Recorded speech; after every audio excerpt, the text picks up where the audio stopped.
Hey everybody, I hope you're all doing well. Happy Wednesday. Let's get this music pulled down and switched on over to my face at all. Hey Joe, hey Kami, good to see you guys. Anyone else hanging out in the lurk, appreciate you being here. Before we get started on our current chat picked game, which is Spyro 2 Ripto's Rage, just a little bit of housekeeping. I talked about this at the end of stream yesterday, but I'll bring it up for those of you that aren't around. There will be no stream tomorrow. There will be a stream on Friday, just not tomorrow, which is Thursday. Alex is going to be out of town on Friday, which is Valentine's Day.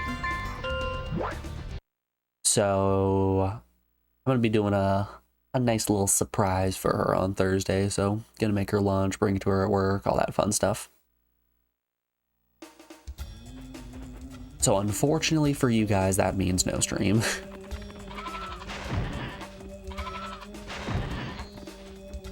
But it's okay. Valentine's Day proper, I'm here for you and only you. By consent.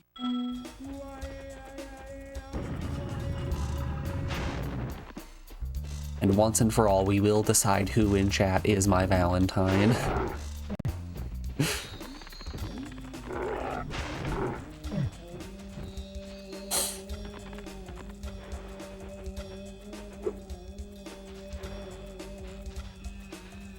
Is there another enemy somewhere? So when we left off, we got all of the gems, we got all the sparks, we just needed the last orb from this area, which I'm pretty sure was from the hockey game. We finished the single slap shot challenge, but needed to win one-on-one.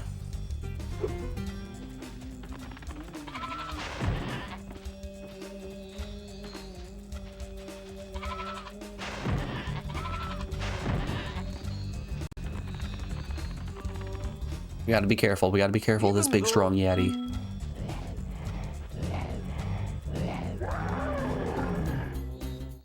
I thought the Yeti. You already have this talisman. Yes, I do. Yes, I do. I'm surprised we still don't have the ability to climb. I was expecting that to be given to us in the first world.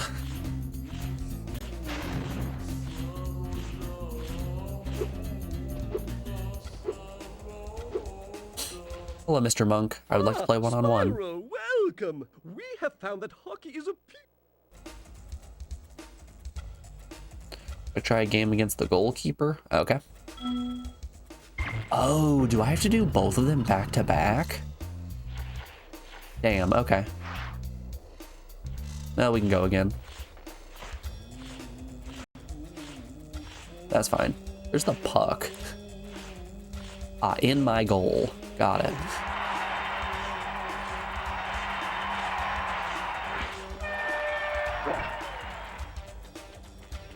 Yeah, stay mad, buddy.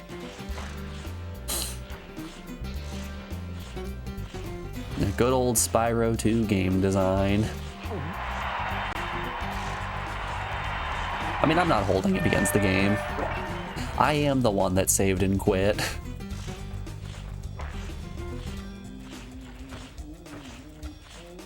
Honestly, Spyro 2 is for the hardcore gamers that I am not. I can't do those million-hour marathon sessions. That's a young man's game.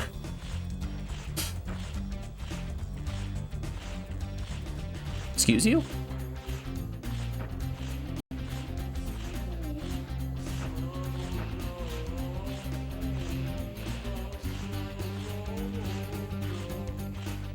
Man, speaking of million-hour marathon sessions, Xenoblade X Remake comes out on the 20th, so not this Friday, but next Friday. Man, I am so excited for that.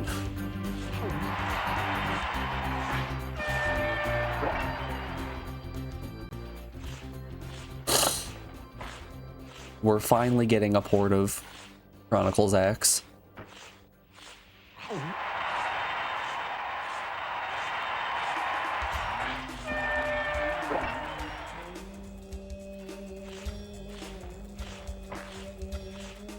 And you better believe I'm going to be doing crazy marathon sessions of that. Not on stream, mind you.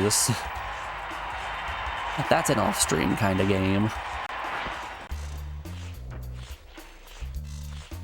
Oh. Wedged in the corner again, I see. Shoot. Yeah, we're donezo. You must focus. Yeah.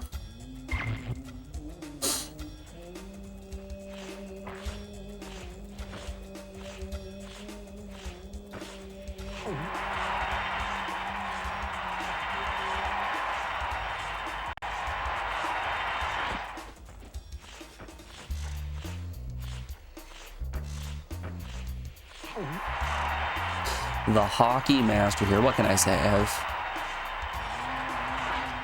I've played a lot of hockey in my days.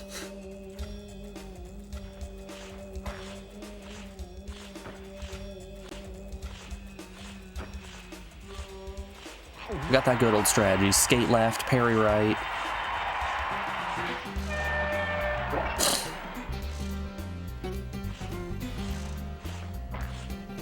I can't wait to get given the absolute business when I have to do one-on-one.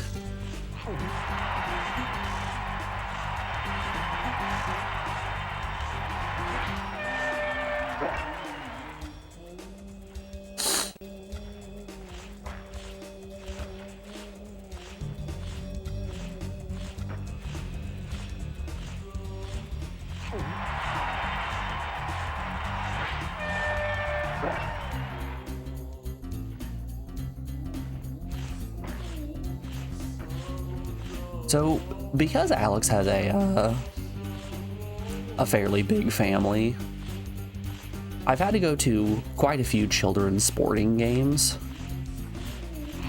Oh, wowza. And I gotta tell you, of all the games that I've been to, I think hockey is probably the most enjoyable out of all of them. Mostly just because they're children, they don't know how to navigate themselves on ice properly. So like, basketball, it's just a bunch of kids throwing a ball at a hoop and missing repeatedly, so the game ends up scoring like 2-0. With hockey, you end up getting like 2-0 as well, but it's just a bunch of kids on the ice falling all over themselves, and it's funny every time. First to score 5 goals wins. Can do.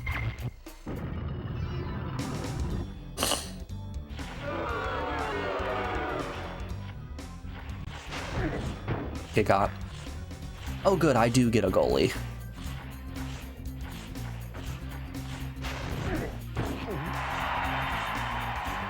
I was worried I wasn't gonna get a goalie.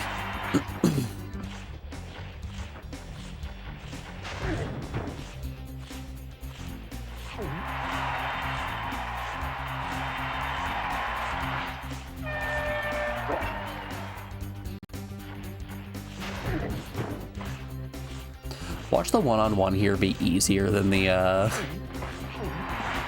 Whoop. Watch the one-on-one be easier than the slap shot challenge was.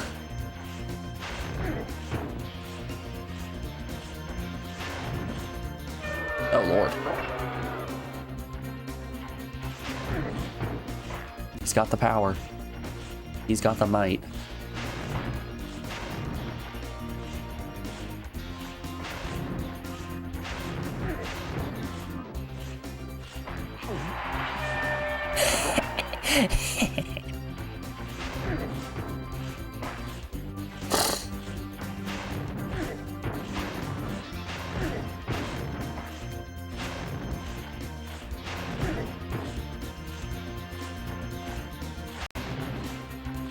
Oh goodness.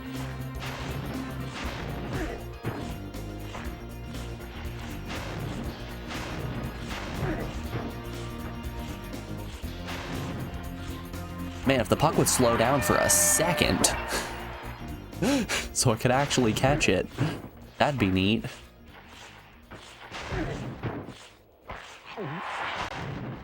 It feels a little bit like my goalie might be playing for the other team.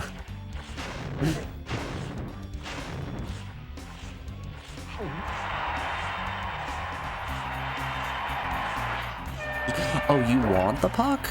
Do you now? Over to that side.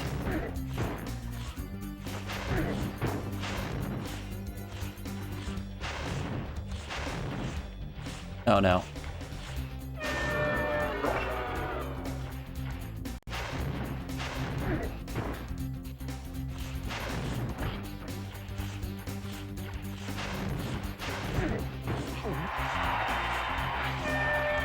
Easy as that. Well done. Do you think this is your least favorite thing in Spyro? It doesn't seem too bad.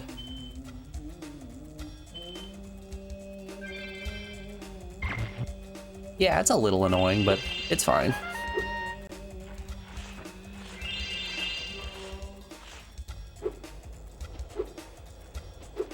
I was mash and jump there, but it's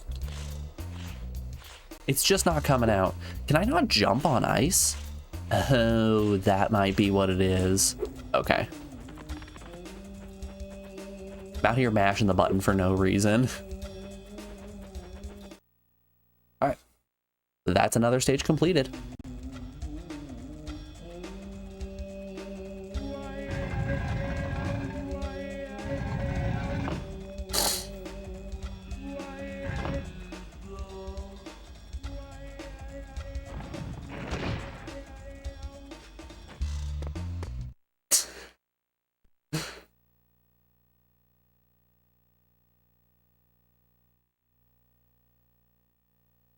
God, I hope Spyro does a flip.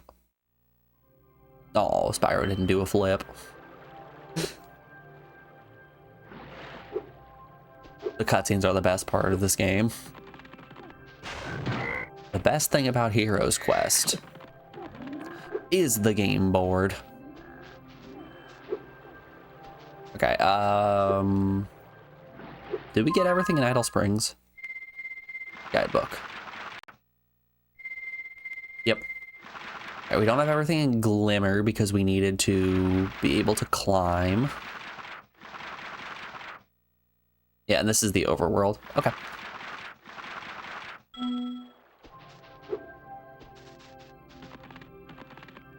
Man, if at any point we learn how to climb, Glimmer is absolutely done for.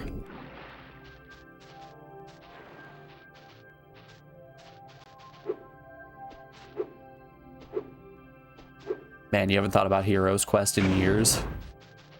One of my favorite YouTube videos has to be, it's a guy reviewing Heroes Quest and he's just getting way too excited about it.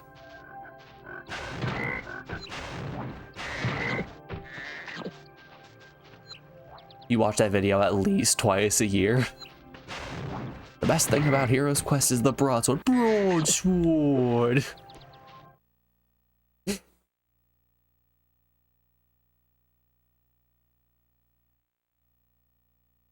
Best thing about Heroes Quest is the roll to move rule. Rolls 2 ones. The best thing about Heroes Quest is ignoring the roll to move rule, which is clearly designed for amateur players. Link to video, I got you, I got you. The best thing about Hero's Quest.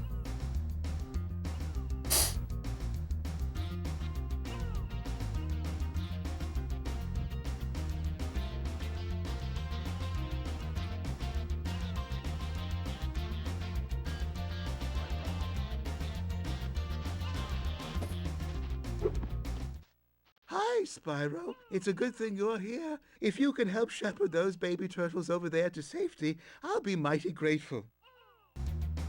Hey Spyro, it's a good thing you're here. If you can help me shepherd those baby turtles. Alright, let's go burgle some turds. I just supposed to torch his butt? Yeah.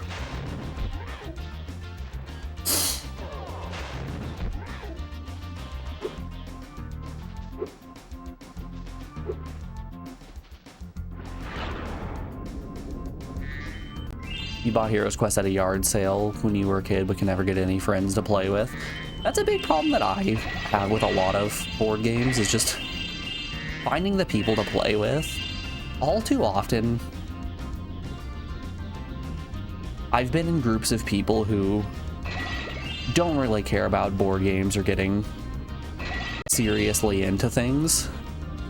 So I end up being the only one who's like deeply invested, at which point I get a little bit too good at the game and then no one wants to play with me.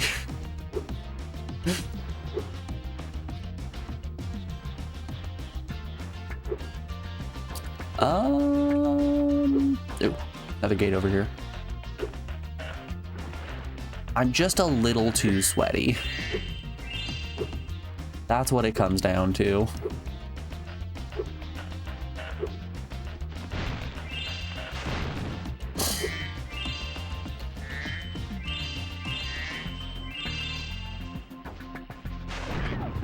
For her birthday, I got Alex a bunch of two-player board games for us to play together. And boy, oh boy, already does she just hate Seven Wonders Duel. Because without any of the expansions, the win condition for that game is extremely simple.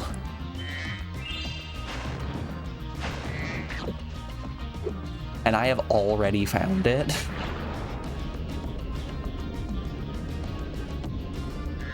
So of the 5 or 6 games that we have played since getting it, she has not won a single one, which, hey, fun fact, that's a recipe for someone not to enjoy an experience.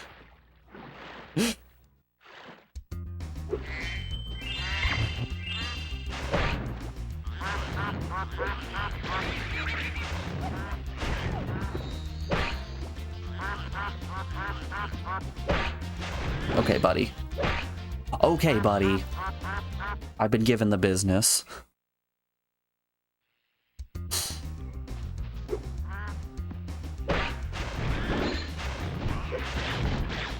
Wowza. They are out for blood in here. These turds ain't messing around.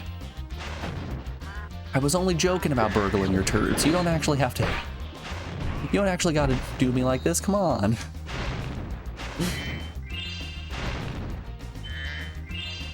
You also wanted to play Mahjong IRL, but you don't know anyone who plays it live. Yeah, I've had that problem as well. I do have a relatively, or at least I had a relatively consistent group of people who would play Mossel with me. We haven't done that in a while. I know I could send a message and get everyone together relatively easily. Just who has the time?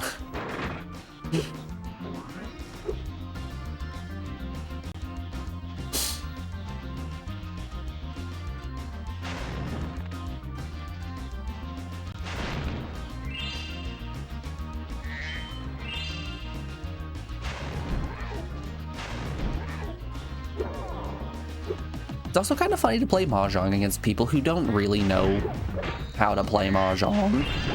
Because every single time, all you have to do is go for Pinfu and then you can just win easily. if you just do Ricci Pinfu, there's nothing that they can really do, because you can really easily fold out of that hand if things are looking a little sketchy. Powerful flame breath.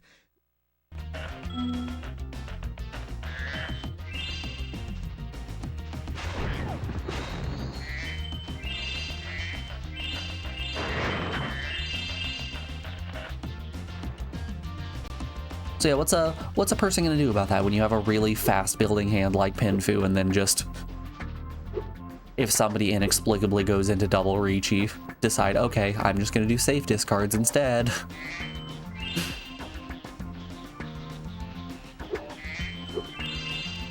This guy's not holding out for 13 orphans. I've gotten 13 orphans once in my life. A single time I have gotten 13 orphans.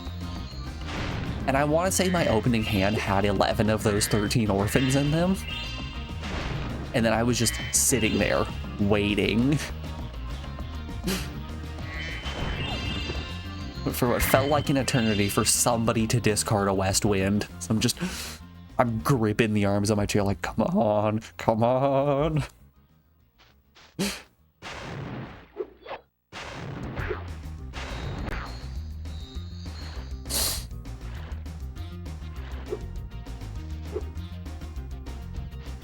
Funny enough, that was the first Yakuman that I ever got.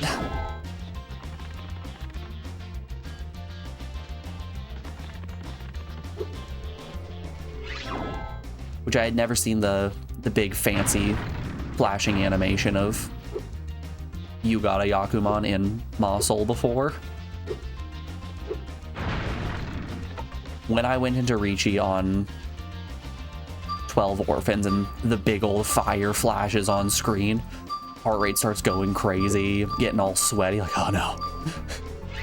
Oh god, it's the only chance I'll ever get.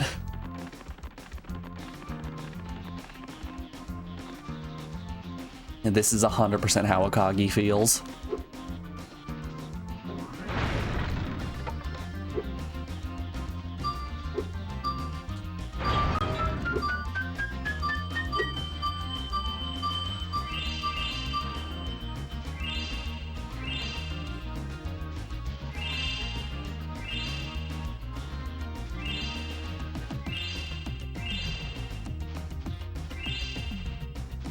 I guess no, that's not the only Yakuman I've ever got.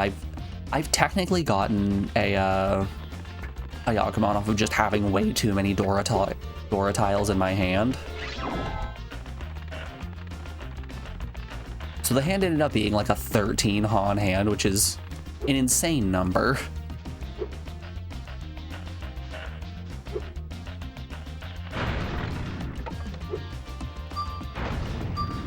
And I think the best part of it all is the fact that Alex was the one who got hit with it.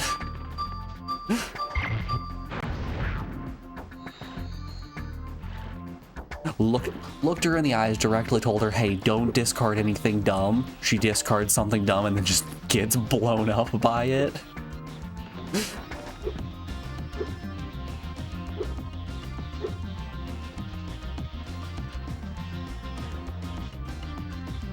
Okay, we need climbing still for this stage as well.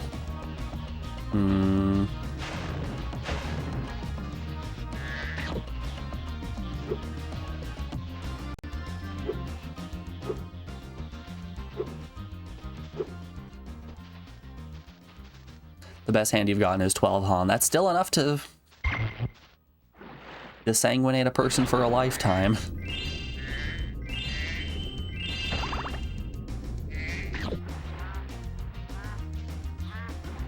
$12 Han is still premium blood theft.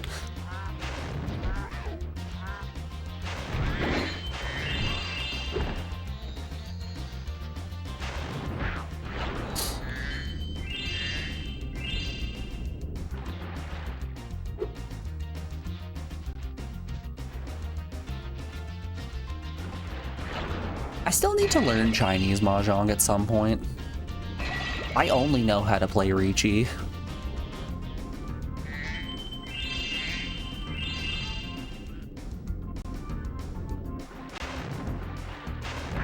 And you know, we don't talk about Amjong at all.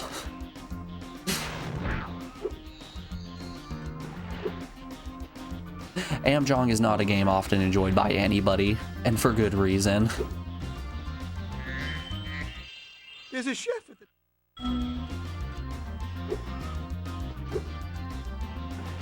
For those of you that don't know about American Mahjong, so here, I'll pull up the Ricci list real quick.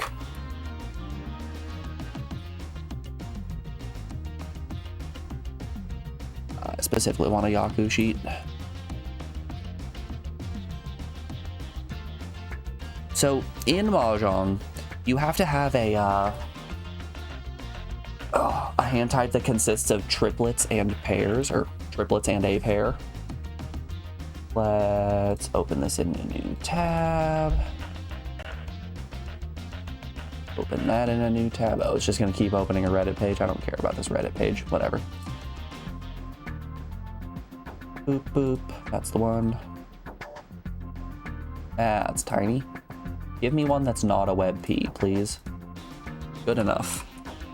Okay, so in order to win the hand in Mahjong, you have to have 3 triplets and a pair, which is to say either 3 of a kind or a run of 3 of the same suit, plus one of these off of this sheet. This is called a Yaku.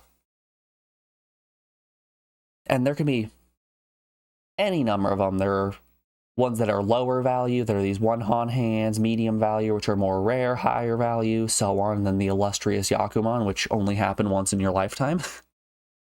For American Mahjong, this Yaku sheet changes every single year, and you have to pay in to be able to receive the Yaku sheet for that year.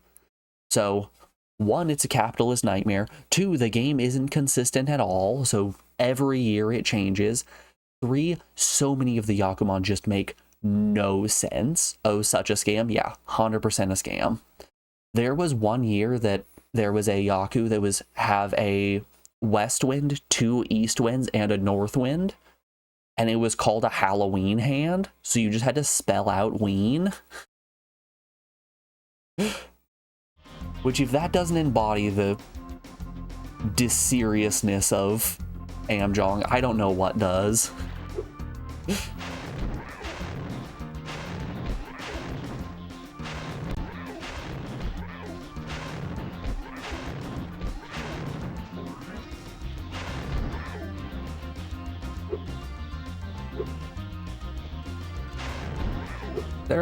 Hold up, is there no button over here? Oh, yes, there is. Ah, your favorite thing to have in your hand. Exactly. Having a triplet of prevailing winds, that makes no sense. Being able to spell ween with your hand makes total sense to me. That's a win condition if I've ever seen one.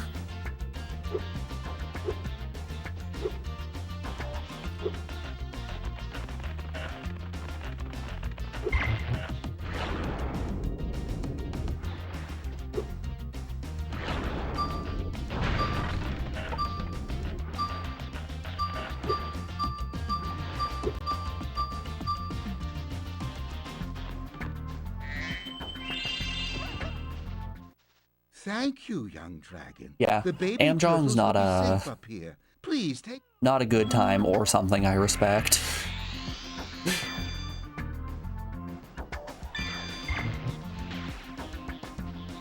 I wouldn't mind learning Chinese Mahjong just because it's a different type of game. It has a consistent Yaku sheet. It makes you play. Hold up.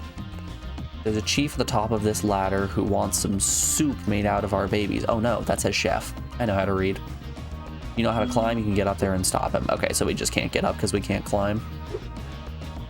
Sounds to me like this is a come back later problem.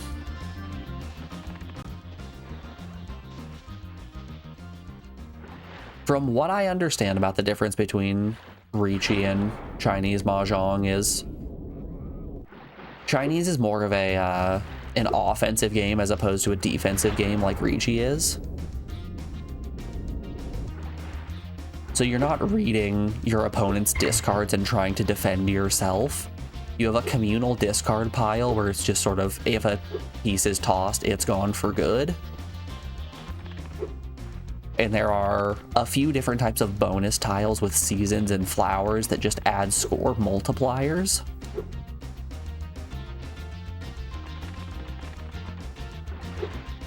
I might be talking completely out of my ass. This is just what I have gleaned from hearing other people talk about Chinese mahjong. Yeah, I'd like to give it a try eventually.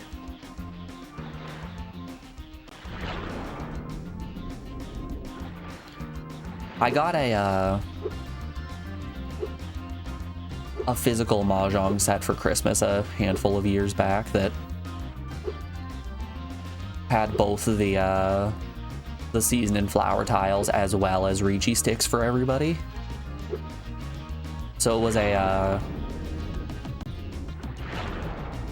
was a joint Ricci Chinese set, so I could play whichever version I wanted, which is nice.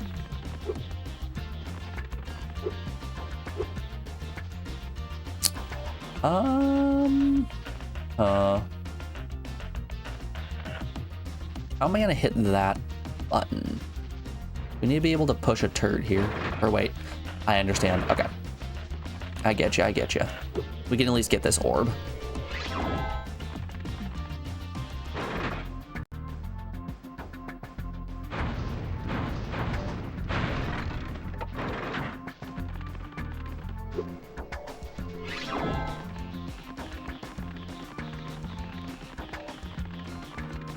Yeah, much like the problem Joe was having, it's tough to find people in person who know how to play mahjong. Impressive, Most impressive. Please take this sacred thingamajig as a token of our appreciation. All right, we need to be able to climb to get the rest of the things from this stage, so I think we're just out of here.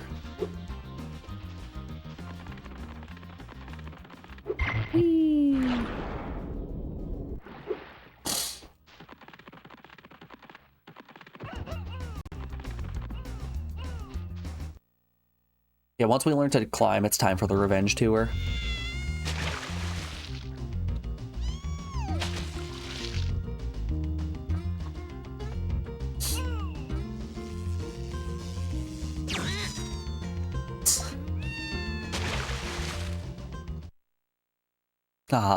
I'm glad he's not launching them out of his own volition. He has to get shocked in order to do it. The classic.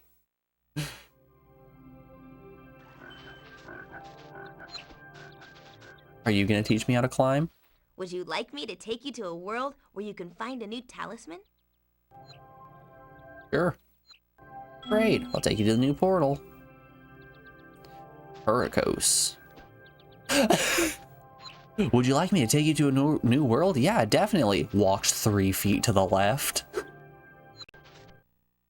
Hey, thanks.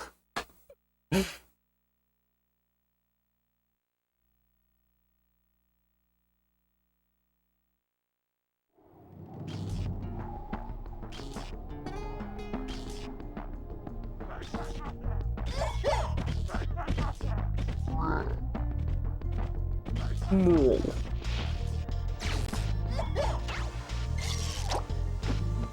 Oh no.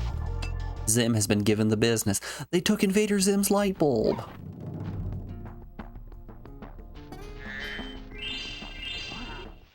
We've always had trouble with the gear grinders, but now they've set up force Yep, fields. that's Tom Kenny. If you can find diodes, you can use them to turn off the force fields. I think there's a diode around here somewhere, but my eyesight isn't what it used to be. You have glasses on. Do you need a new prescription? Oh lord, he ready.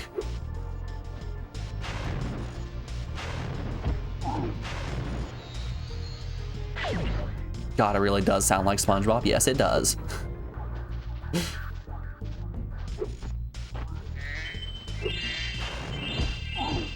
It really spoke to me when he started screaming, "I'm ready, I'm ready."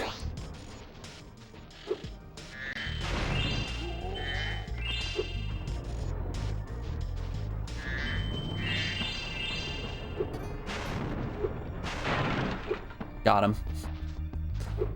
Destroyed. Dare I say, GG better player one.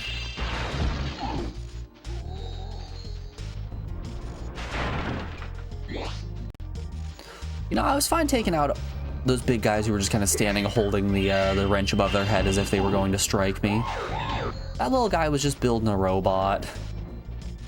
He wasn't hurting anyone. He was just getting excited for a new season of BattleBots.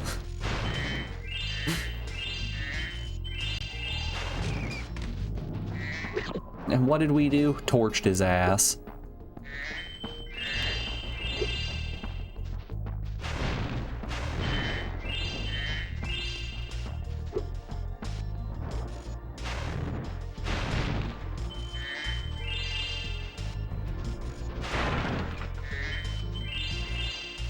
Happy over 1,000 gems, everyone. We did it. We've officially beat Spyro. We hit that 1,000 gem mark. Let's wrap it up.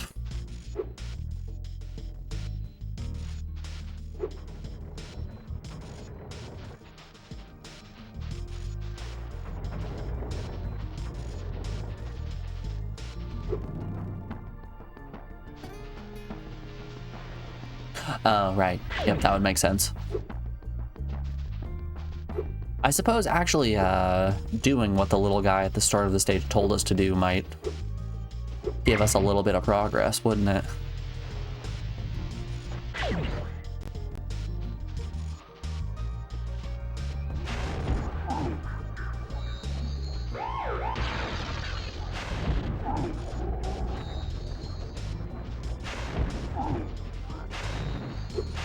Then again, nah, there's no evidence supporting that one. I've never once followed instructions. It's actually a real problem. All my Lego builds look so messed up because of it.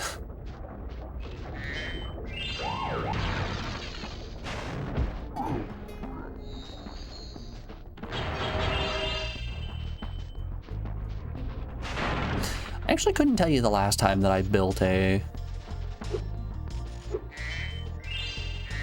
thing out of Lego where I actually used a guide.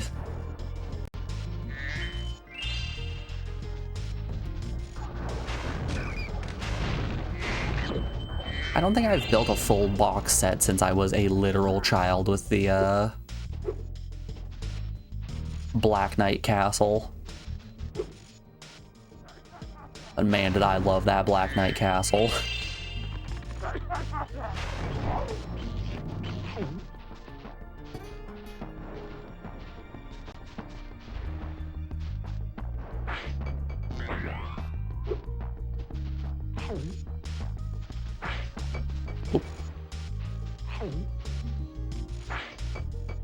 I'm pretty sure I still have the skeleton horse, or I guess it's at my mom's place.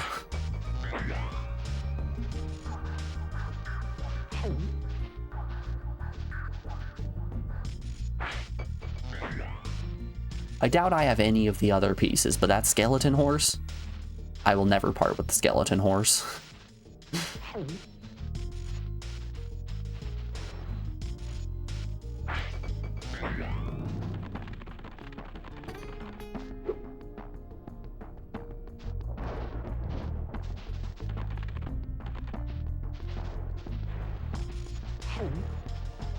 Song reminds you of Rayman 2 while you're fighting the robots.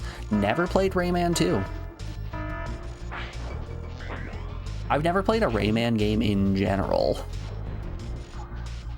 No 2D, no 3D. I hear nothing but terrible things about Rayman 1. And hey, if you in chat want to see me play a Rayman game, for the low price of currently 10,000 channel points, you can do just that, or any PS1 game that I have not played up to this point. Exclamation point list in chat and you can see what games we've finished.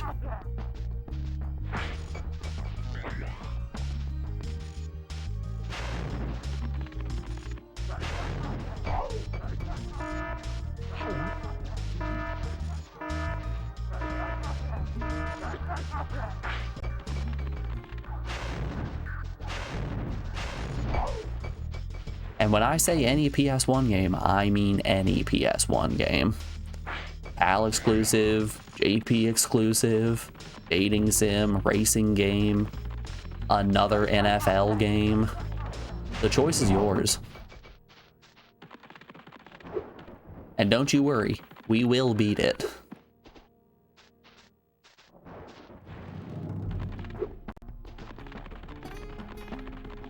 What beating it actually looks like is up for interpretation.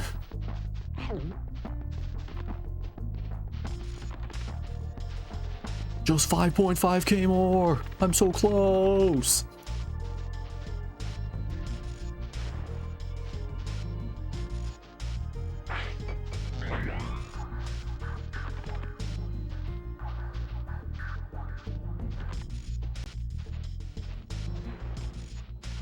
Side eyes. Station. So I was having a thought about that. Yeah. I think if we hit 15 sub points, I'm just gonna bite the bullet and actually pick up a pocket station. At which point we're gonna do what I'm gonna call the revenge tour. Where I will go back through the games that I've already finished on stream that have pocket station support and check out what they do.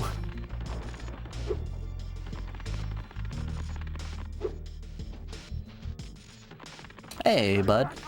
Thanks for streaming retro. No problem.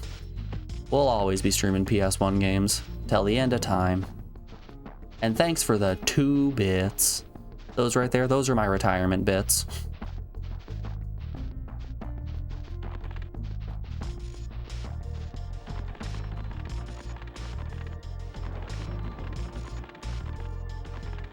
Where'd that little guy go? He just kind of ripped all of the orbs out of their slots and then ran away. Well, I guess not all the orbs. He left some. What a strange little man. Alright, whatever.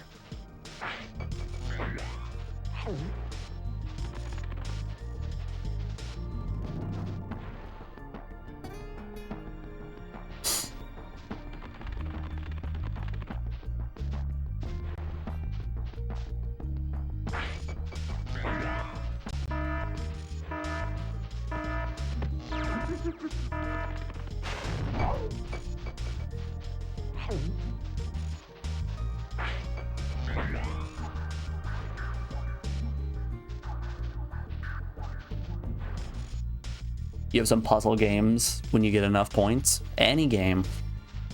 Any game you want. 8 more subs is about $48 in gift subs.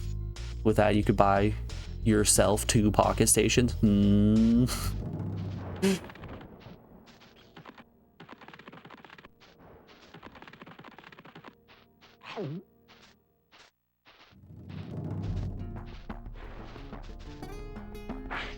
Just some thoughts, just some thoughts.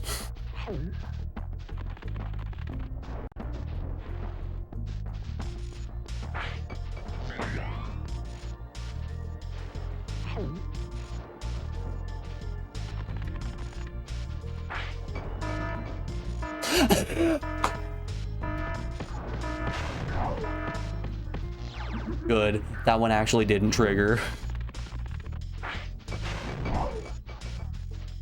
Don't know where I picked up that second ball from.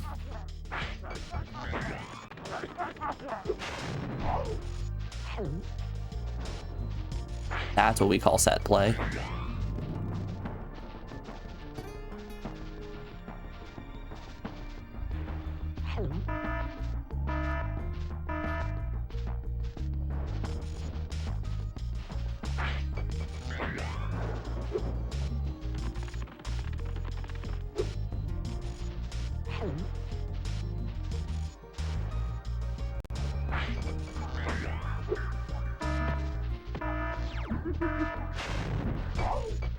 You know, I'm just gonna say, thank goodness that Final Fantasy VII didn't have pocket station support.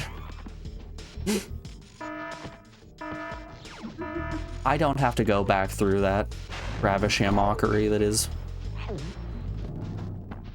what some people consider the best JRPG ever made.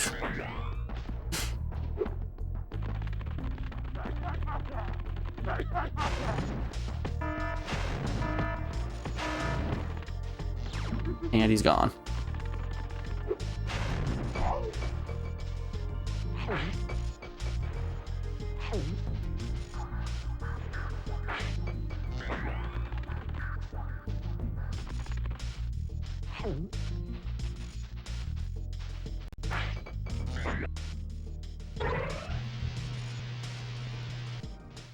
Thank you, Spyro. I found True, the but also shiny some thing mixed games up might with all my already be notes. unlocked Please, or take need it to as a be reward. unlocked. You don't know.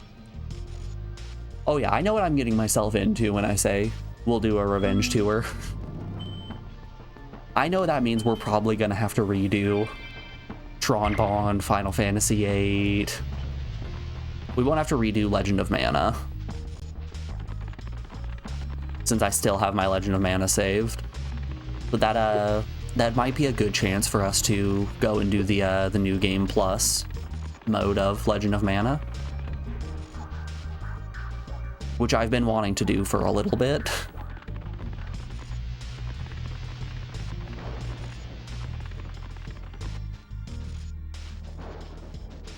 We can make a thing out of it. We could do like Pocket Station weekends or something like that.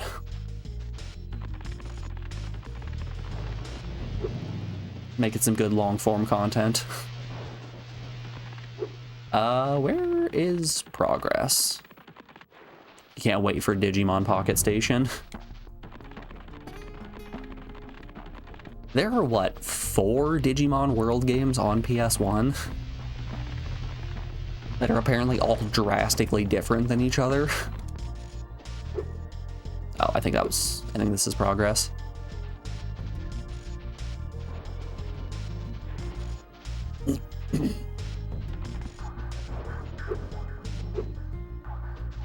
There are only 3, still quite a few.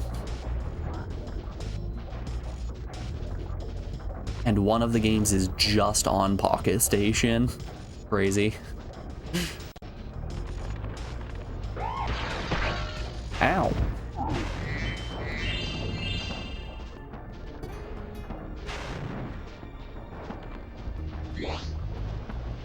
I'll be taking that diode, thank you very much.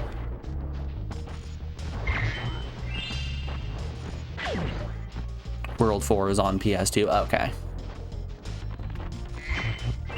See, Kami, I was pretty sure there was a Digimon World 4. I just mixed up what console it was on.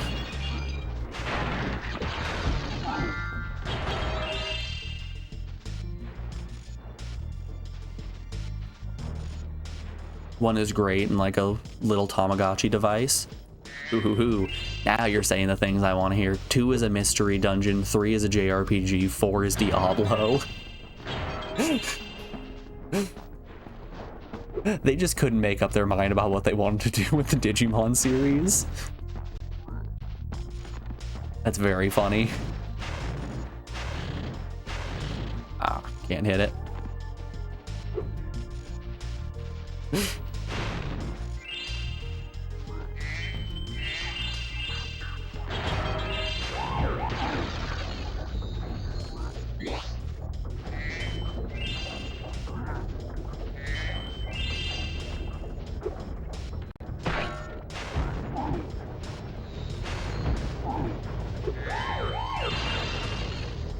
That's a crazy ramp up. We're all talking about the pet raising to mystery dungeon to JRPG to Diablo pipeline. Don't act new, we've all heard of this. We're all talking about it.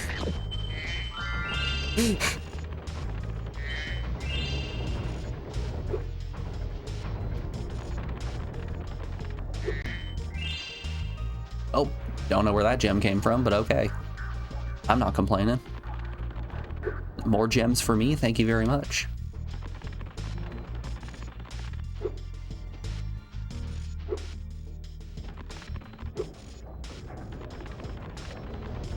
Do I have a diode? Oh, I do, okay. Yeah, I've still got some. Okay, that just loops around. Moving on.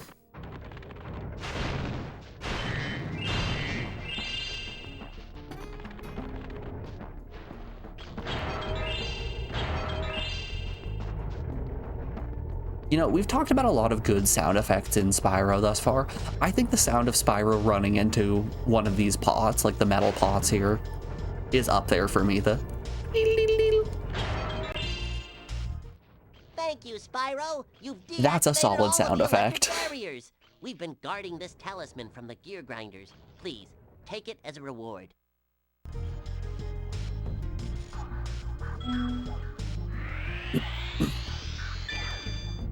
It wasn't until the Digimon World DS where it became more like Pokemon games, and then most games that followed after that.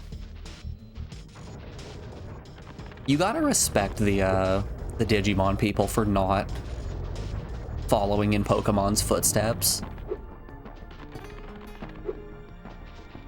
Like the Digimon Pokemon comparison happens all the time, and I'm glad they spent just way too long trying to make their own identity for themselves and just throwing everything they can at the wall and having none of it stick.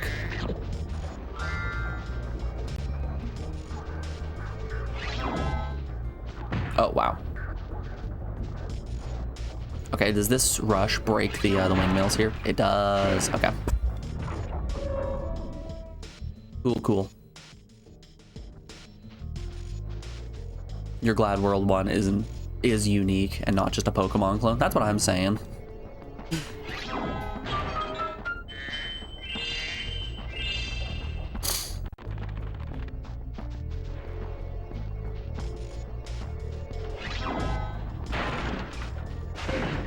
Like, wild concept here, but Pokemon clones more often than not are just really boring. Dare I say, without nostalgia playing a factor, all Pokemon games might just be really boring.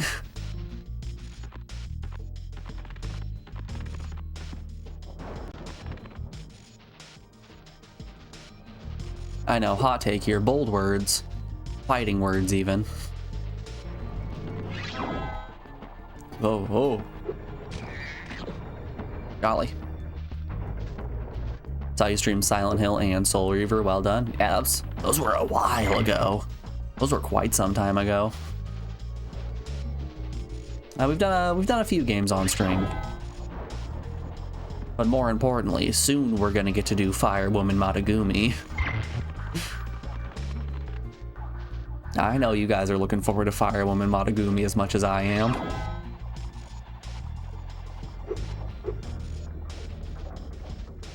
It's been, what, 3 weeks since I've pointed my phone at my screen and casted that to you guys? We've got to do more Google Translate streams. Got him.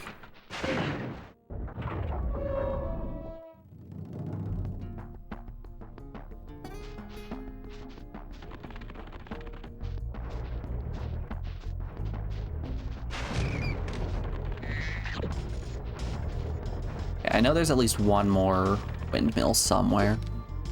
Oh, it's a big turn. Okay, can I jump while supercharging? I know I can jump while regular charging. Let's see during the supercharge. Yes, I can. Okay. Here's what's gonna happen.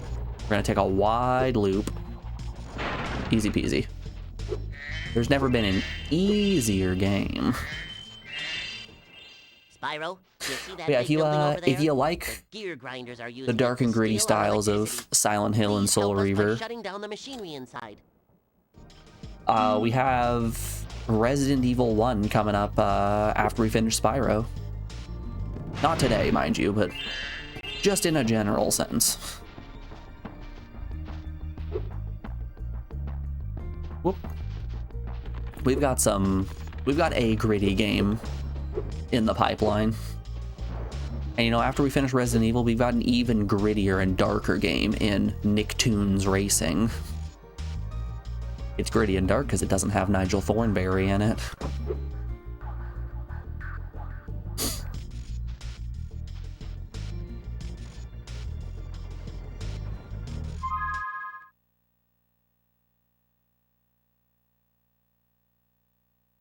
Excuse me.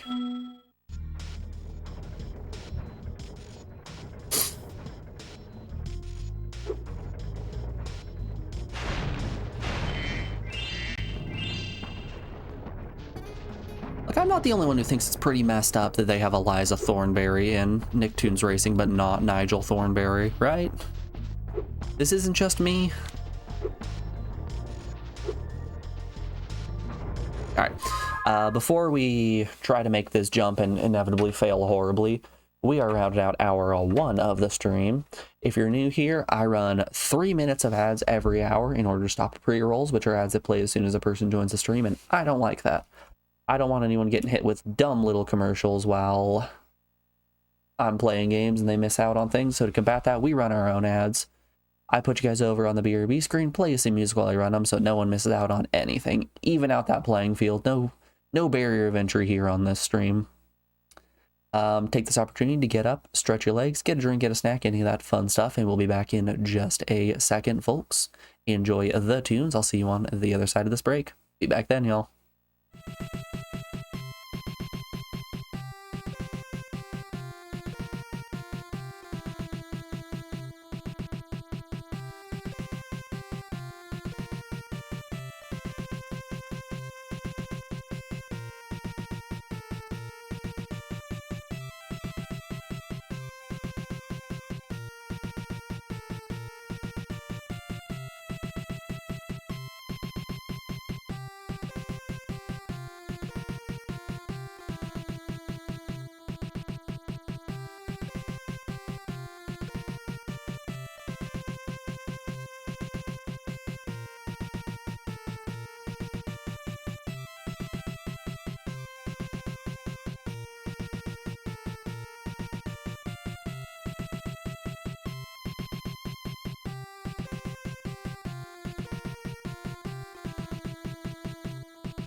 Alrighty, folks, we are back. Thanks everyone for sticking around through that break. I do appreciate it. Let's do some big jumpos. So I'm not pointing fingers at anyone. This isn't This isn't anyone's fault in particular, but I do want it to be known that over that break, when I was up stretching my legs, checking on my pot roast, all that fun stuff, I was singing the Hey Digimon theme song the entire time. So I'm downstairs in the kitchen just poking at the big old beef chuck that I have in a crock pot, just going, hey Digimon, hey Digimon. Monster friends of the boys and girls, hey Digimon, hey Digimon. Champions of the digital world.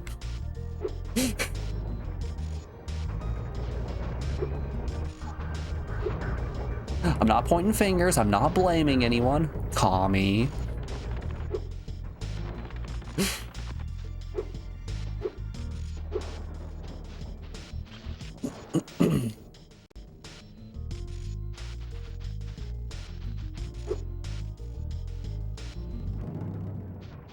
God, have you guys ever been singled out like that when somebody is like,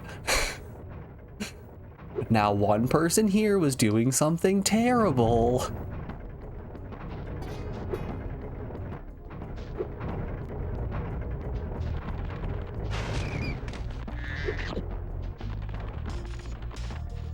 There was a point when I was in college. I was in my multivariate calculus class, and the professor was up at the front of the class talking and being like, yeah, so this next exam is going to be really hard, and after looking over your guys' homework, here are the things that you might be struggling with. And while she is saying that, she is just looking directly at me, not breaking eye contact and not talking to anybody else in class, and I'm just looking around like, what the fuck? I'm not the only one that's struggling here, come on.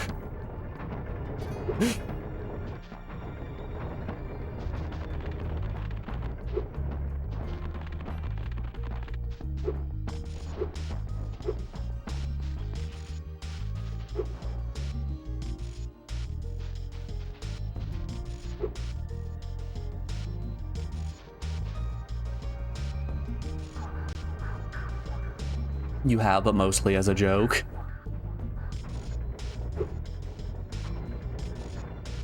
It's wild when it happens in earnest from somebody who is as respected as a university professor.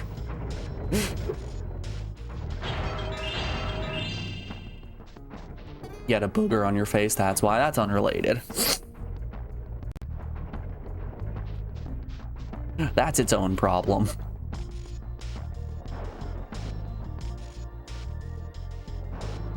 You can blame me, literally have Wizardmon as your profile pic. Is that what that's Spyro, from? You've done well so far. You can have this little trinket for good luck. If you have any questions about shutting down the factory, just ask me. Kami, it's been what, like a year and a half of us hanging out in each other's streams and all of that. For the longest time, I haven't known what your profile picture was from. I knew it was an anime, and I just kind of called it at that. Oof. We really got to do that hover.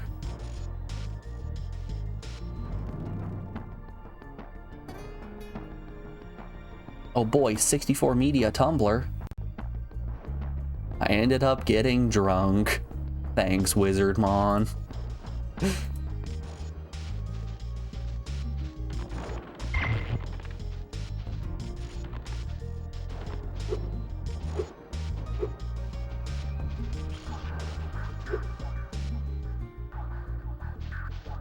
Good meme. Good screenshot.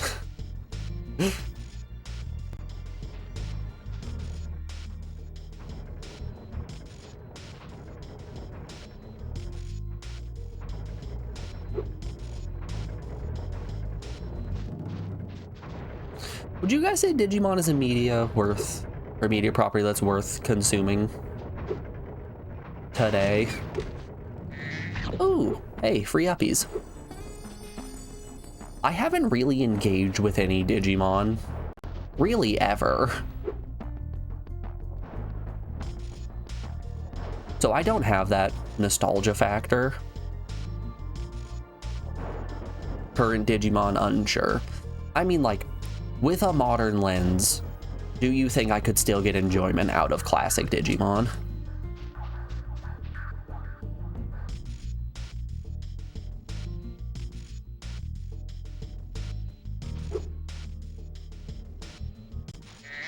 Aha!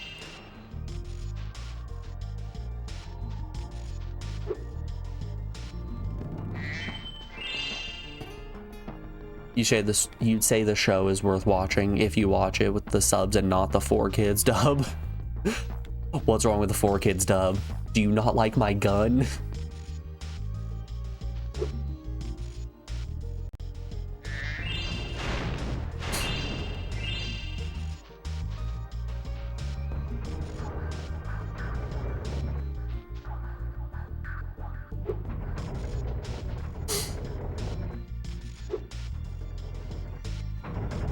Oh no. Oh no. Oh! That was so close to being cool. Did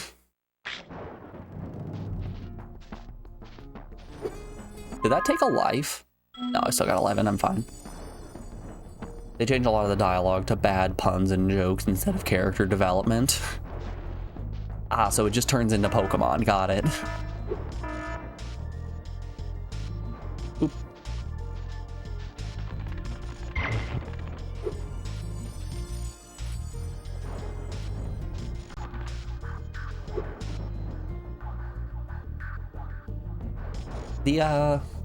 The 4Kids dub of One Piece is the only exposure that I have to One Piece.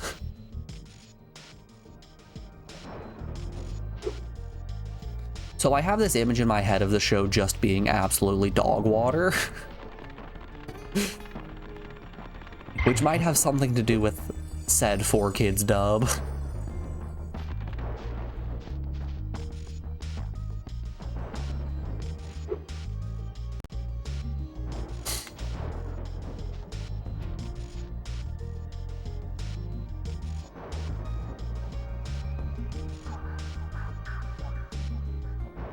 Ah, suction cup bullets.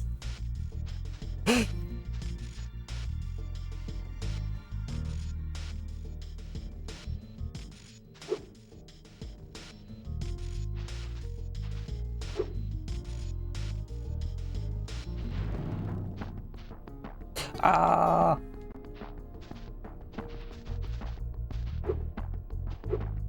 Hockey, easy every time. Shooting lanterns, also extremely easy. Basic platforming, difficulty impossible. Nobody has ever done this, actually. Kaizo Mario, step aside. It's time for Spyro the Dragon.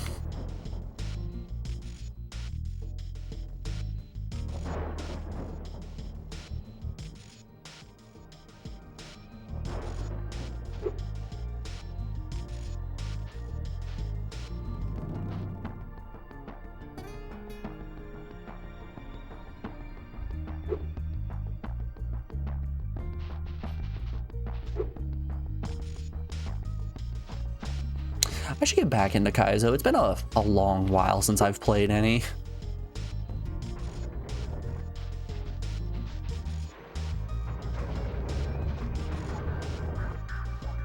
Like, Grand Poo World 3 is out. I've still yet to play that. No. Oh no. Oh no. Never mind. Wasn't even scared. Spyro, help! The switch to turn off the gear grinder factory is in that room, but it's awfully noisy in there. Hey, all 400 gems. Thanks for shutting down the factory. Here, I found this. I'm glad the electrical didn't shut off the generator because it was just a little bit too loud.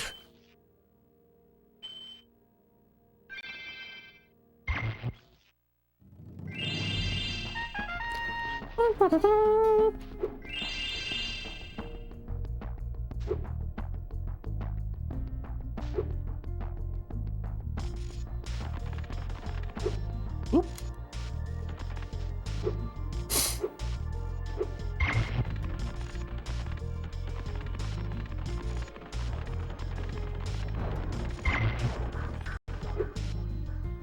Yeah, I think there are too many good games out there and not enough time.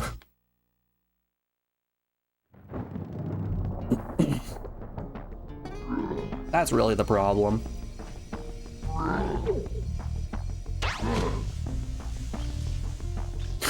Got him.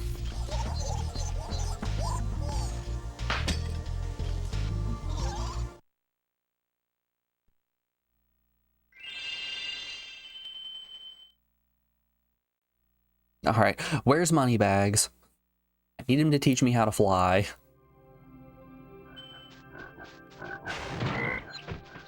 Or not fly, I need him to teach me how to climb. Hunter, can you tell me anything? Your game camera is currently in Your game camera is currently in passive mode.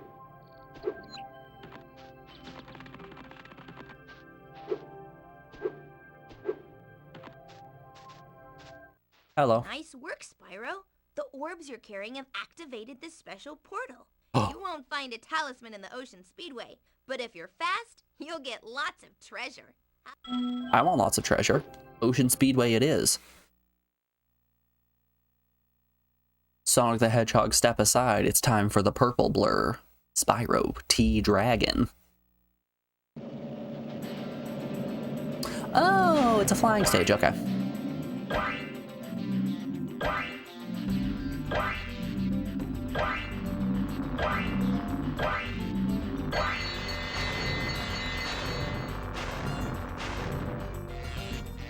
That may have been a mistake.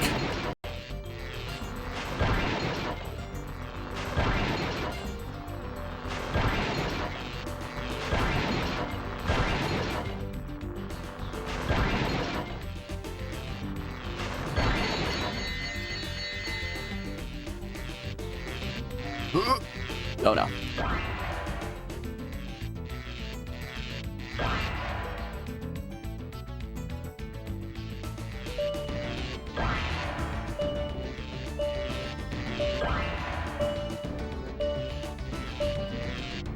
Oh man, it's time to embarrass myself on a flying stage. Oh. Wow, you touch the water and you are donezo. Okay. Alright, let's do.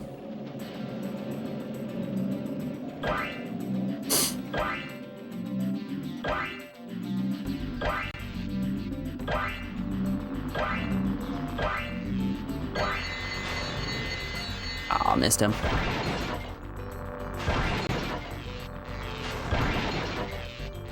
Okay, we can probably grab that loop while we're in the area.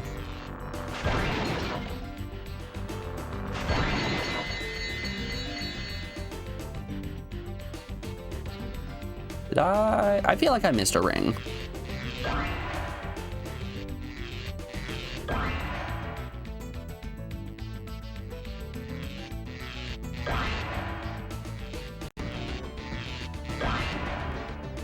We're feeling a little ringless here.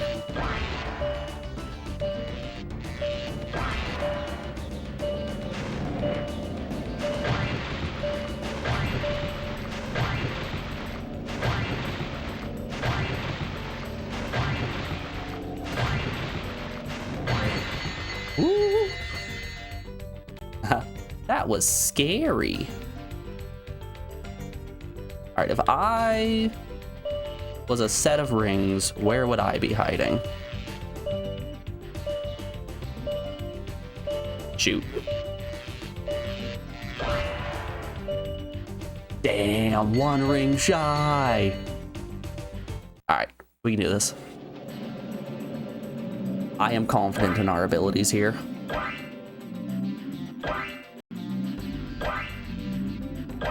I think the one ring that we missed was at the end of the raceway.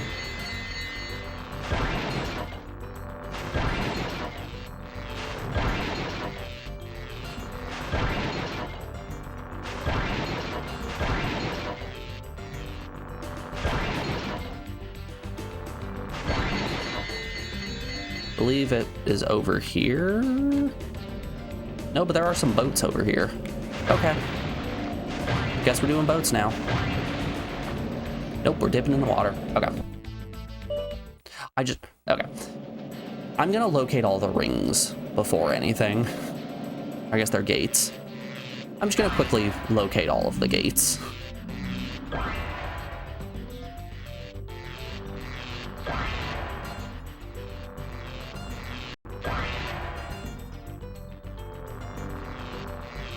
Okay, it's uppies.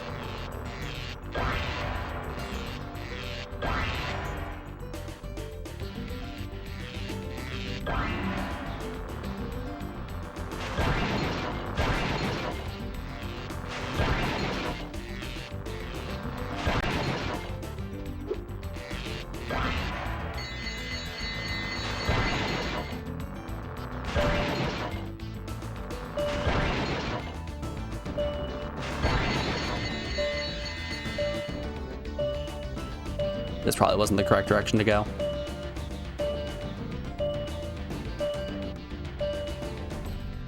Oof. Okay. We got all the arches. We just need to do it all in one.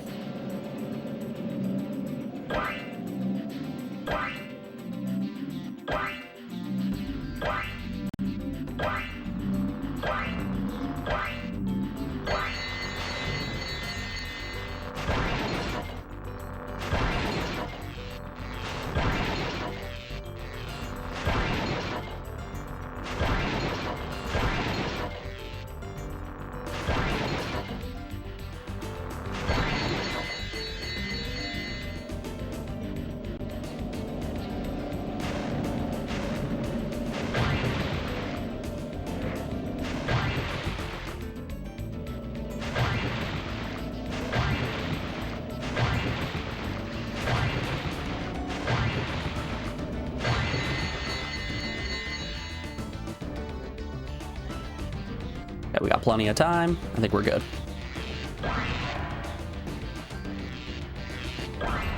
Let's do some rings.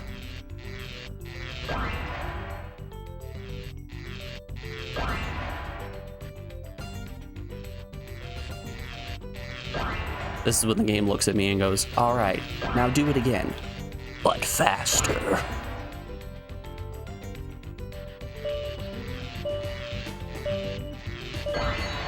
I'll just walk into it. Yay! New best time. Yeah, I got them all. Give up. I'm out of here. Cool stuff. Free 400 gems.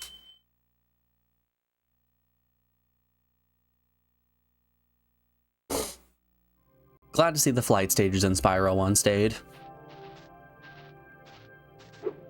It would have been an absolute travesty if they got rid of the flight stages, right? We would have all been upset about this. Ah, that's where an orb was.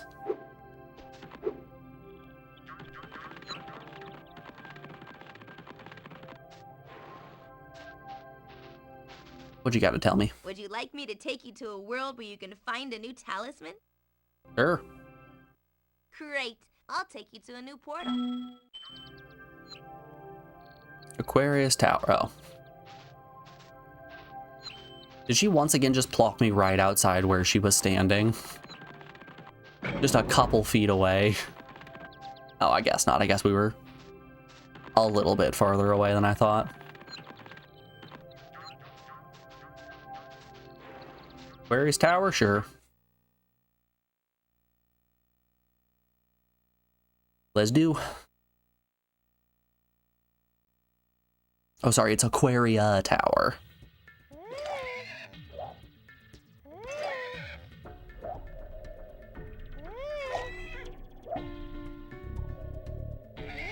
I'm going to hit this diver in the head with a hammer.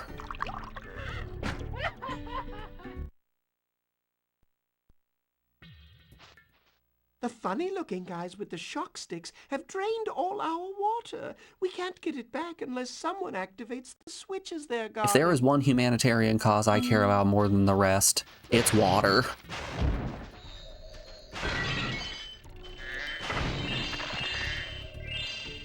I don't care who you are, I don't know. Or I don't care where you are. What I care about is that you have water. Delicious, clean, purified drinking water. Water and water and water, exactly.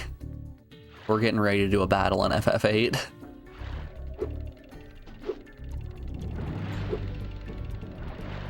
Water and water and water, water, water and water and water, water, water and water and water, water, water and water and water, water. That's such a good video.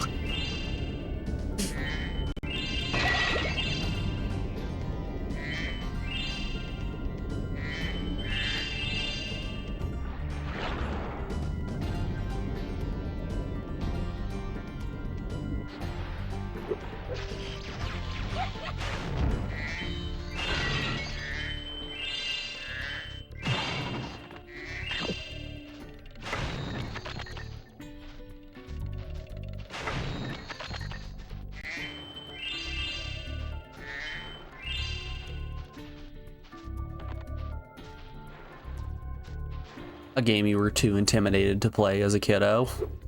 Hey there, how you doing today, Prince Wizard? Good to see you. You love to see a first-time chatter. Hope your week's going well. Hope everyone's week's going well.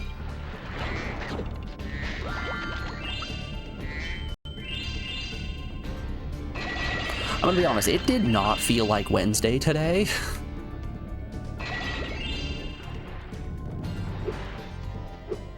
I would have bet you just about anything that yesterday was Wednesday. But nope. I, was very incorrect on that front. The sharks, I say. Oh, God. Okay.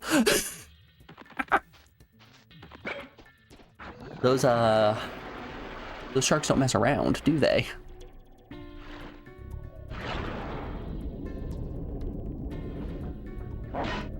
Wow, okay.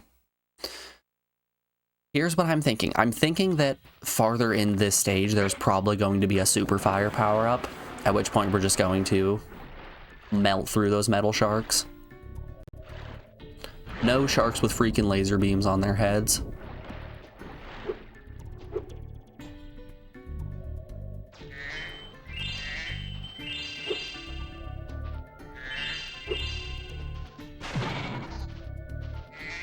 You wish yesterday was Wednesday. But Sizzle, if yesterday was Wednesday, then we wouldn't be streaming today.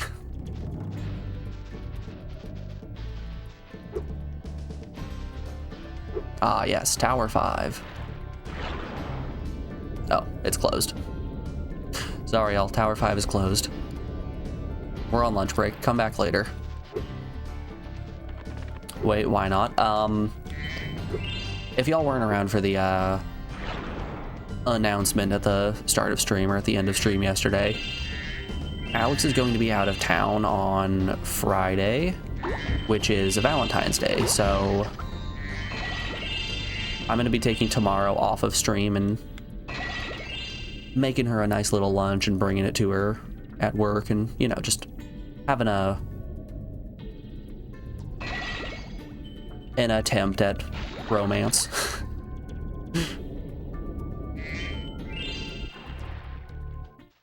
Hi, Spyro. You must be tougher than you look to get here. Is there All a the same, specific you won't sort be of able to get past Wednesday the metal dish where sharks you I'm live? afraid. I suppose I could let you borrow my submarine. What is the most Honestly, Wednesday meal a person could eat? It's gotta be like just a plain ham and cheese sandwich, right?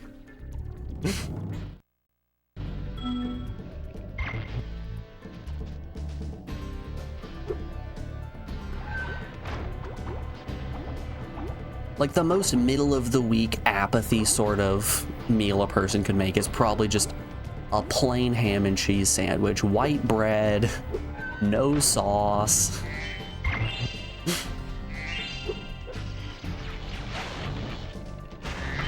Just the right level of, I gotta eat.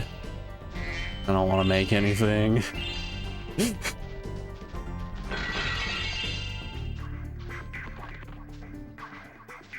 It's either that or Taco Tuesday leftovers.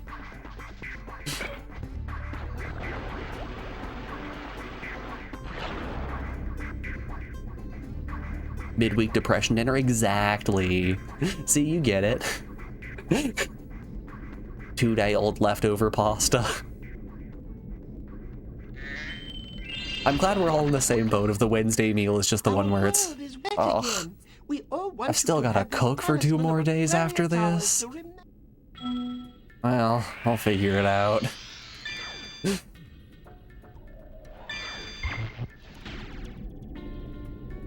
I want you guys to know my Wednesday apathy meal for today is a pot roast, and by that I mean I put the effort in last night to cut all the vegetables and prep the meat and everything, and now it's just sitting in a crock pot on my counter, thinking about what it's done.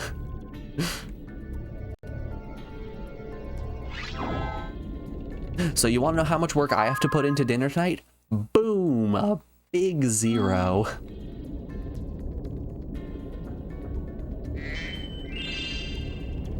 Not a single thought in this head about dinner tonight.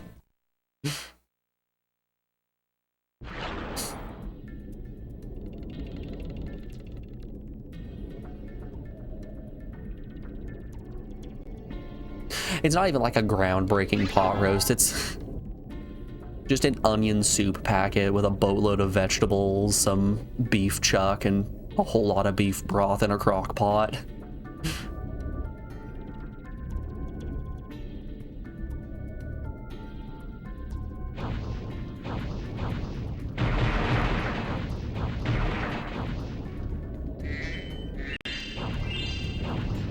Oh golly, he's got that range.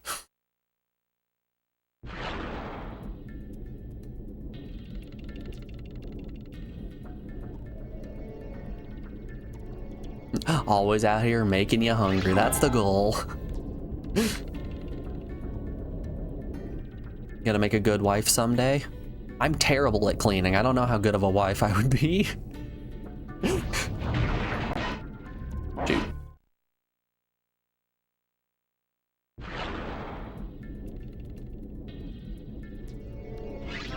I just really like cooking. That's what it comes down to. I like eating, and I like sharing things that I have made with the people that I care about.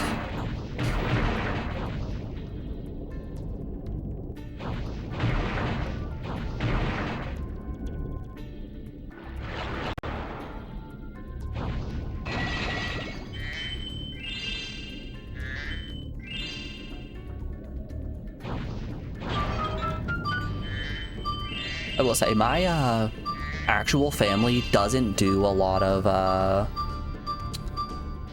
big family gatherings. We're very passive and disjoint. But Alex's family is the exact opposite, so they're always getting together for like the most minor of occasion and spending time together and all of that fun stuff. And it's been just a great excuse for me to cook for a large number of people, and that's just... It's been invigorating my soul to be able to make a meal for 8 to 12 people and have them all eat it and enjoy it.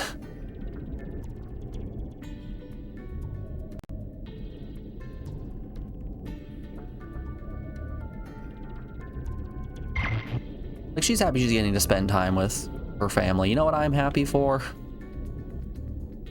I'm happy for the opportunity to cook.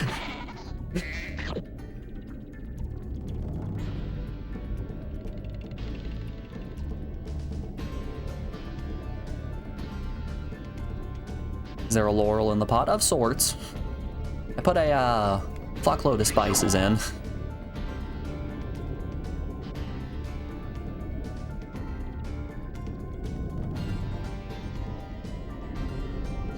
I've been on a really big time kick recently.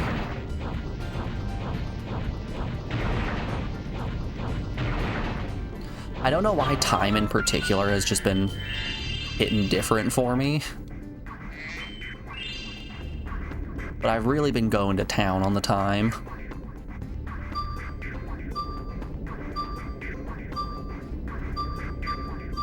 And it's been tasty. It's been tasty, I'll tell you that much. Like here, I can pull up the picture of the pierogies. It's been a while since we made those. That was like a month ago at this point. Time's fake. Time's not real. Where's them pierogies? Show me the rogies. Yeah, there they are. Boom, baby. Let's hit that button, switch on over. There are the pierogies. Ooh, primo. And that sauce, that's mostly just like cream, thyme, and a little bit of rosemary. What do you prefer more, rosemary or thyme? I'd probably go with thyme. I love the flavor of rosemary. I absolutely love the flavor of rosemary. I just have the problem of... wrong button. I just have the problem with... rosemary is too solid of a spice. So, like, it's adding a lot of flavor, like, similar to, like, a bay leaf. It adds a lot of flavor, but it sucks when you get a mouthful of it. Because it feels kind of like you're just chewing on pine needles.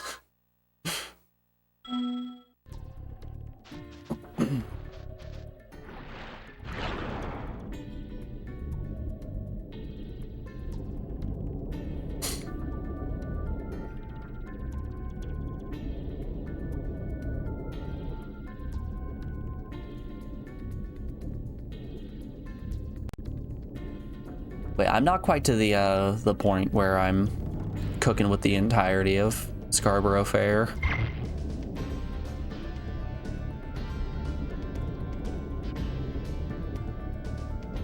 We're not there yet.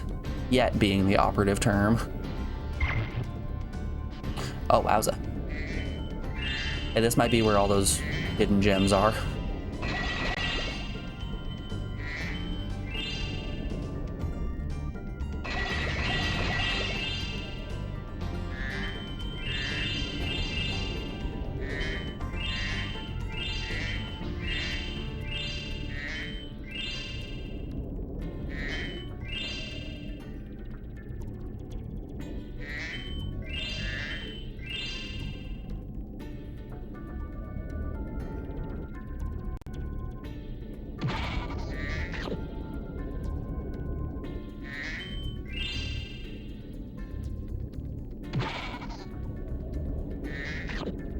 Damn you, invisible walls. Always holding me back. I've been trying to tame my new pet manta. Oh, it's Hunter. Won't obey I thought it was a mermaid. This decidedly is not a mermaid.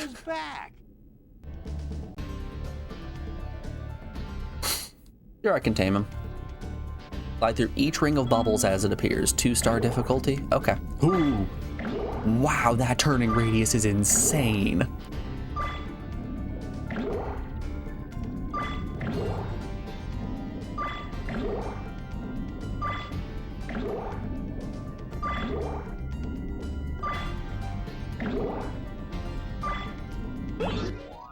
Well done. I suppose I owe you something for that. Here, take this orb. I found it in one of my flippers. That's it. That's all you need me to do for an orb. Okay. Now that the manta ray's tamed, I'd love to get him into racing shape. Care to take him through a harder course? Yes, sir. Is there another orb in it for me?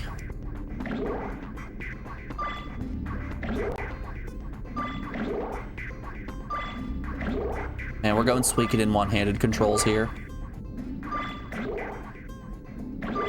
I can play Assassin's Creed while also beating my meat right now.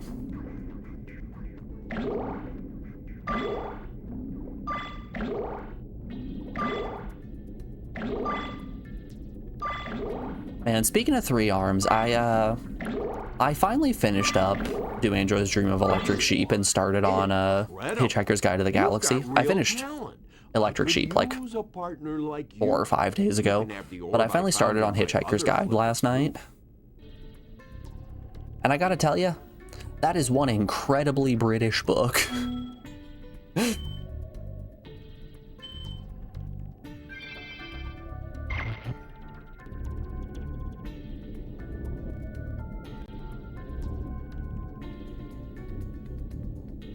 Have I read Three Body Problem as well?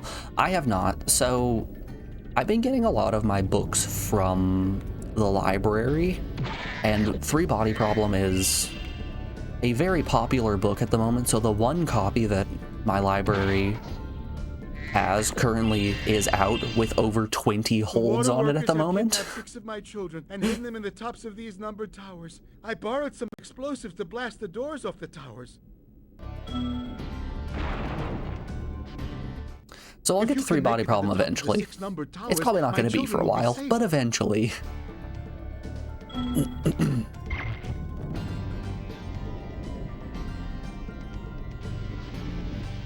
Oh, there's electricity there.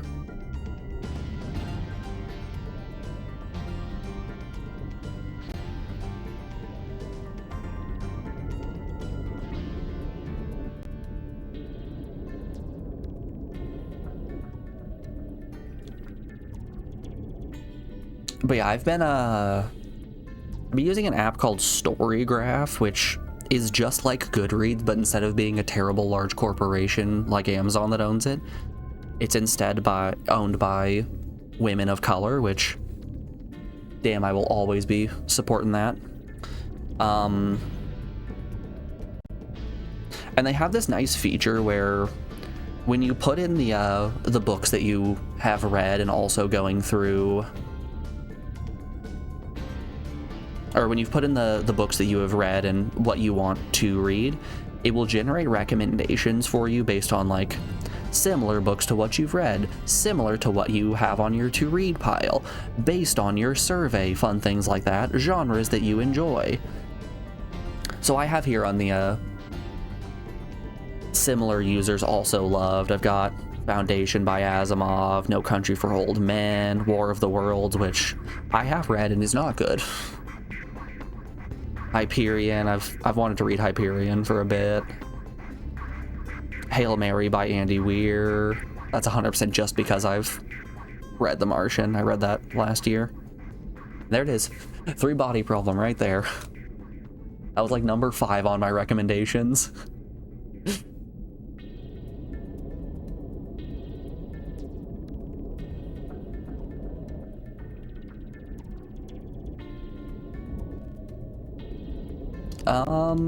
Can I get up through this? Is this a timer event of some kind? Oh, it is. Okay. Boing.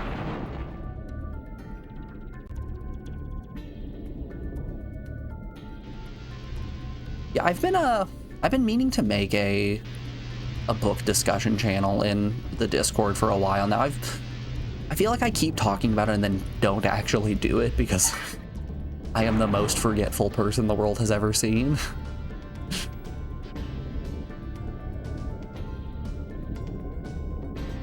But I wouldn't mind hearing what you guys are reading and possibly some book suggestions.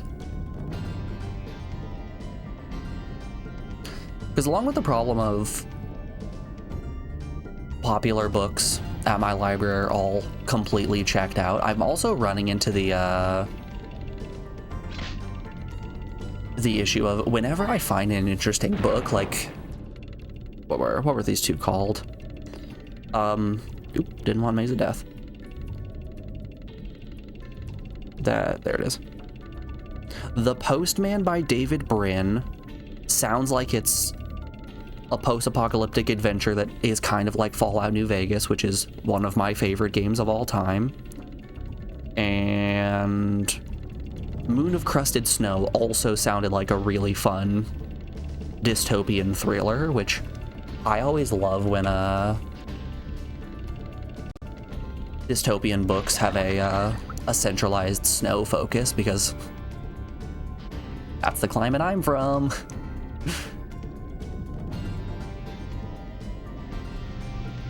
That was one of the things that I enjoyed most in Left Hand of Darkness, was hearing about people's attempts to survive the harsh elements of Gethin.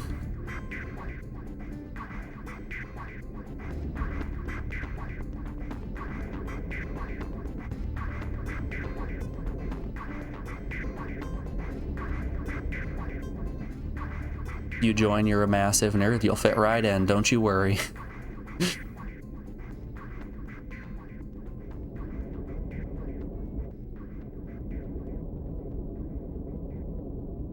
I feel like more often than not, the kind of people who are watching Spyro 2 Ripto's Revenge on Twitch probably are just huge nerds.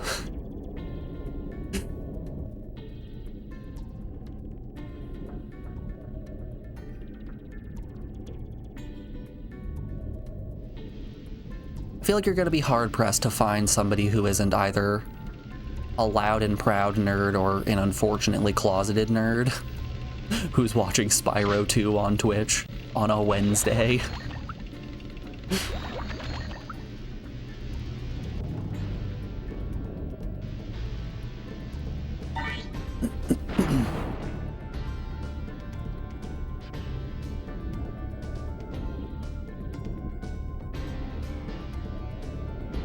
And you know, honestly, there's nothing wrong with being a nerd.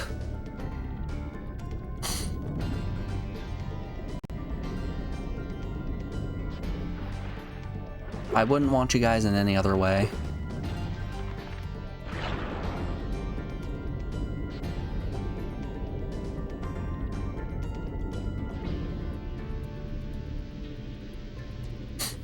You love survival stories with dramatic changes, like slow bits filled with slow traveling through the land, etc. Prince, if you haven't read Left Hand of Darkness, it has a, oh god damn it. Let's go get some more health before we die.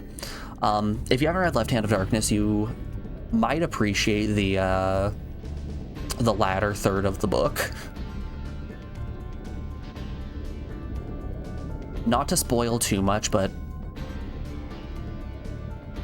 some plot stuff happens, and the two main characters of the story end up having to travel on a desolate snow planet from one continent to another through just like endless snowstorms.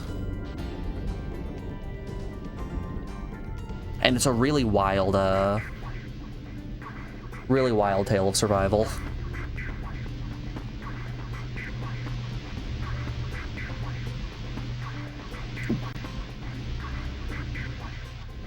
Yeah. Well, we at least got up there. You did it. Well, then Now don't we spoil can it, don't swim in worry. peace. I heard that you were collecting these orbs. Please take this one.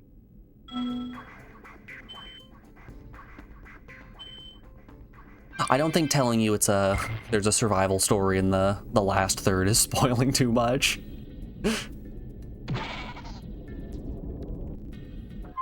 What are we missing? Wow, we're still missing 60 gems and 2 enemies.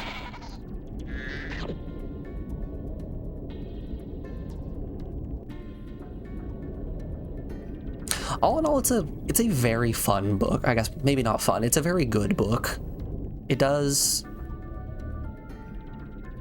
a lot of interesting things in terms of analyzing gender and sexuality in a way that isn't just like overt sexism or outright smut.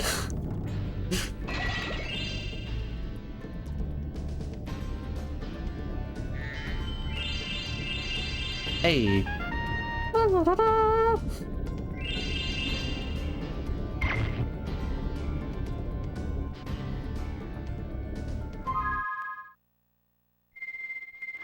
Wait, does it not matter if we kill all of the... Yeah, we have 100%. Okay. I guess it doesn't actually matter if we, Wait, whoa. Hold up here. Ocean Speedway only 66%? Huh? There's an orb in Ocean Speedway?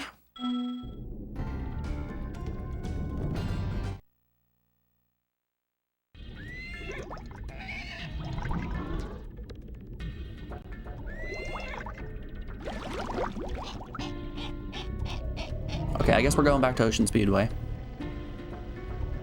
Secret orb. Secret orb. I ask what everybody's top 3 book is off the top of their head, pretty please.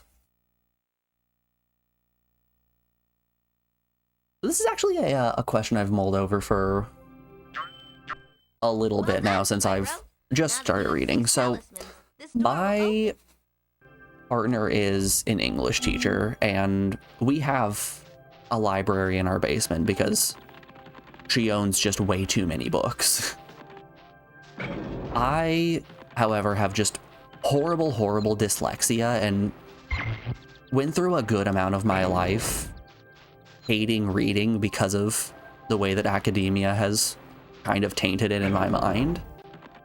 And it's only now at the ripe age of 26 that I've actually started recreationally reading. So all things considered, I haven't read a lot of books. So like it's tough for me to give you my top 3 books, being that I've read maybe 4 books recreationally in my life.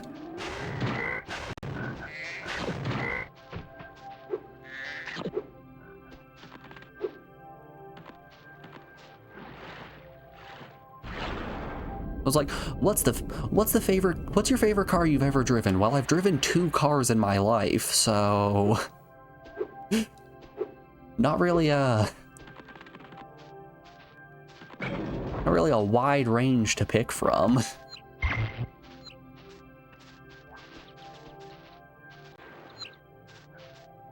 But I can tell you, of the 4 or so books that I've read, I would probably say that The Martian by Andy Weir is my favorite one that I've read.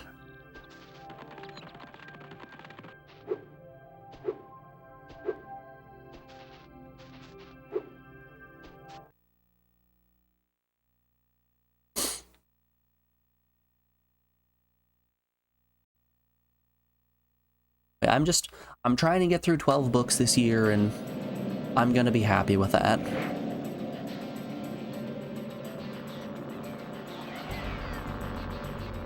Alright, apparently there is a, oh, whoops. Apparently there's a secret orb somewhere in here. So I guess let's fly around and look for it.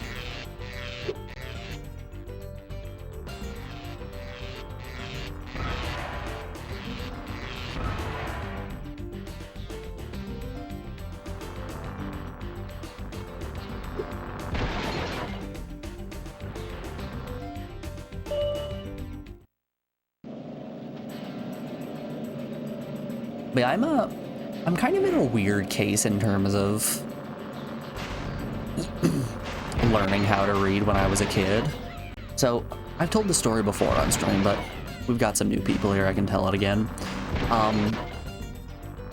When I was a kid, I didn't understand what reading actually meant. So in order to test somebody's reading at my school, the way they would do it was, at the start of every week, the teacher would go in front of the class and have like a printout of a story, like just an excerpt from a story. And she would read it aloud to everybody to let them know what they would be reading for the week. And I didn't understand that I was supposed to be, you know, actually reading this thing that she was saying. I thought that it was instead, I was supposed to have to memorize what she said at the beginning of the week and then just recite it to her once a day. So that's exactly what I did. I was in the top, like, 3 people in my class for reading just because I memorized that story so unbelievably well every single time. And that happened in 2nd grade, it happened in 3rd grade. They stopped doing it in 4th grade. And 4th grade, we had to do what was called popcorn reading, where you would read a little bit of a story, like a paragraph, 2 paragraphs, so on, and then you would pick another person in the class to continue reading from where you left off. So we're doing popcorn reading, and somebody finishes their paragraph and looks over to me and goes, "All right, Uriah, your turn." I'm like, "What do you mean, my turn? Nobody has said aloud what this is. I can't recite it to you." At which point my teacher's like, "Huh, I wonder if the system has failed us here. Which, hey, short answer, yes. Yes, it did. So at that point, when everybody else would go and do social studies, I got taken aside with a paraeducator and was given extra reading lessons to try to catch up, at which point we found out that I have really severe dyslexia as well.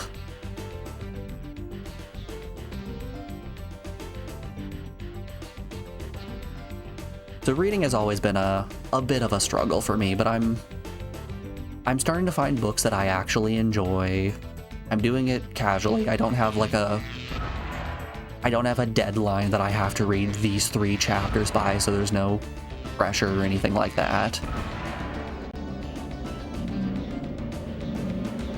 So it's nice. It's been good to take it at my own pace.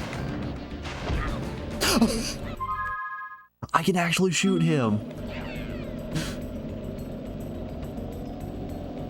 That makes a bit more sense when you can't read chat. Yeah. Kill them all. I guess now you think you're pretty good. Well, let's see if you're as good as the current champion. Oh, okay. Let's do a race.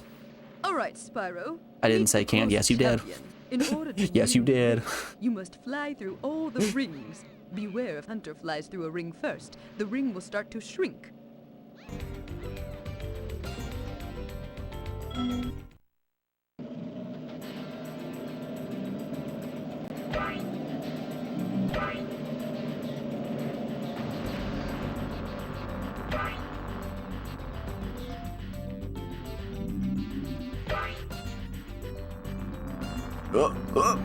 I dipped.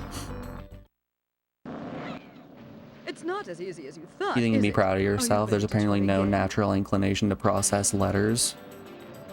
So in order to read, you have to push your brain harder than is natural for you. Yeah. It's tough. It takes a lot of focus.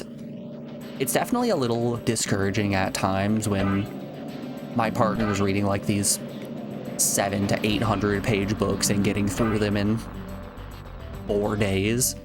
And I'm sitting here with my 200 page book. It's taking me like an hour to get through a single chapter.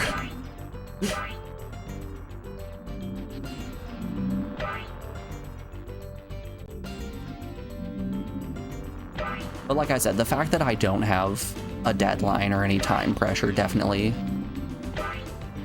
helps a lot with my enjoyment factor. Oop.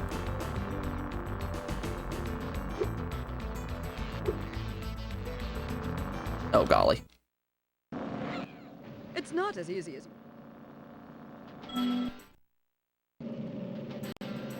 Because you know, that was my big problem with reading in high school and in college. It was the fact that I had those annoying deadlines. So even if I was struggling with reading and it was taxing on my brain, I had to push myself through it, which sucked.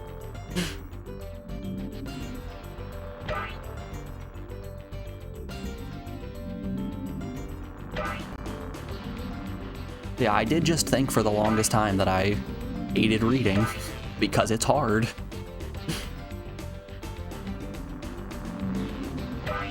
Whoop.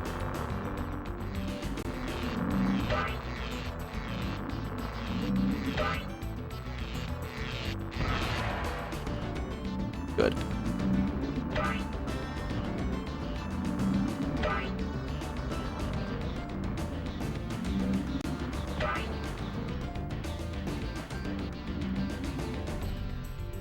It's kind of funny. School also made me have a little bit of a hatred toward art and music that in my adult life I have realized, man, that's dumb. Great job, Spyro. Academia just has a way to kill a person's love of anything.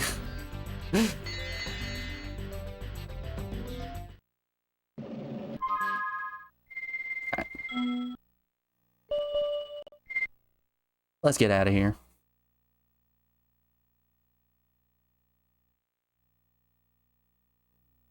Well, slow processing is very beneficial for rich fantasies. Well done, Spyro. Well done, Spyro. Hangs. Crush's dungeon. Alright, before we hop on into Crush's dungeon, we are rounding out another hour of the stream, so we have an ad break coming up here in just a moment. I'm going to put you guys over on the BRB screen. I'm going to go check on my roast, and we'll be back in just a second. After a couple of ads, I will see you guys on the other side of this break. Be back in just a second. Enjoy the tunes, y'all. See you then.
Alrighty, folks, we are back. Thanks, everyone, for sticking around through that break. I do appreciate it. Not only you, sadly, half of the West have schools to thank for their distaste in books, music, etc.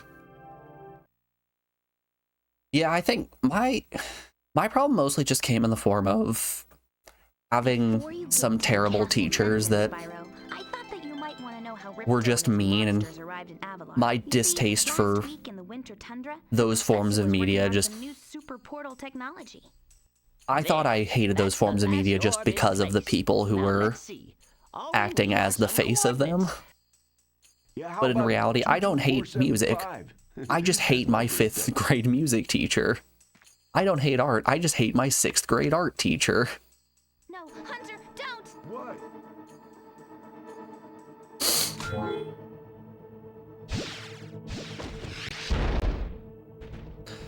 Get off! Like, I have a very distinct memory of being in 6th grade and being given an art project of drawing your dream room, which sounds like just a really fun project, right? Where? Well, I ended up drawing like a really nice looking room, 2-point perspective, put a bunch of video games in there, put a bunch of collector's items in there, had a great time. But the problem that I had in that piece apparently was the fact that I put a poster on a wall that had writing on it. Hurry! Oh my, oh And my. putting words into a piece of art makes it not art in that teacher's eyes.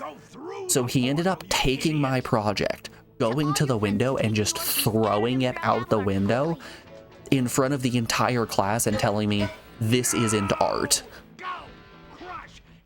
At which point, me, a little 6th grader, a little like, what am I, 12 years old in 6th grade?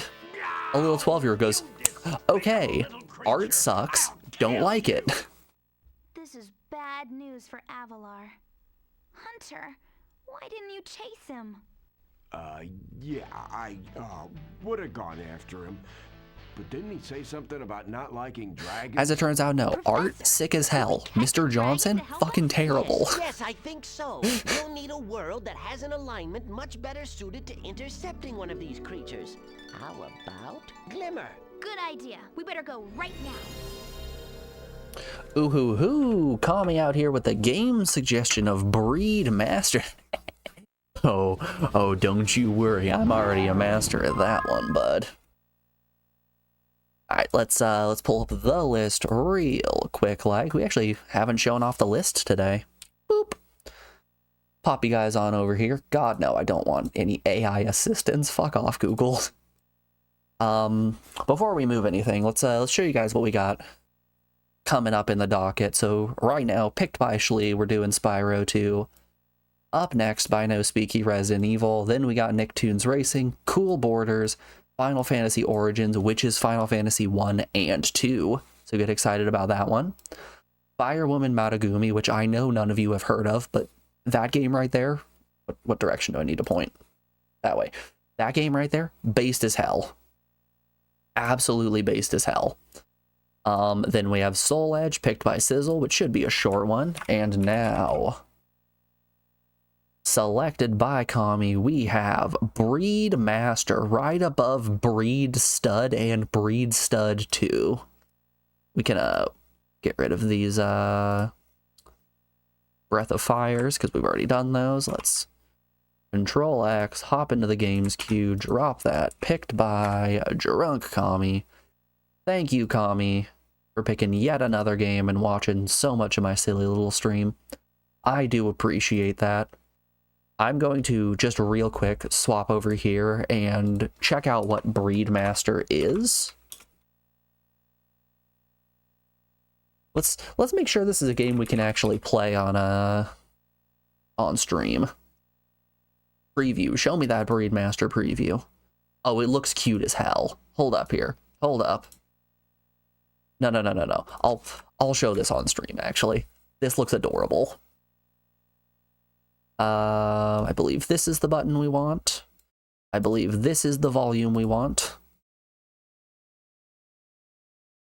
Yeah. Kami says apparently it's a puzzle game. I just saw the cover and the art style is real cute. Okay, they're talking.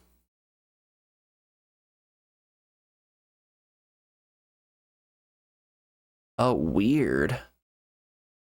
Okay, so it's a match 4. When you match 4, they burst and fill up the L meter.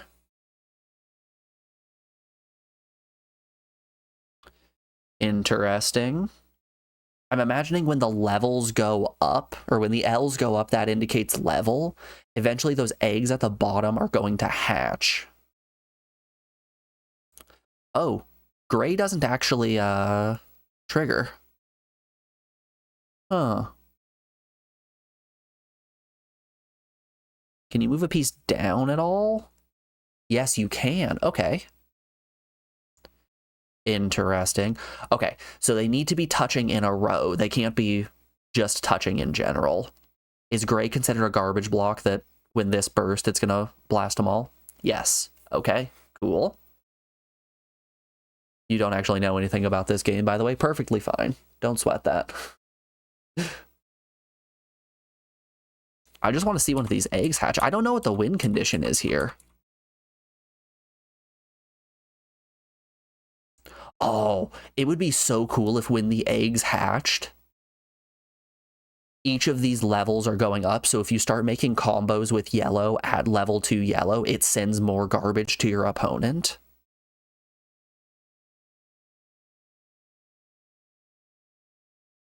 You know, Kami, you said you know nothing about this game. I think Kawaii Games on YouTube might also know nothing about this game because he is not setting up chains. He has every opportunity here to set up chains and he is not taking it. And that's it. That's the whole game, apparently. Okay. You say so, boss. Fine by me. We'll put it to the test. We'll figure it out. But before we do that, we gotta kill Crush.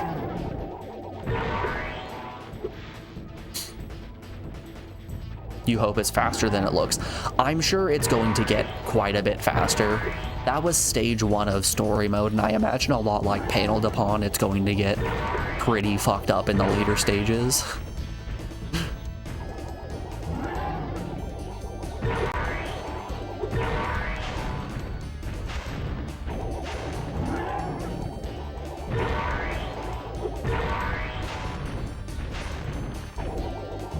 Also, mad respect to you for seeing a game called Breedmaster and deciding, yeah, that's what I'm gonna pick. Okay, he gets crushed afterward. All right. Oh, and we're dead.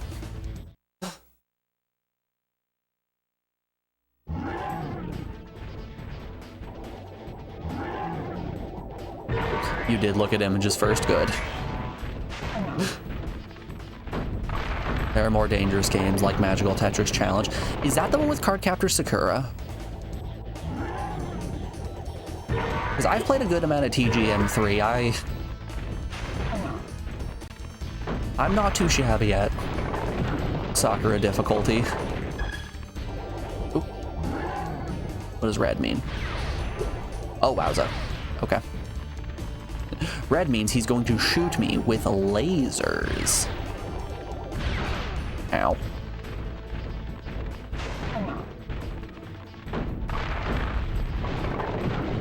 But yeah, as somebody who has played competitive Tetris for a good amount of time, I don't fear much Tetris.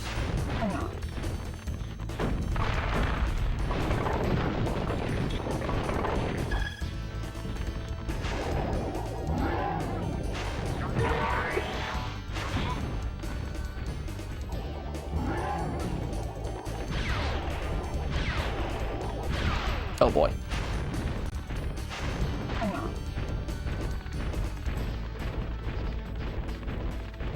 Whoop.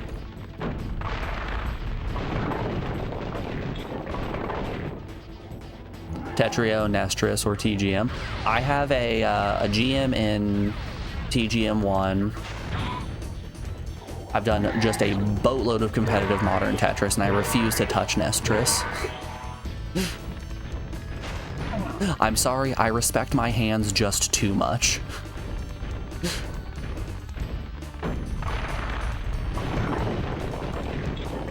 I don't want to tap, I don't want to roll. I'm okay.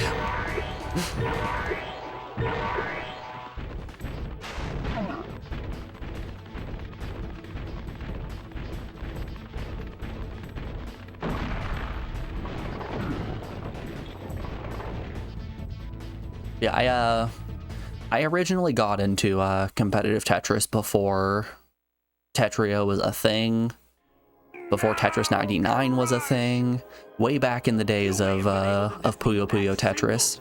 But Gulp will be more match for you. Man, did I play so much Puyo Puyo Tetris. I got in the top 100 in the world there for a little bit. Here now. So, you know, I've got some good build fundamentals. I know how to T-spin double. I know how to T-spin triple. I can set up a DT cannon to start out. I can recognize perfect clears.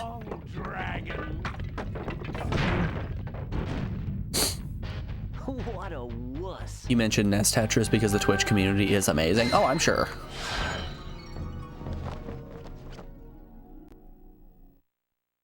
I respect my hands a little bit too much to subject myself to that. That Ripto has caused enough damage. All his meddling has cost me a fortune. If it wasn't for Spyro, I'd be bankrupt. If Ripto were here, I'd give him a piece of my mind. In fact, Like, don't get me wrong, I can mash a button 23.7 times per second. But doing that for an absurd extended period of time is not something I'm interested in. Hell, I speedran Legend of Dragoon for a while. I speedran, I guess, past tense. Okay, Mr. Legend of Dragoon speedrunner.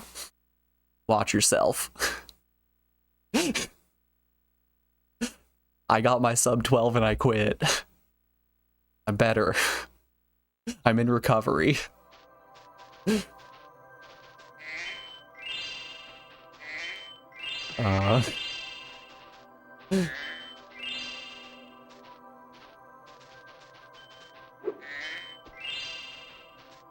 Crystal Glacier. Are we in a different hub world right now? Autumn Plains. Okay. Damn, was I supposed to find climb somewhere in summer?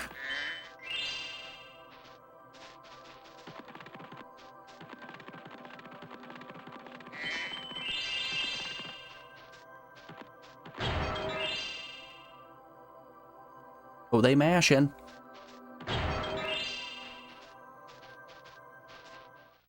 Well done, Spyro.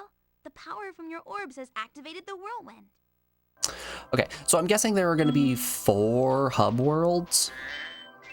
I'm guessing it's going to be 1 hub world for every season, and then maybe a final hub world for, like, Ultra Ripto Land.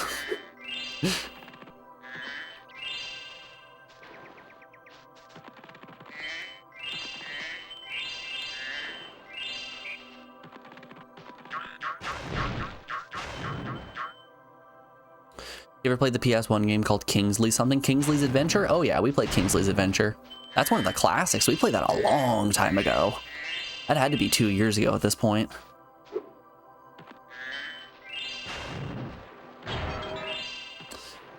Prince, if you are curious at all as to what games we have and haven't played on stream, we can do, maybe if I type it correctly, ! list will take you to a Google spreadsheet. This is the thing I'm always flashing on screen. I'm always flashing my sheets. So yeah, we have 4 different, I guess, spreadsheets here. One is every PS1 game that has ever been released, regardless of region. So this has all North American releases, JP releases, and PAL releases, all jam-packed into one. We have this list right here that is all of the games that we have finished on stream with their relative play times, the scores that I have given them, and who suggested them. So that's all, what are we at? 138 games finished on stream. Not bad at all.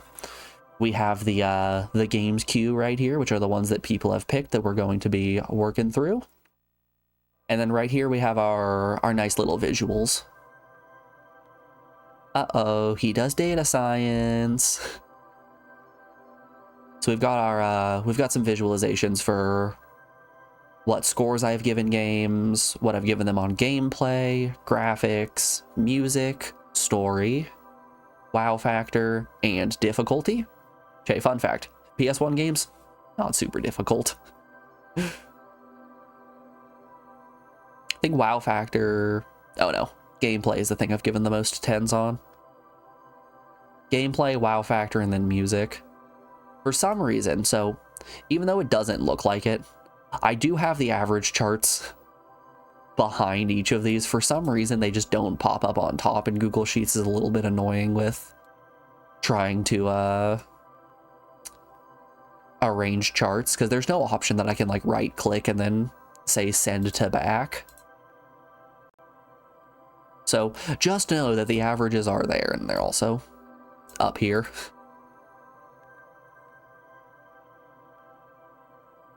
Don't worry, Excel is worse. I know.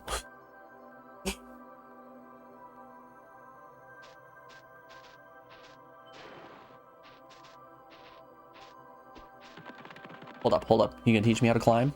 I will gladly pay you today for it. Or I will gladly pay you Tuesday for a cheeseburger today. There we go. I'd be willing to teach. Willing to teach you for a small fee, 500 gems, easy.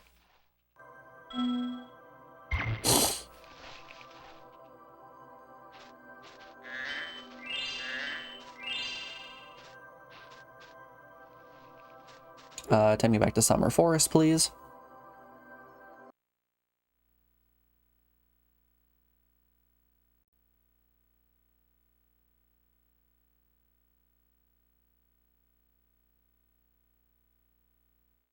Trust you, you're an engineer. I've got a degree in math. I've also played around in spreadsheets. Thank goodness, ever since leaving university, I haven't had to do anything in MATLAB. Because let me tell you, I don't think there is anything worse than playing around in MATLAB.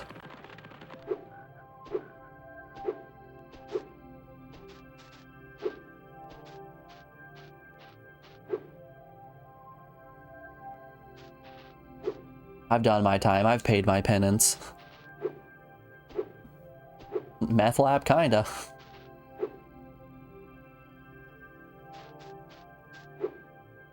Funny enough, I also haven't had to do anything in law tech, which is phenomenal.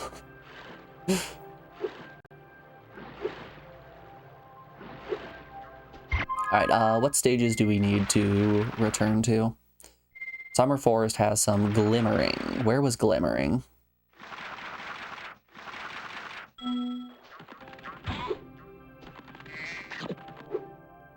Hello, sir. I wish to have some uppies, please. Oop.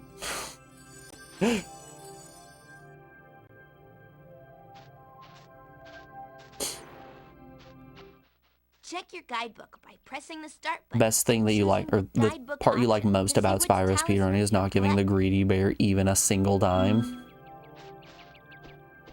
I'm assuming you're meaning any percent.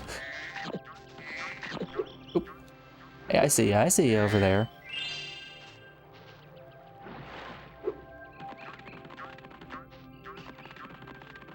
Three body problem is basically math science fiction, by the way. Yeah. I've heard nothing but good things about it. It's just a matter of I need to get my hands on a copy.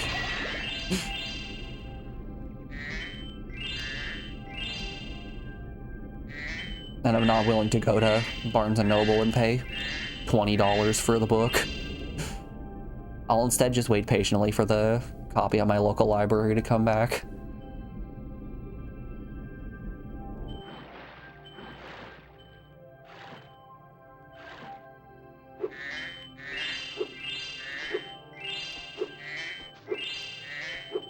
Oh, hey! That makes things a little bit easier. No need to do some weird flight shenanigans here. The game will just give me the orb instead.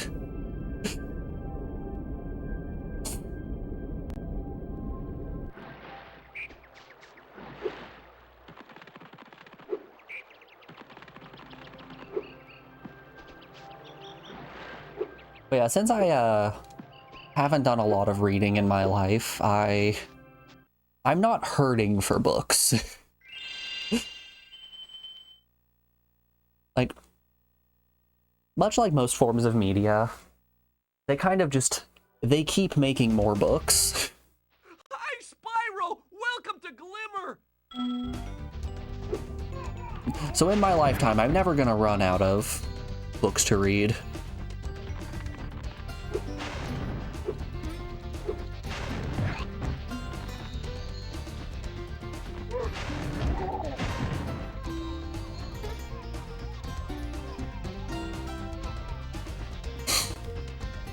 yes and no. In Spyro 2, 80% you skip almost the entire game, but there's a category like and all levels, which still Moneybag is skipped 8 out of 10 times. Good.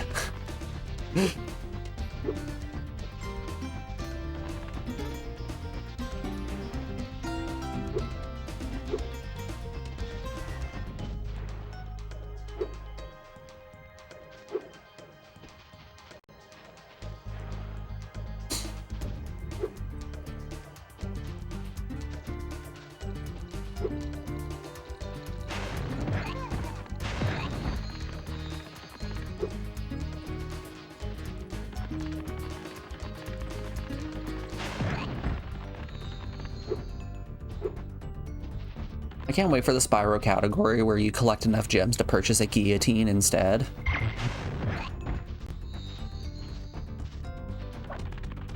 And then you take that to good old Moneybags. Ah, there we are. Okay, we gotta hit them all and then that'll give us flight. Then what does your closet bulge and break? Or then what does make your closet bulge and break? That would be Hawaiian shirts. I'm a big collector of video games and Hawaiian shirts. Head on up the ladder.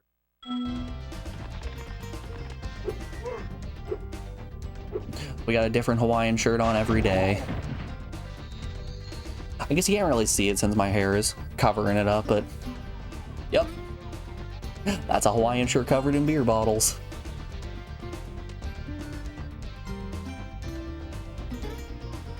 Must be in the cold climate. Oh yeah.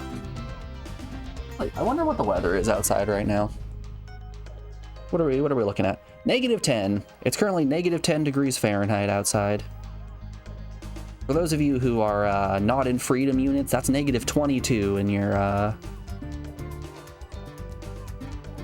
weird form of temperature measurements. I showed this off a bit ago. So my partner's brother has been staying with us for a little bit now while he gets some medical stuff sorted. And we had just a little bit of snow the other day. So his car kind of got buried because he refuses to park in the garage for some strange reason. So, oops, not that one. That one right here. Here's his car. It's just a little buried. Just a bit. Here, I'll show off another angle of it. Yeah, there's the side view. You know, not a ton of snow, right? Just a little bit.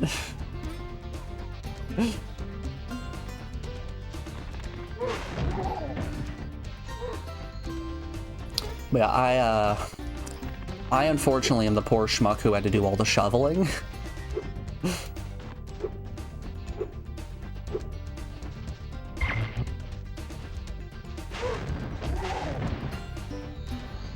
That amount of the snow would basically be the end game for Netherlands. Yeah, the schools around here were canceled for a day or two because of it, which kind of shocked me. I was born and raised in Montana. I'm used to the snow. Seeing 2 feet of snow build up, that's nothing. I've lived through worse. And I was absolutely shocked to hear that schools in the area were canceled, but going from living in a larger town that has infrastructure, paved roads, dedicated plows and salters who are out there taking care of the roads, it makes sense that school's not going to be canceled. The buses still run, everything's fine. Now that I live in backwater Montana and nothing is taken care of by the county, it's sort of, you have your own dirt road, figure it out yourself, bucko. It makes sense that they would cancel schools.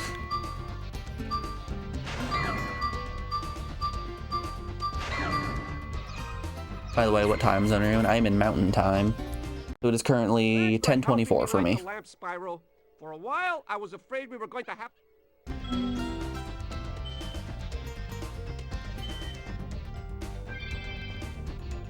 It's 6:30 for you there. Yeah, it's about 10:30 here.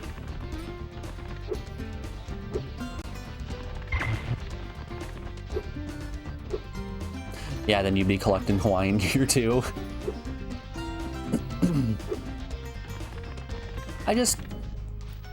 I like Hawaiian shirts. They have vibrant colors that I like. They fit really nice. They cover up a lot of my body, which I appreciate. And yeah, I want to say I'm up to like 40 something. It's essentially just anytime that I'm out and about, if I see a thrift store of some kind, I will always check it to see if they have any Hawaiian shirts that are in my size. Check your guidebook. And you know, pressing the start button and worst case scenario, I guess I can spin the other way. option to see which Worst case scenario, I buy a Hawaiian shirt that's a little bit too big, and then Clonk and Bonkers gets a new one back there.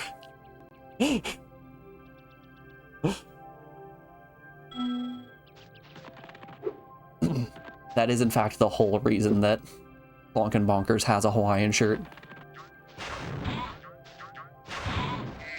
I grabbed one that was just a little bit too large.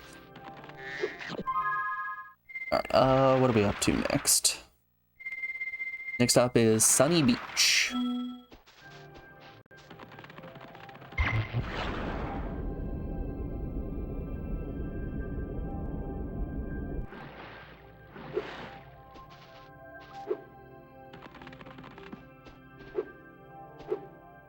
There was a point a couple months ago when one of my partner's students found her Instagram, and you know, that can be a recipe for a disaster if you're not careful about what you're posting on social media. But my partner's smart and doesn't make that mistake. They know that it's public. But the takeaway that her student ended up getting was just, damn, Uriah wears a lot of Hawaiian shirts, doesn't he? Hi, Spyro.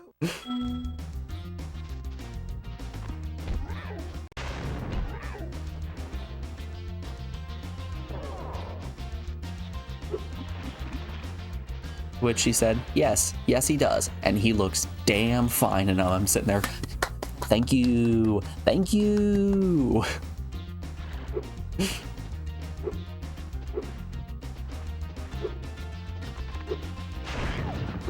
Too true, +2.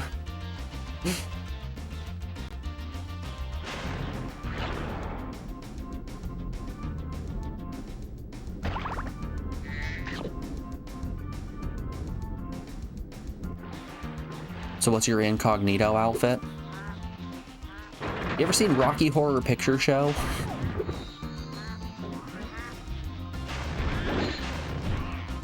It's just a full Frankenfurter cosplay.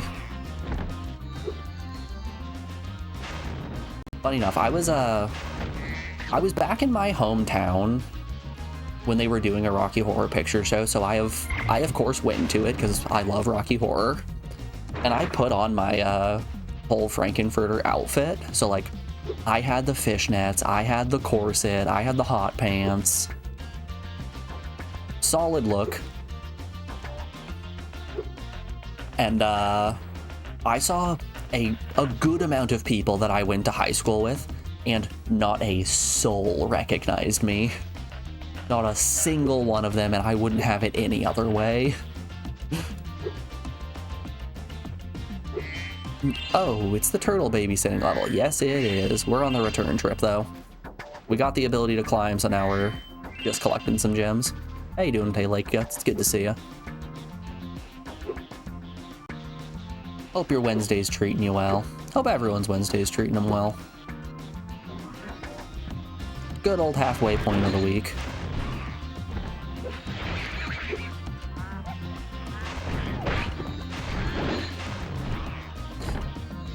Here, we can pull up Dr. Frankenfurter.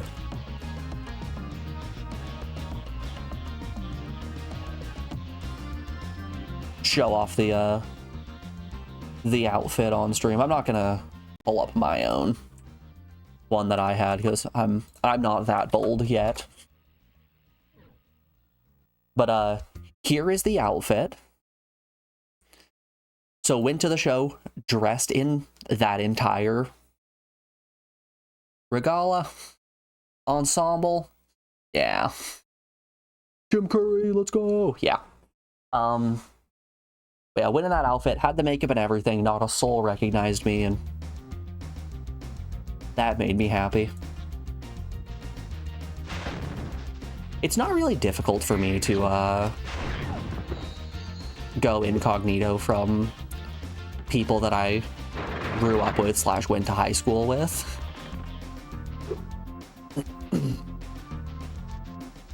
Mostly because through the entirety of high school, I had a shaved head, so my hair was non-existent, and I had just the worst mustache you have ever seen.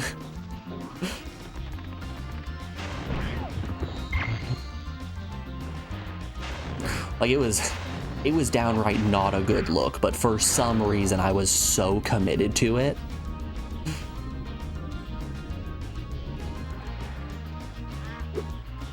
For all of high school, I had the shaved head and the mustache. Then when I got to college, I grew the hair out, but kept the mustache.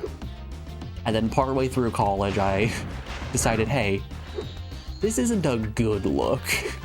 Maybe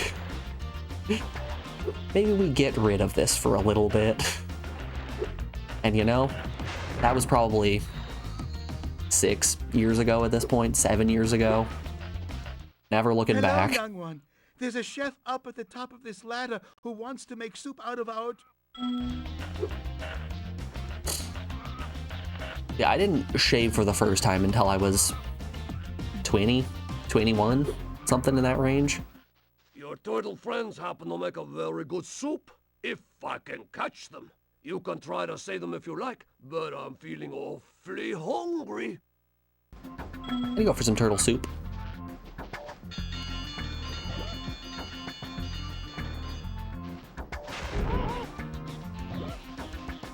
They come. Oh, they are coming from both sides.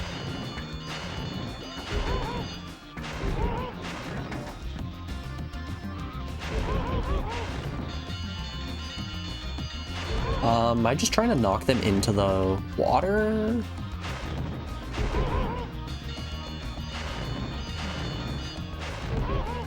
Oh my goodness.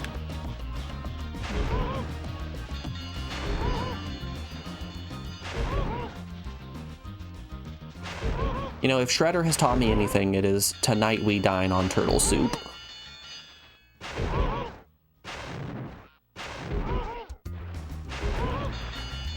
Get out of here. So, Okay, yeah. I was supposed to knock him into the water. Yeah, more where those came from. Here. Take this orb and get the heck out of here. I'm assuming this is a, yeah, this is probably going to be a 2-orb task. If you step a little closer. Difficulty of 5 out of 5. Okay. No, I want to do it. Oh, right. Step closer to the culture. Okay. Here we go. Let's get real up in here.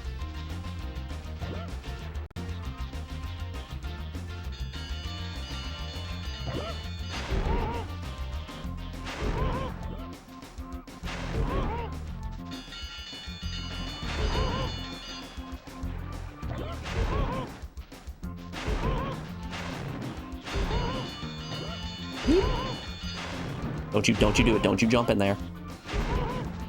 Holy moly, there are so many to take care of. I understand now why this was called the turtle babysitting stage.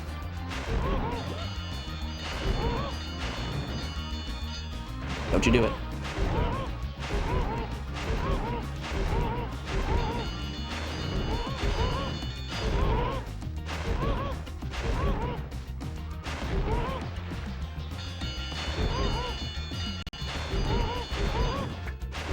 God, they're like lemmings. They just...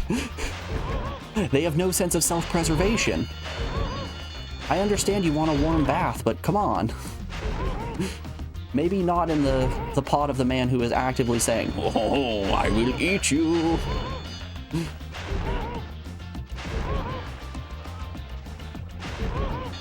Get in the water. Go home. Be a family man.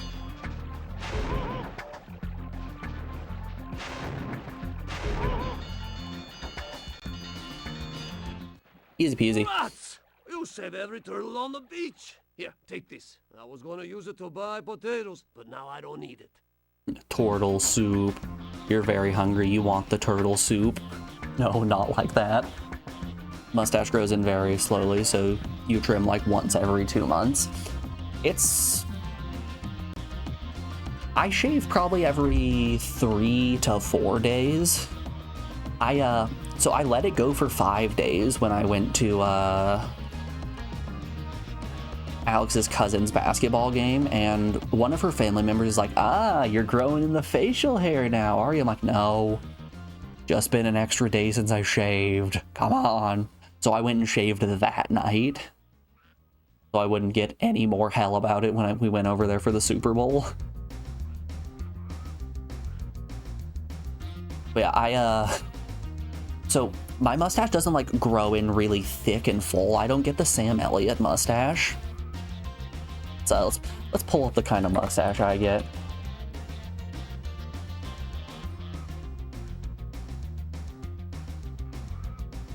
There we go.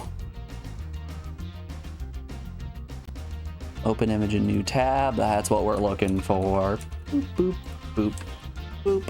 So I don't grow in I don't grow any hair right here, so like not on like the snake bite area of my face. So like I can grow a pretty good goatee, but I could not grow a full beard because it's just 2 patches of hair on my cheeks and then the goatee. And my mustache doesn't grow in full and thick. It grows and starts going out and down. And it's really wispy, like dare I say, Master Paimei from Kill Bill.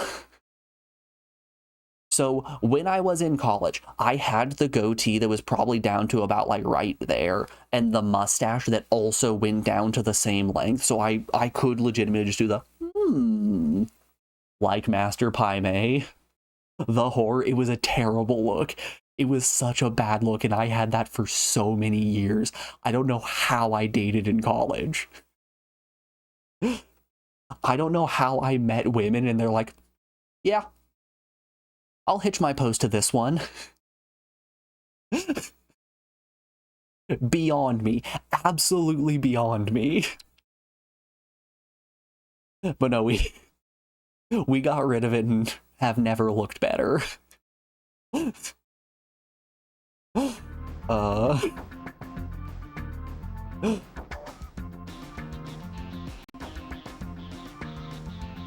It's a lost cause to fix, look. They're sitting here, I can fix him, I know it.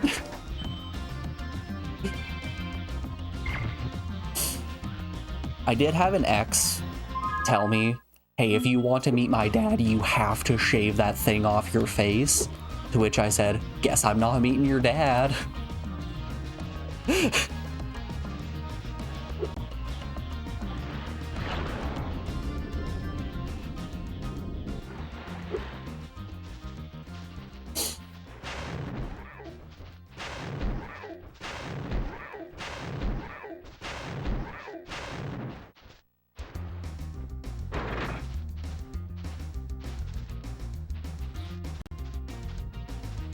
Yeah, I'm glad I finally realized it was a bad look and did something about it. On my last anniversary vacation, we went and visited one of my friends from college who, as soon as she saw me, went, "Thank God you decided to get rid of the mustache." Like, yes, I know it was a mistake. You don't have to tell me. I understand that I messed up. It's okay. Can I get out of the water? There we are.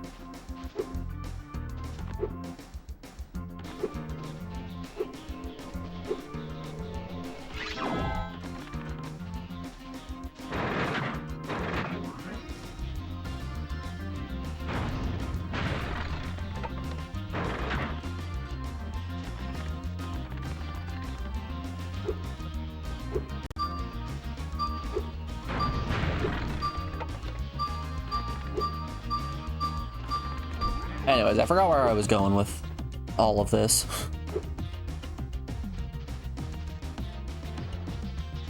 Hawaiian shirts are cool. There's the takeaway. I like them. They feel nice.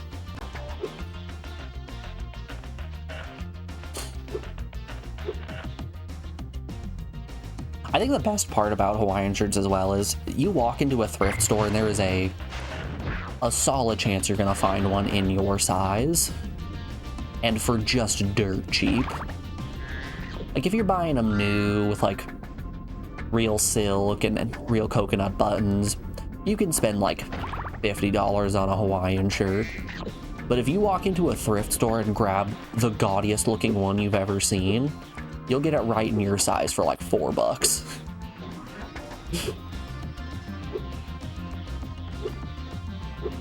I don't think personally I have spent more than $4 on a single Hawaiian shirt.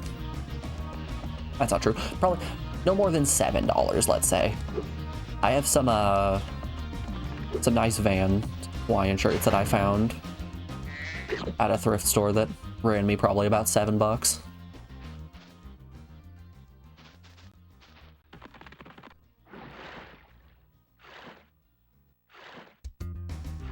There's a gem somewhere. Yeah, we're only missing 10, so I'm assuming it's a yellow gem that I'm missing.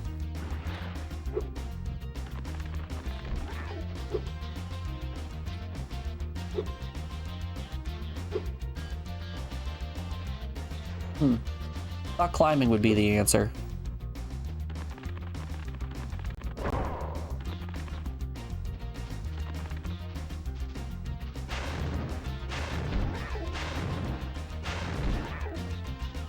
Get on the button. Whoops. Oh, hold up here, hold up. Can we keep forcing him along? No, I think he just stops. Yeah, he turns around. Boo. Boo and hiss.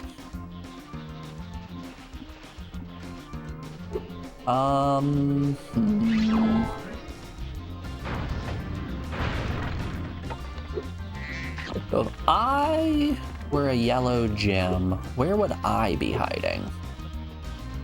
Probably in the sand.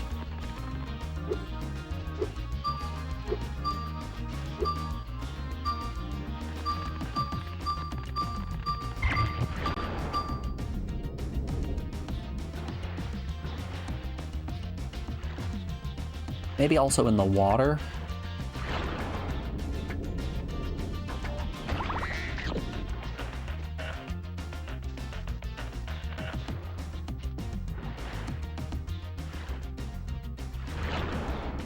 You ever braided your hair? Oh yeah. Well, I personally don't braid my hair. I've had others braid my hair before. My preference in terms of hairstyle, though, you don't usually see this because I always have it down during stream, but my preferred hairstyle is something along the lines of I take it, I throw it up, sort of like a ponytail, but then I do like a half bun there, kind of like that. Something along those lines is usually what I'm going for. Jedi? Yeah, a little bit.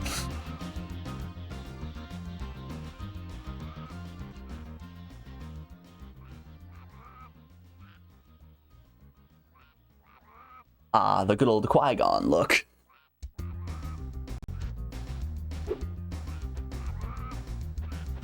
It's easy, it gets it out of the way, and that's really all I care about.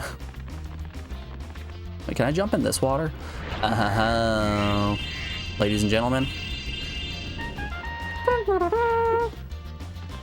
Alright, let's get out of here. There should just be some...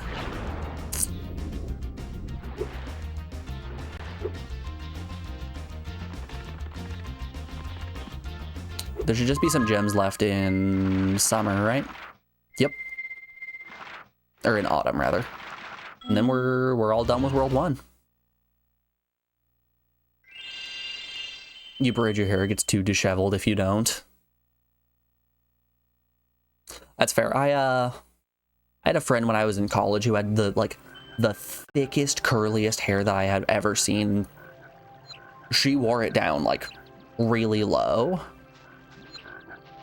And there was probably a week or so that she just had too much going on and couldn't take care of it properly. And it formed the biggest ball of dread right in the back top. Like right where your head would be, right where your head would be laying on a pillow was just the biggest mat of dread that I have ever seen. It was so unfortunate. Thanks for streaming, you gotta lurk. Thanks for stopping by, bud. Thanks for the 2 bits as well. 4 bits total. I appreciate it. That puts you in the number 2 slot. Yep, alright. World 1, fully done. Hell yeah. Alright. Let's, go to the next place.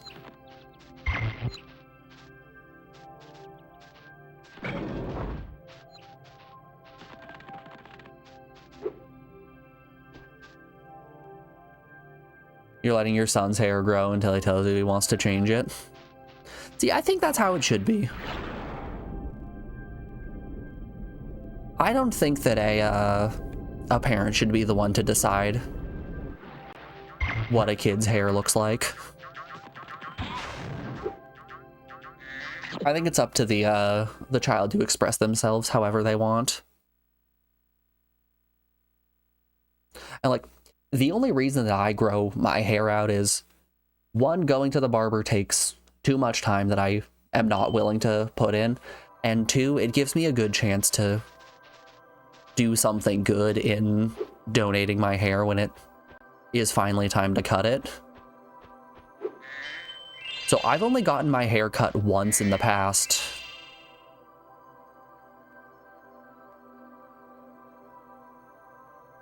maybe 9 years. And the last time that I got it cut was 3 or so years ago. And I cut off a solid like 48 inches for donation.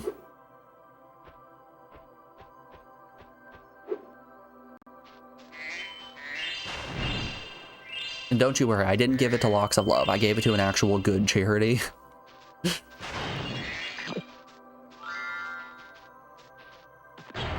For those of you that aren't aware of Locks of Love, it's a terrible for-profit organization that lobbies with a bunch of hair salons.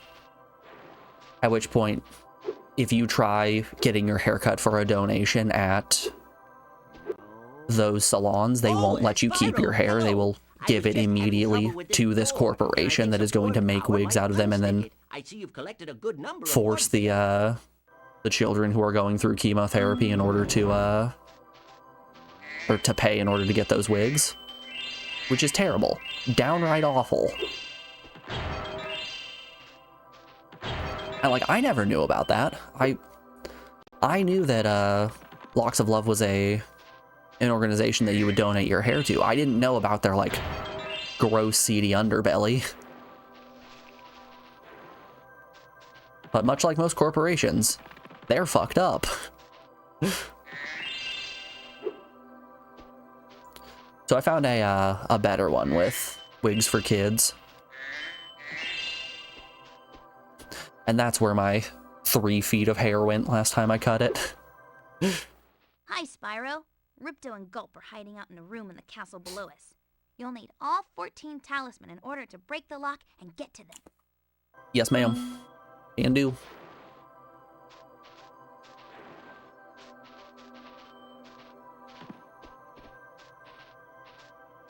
It was a really pleasant experience last time I donated my hair, so I'm probably going to go with wigs for kids again.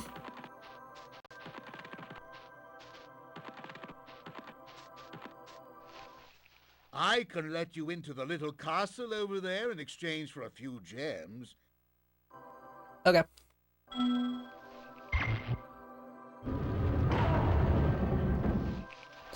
They do a really nice thing as well, where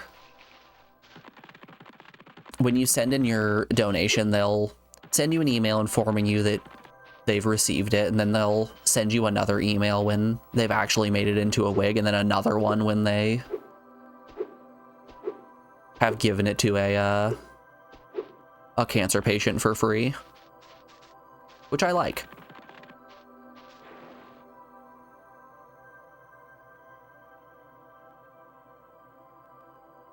Like, it might just be the fact that it's repeated validation that I have done something good, but I like it.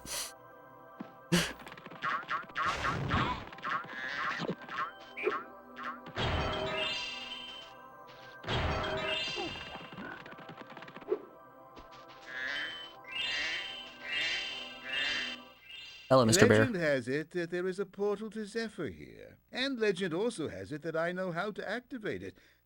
Yeah, how much are you gonna charge me? 400? Okay. Zephyr. Let's go Zephyr.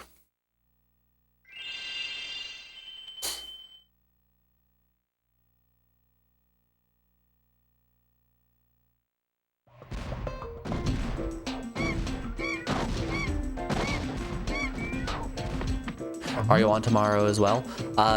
Usually I stream weekdays. Tomorrow is an exception to that case. Because my partner's going to be out of town for Valentine's Day, I'm going to take the day off of streaming and make her a nice lunch, bring it to her at work. You know, do something special since we won't get to spend Valentine's Day together.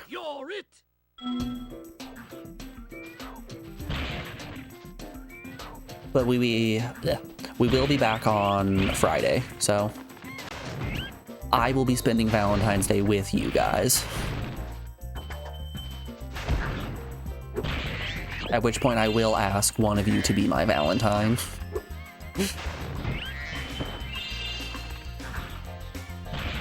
Who are we kidding? We all know it's gonna be Kami.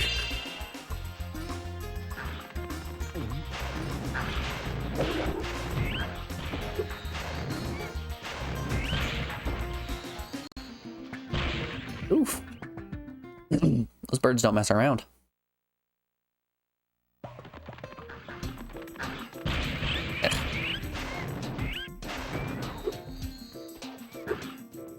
Well, thanks for a nice hang today. Gotta head out. See ya. Thanks for stopping by, Prince.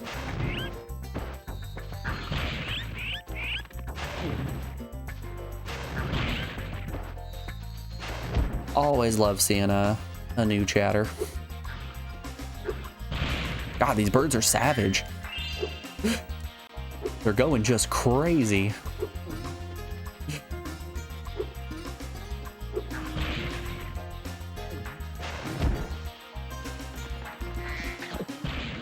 Oop.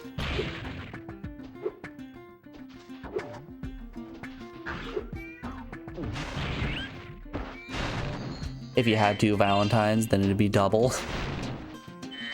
How you doing today, Double? It's good to see you.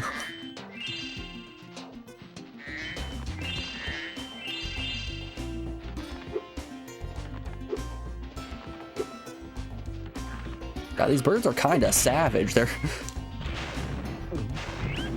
really going right for the throat.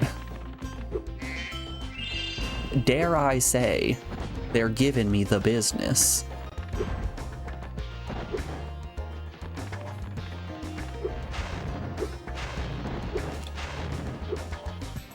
Oh, hey guys, that pot right there, no collision. Not a hitbox to be seen. I'll be taking this. Hello, sir, may I have your cannon? Cannon just ain't working for me. You can blast that bird. Not my cans, not my cans, my precious antique cans.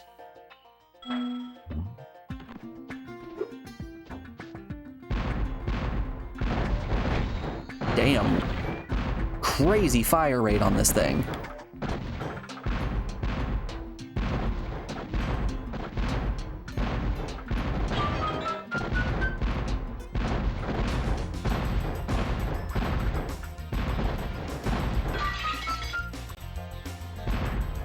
Do I need to blow up the door? Can I blow up the door? It's looking like no. It's looking like yes. Did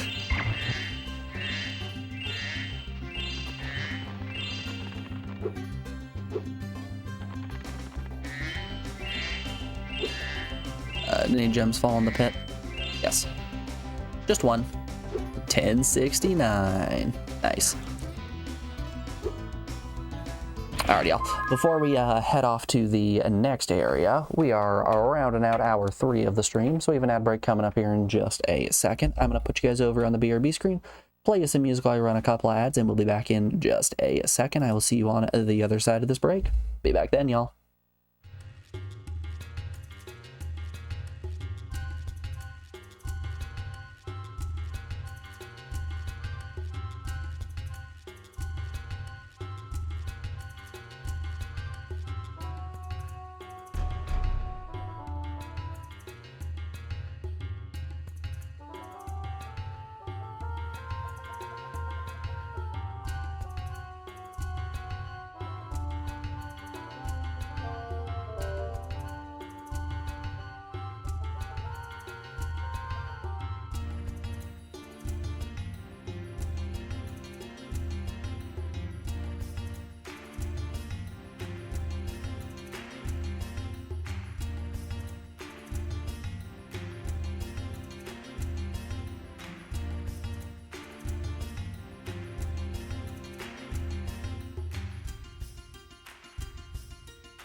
Alrighty, folks, we are back. Thanks everyone for sticking around through that break. I do appreciate it.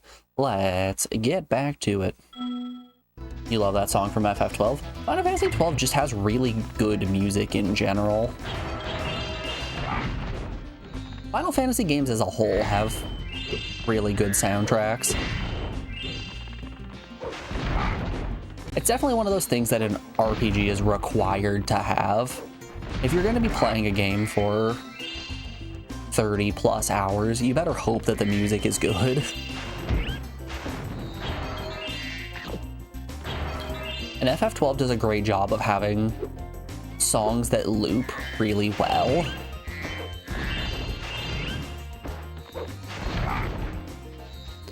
So even if you're listening to the same song for 2 hours on loop, it doesn't feel like you're playing Bubsy 3D. I joke. Bubsy 3D has okay music. Who doesn't love a good old do do do do do do do do do do do do? Just repeated forever.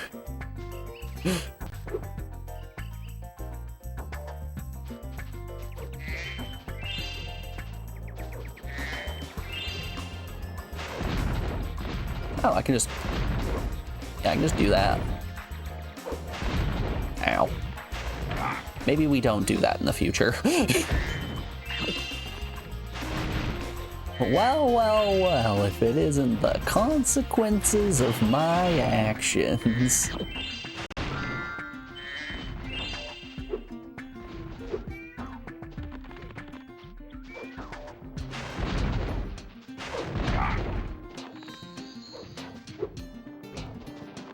This is just like Dark Souls 1. I feel like I'm an undead bird climbing up to Taurus Demon. Ow.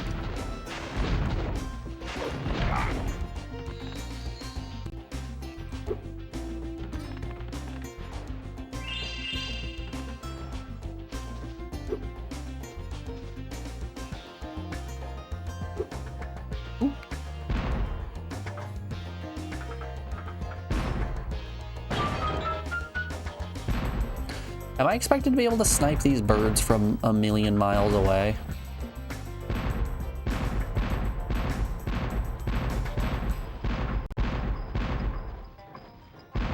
Is it going behind them? I don't actually know.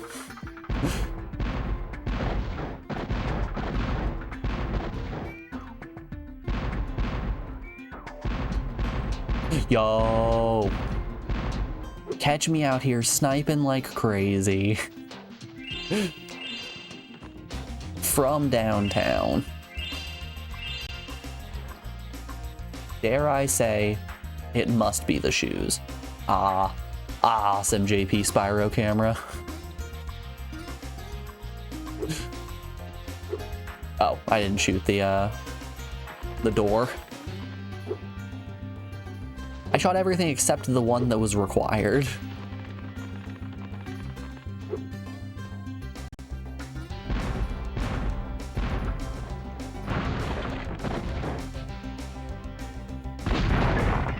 Oh boy.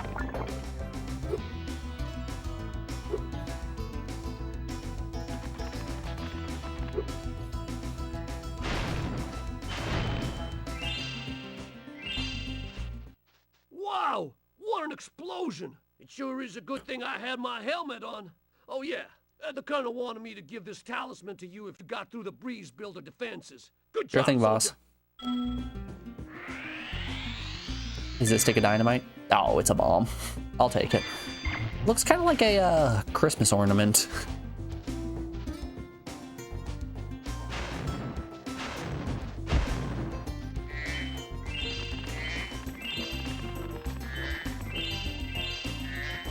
The heck are you? It looks kind of like a Billy and Mandy Chupacabra. Hold up, let me get a look at your face. Stop running away. My name is Little Bo Peep, and I have lost my cowlicks. With these They're cowlicks. Yeah, I can find your cowlicks. Hold up here. Let me see your face, buddy. I don't think he's gonna let me see his face. Maybe if I corral him, he will. Oh, they moo.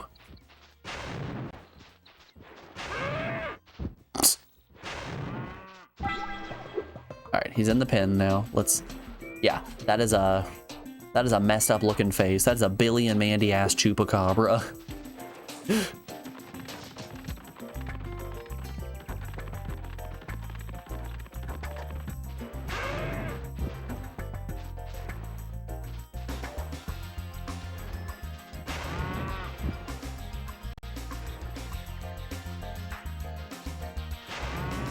I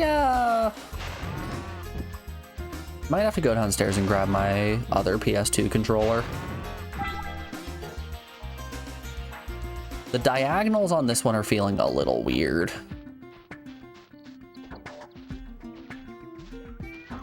Like, I don't feel like I'm controlling Spyro the Dragon. When I'm doing the moves, it doesn't feel like I am actually Spyro the Dragon.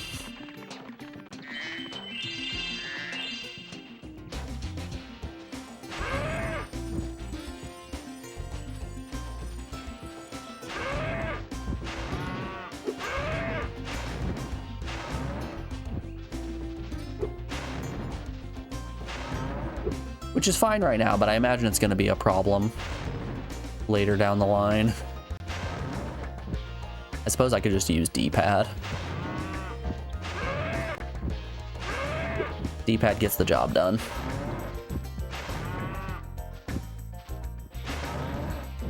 How many Calyx did he say? 5?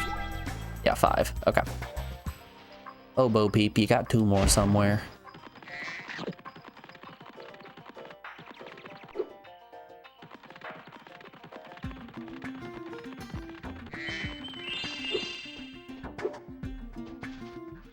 What light from yonder window breaks? That window up there, dummy. The professor said he was working on a way to help me get back with Juliet, but I haven't seen him in a long time. Find professor. Okay.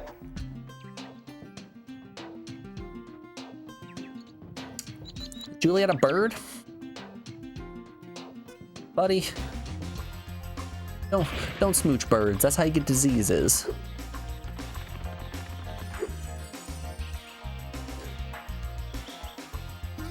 You want avian flu? This is how you get avian flu.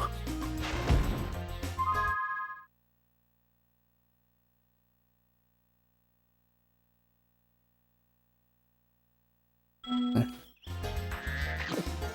never thought I would have to write this message, but please, I am begging you, stop kissing birds. Let's try to hunt down the rest of Bo Peep's Calyx.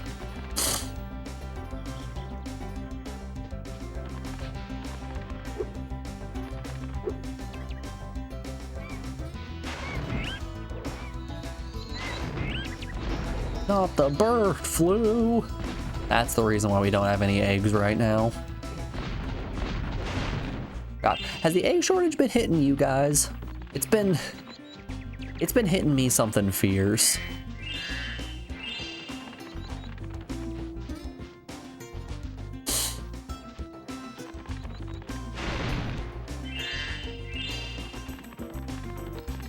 Like, I've still got, I think, 8 eggs in the fridge that I'm holding on to in case of a rainy day, but oh man, $7.50 a dozen where you are? Crazy. Absolutely crazy.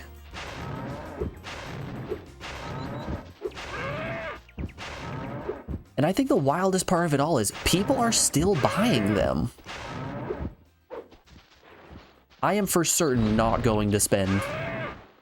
Ooh. I am for certain not going to spend nearly $8 on a dozen eggs.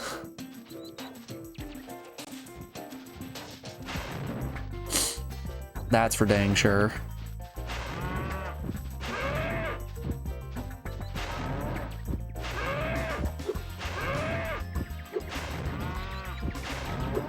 Like, you used to use eggs because it was a nice economical choice. It was fine, they were cheap, you could get a lot of them.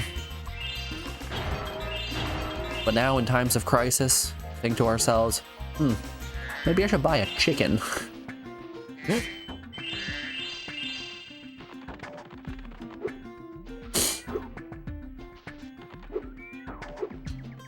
I am curious if this egg shortage has resulted in the price of chickens going up. Spyro, my boy, I've got a magic bean, seed, for you in here somewhere.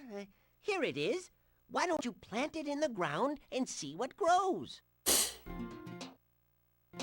I'm sure there are a lot of people out there that are woefully ill-prepared to take care of chickens that have decided, well, if eggs are expensive, I'm gonna go buy a chicken.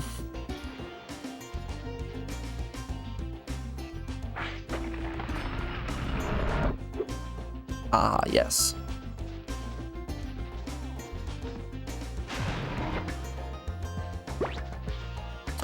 Oh, do I only get 1 seed? Okay. Oh. Oh, that's cool. If I hit both shoulder buttons, the camera just centers behind me. I didn't know that. Fun.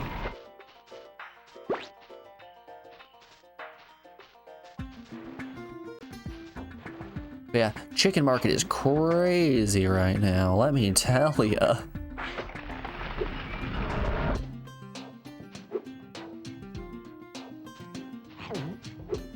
Okay, I need a 3rd seed.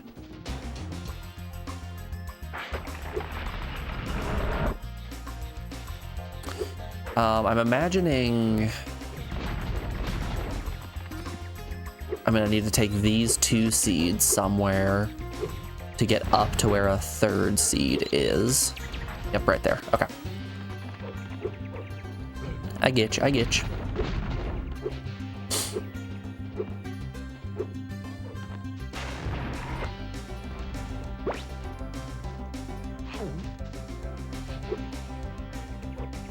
Yeah, all this egg shortage has really done to me is made me have to think a little bit harder about how I cook things. Because it's not like I'm unable to cook anything now that I don't have eggs.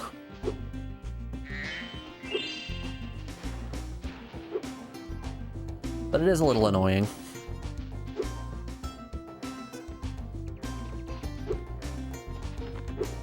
Because you know what I really enjoy? Chicken cordon bleu. And I can't bread me some chicken without eggs. I suppose I could do like a mayo dredge, but that's nowhere near as good.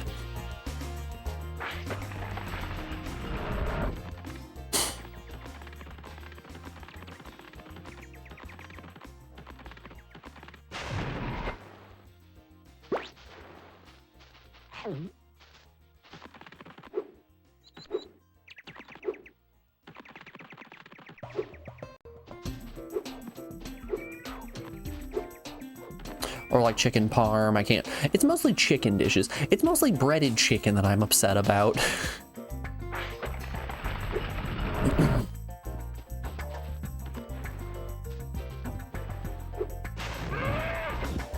Oh, damn. We've got to be extra careful here.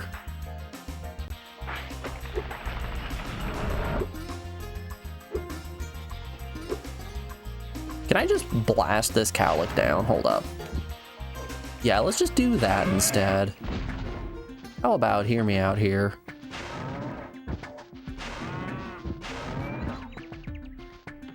Easy peasy. I will simply choose not to instead.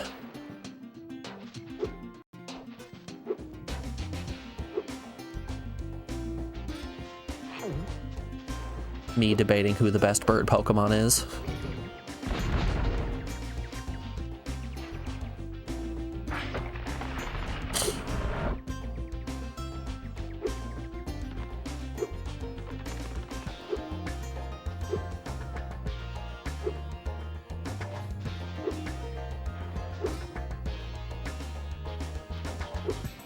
God, speaking of bird Pokemon, I cannot stop pulling full arts in TCG Pocket. I don't know what the deal is, but I can't get an EX to save my life. I'm only pulling full arts, which is such a strange problem to have. But I want to build a couple of cool decks that I have planned out to see if they actually work. And it's just zero luck.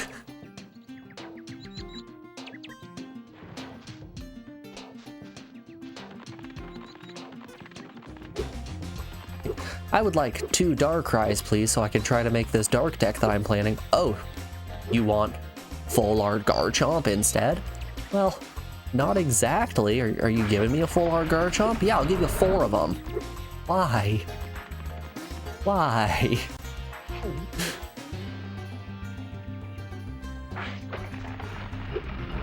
For what purpose? To what end?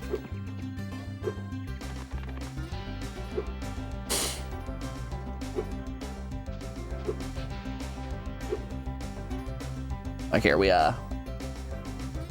I pulled the app up real quick. Are you ready? Are you ready to hear all of the full arts that I have in this this new set?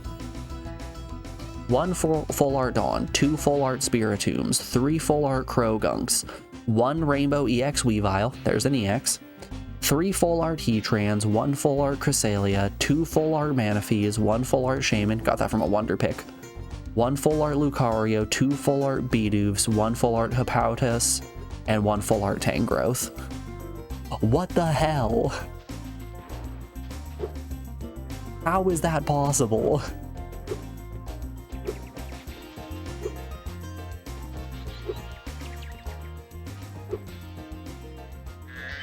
That Rainbow EX Weavile is one of the 3 EXs I have, with the other 2 both being Dialga.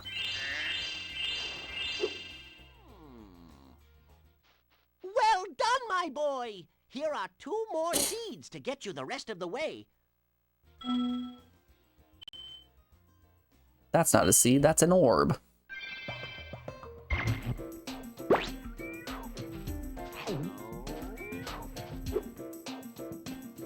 Like, I know I shouldn't be complaining about getting rare Pokemon, but like, come on.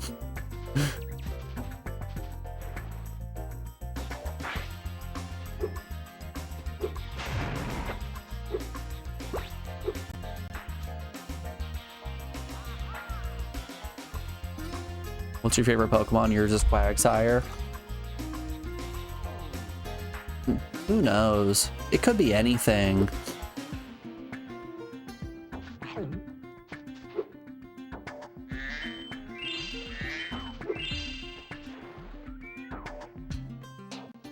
It could actually be any Pokemon. Anyone.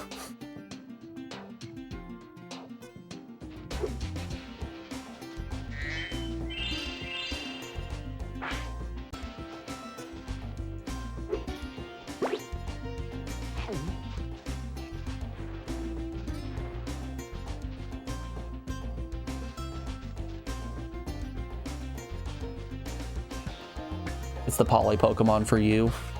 Poliwag, Poliwhirl, Polyamory.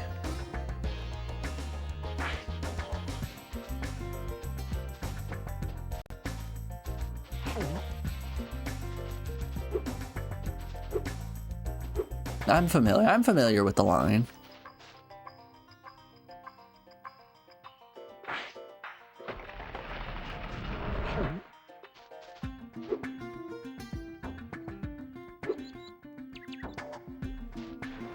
Sizzle, how do you feel about Politoad? Romeo, Romeo, wherefore art thou, Romeo? Not the voice I was expecting. Oh, there's Romeo. You can have this. I don't need it anymore. I really like Politoad in conjunction with Ludicolo in doubles. Having Drizzle Politoad with Swift Swim or Rain Dish Ludicolo, chef's kiss. Such a good combo.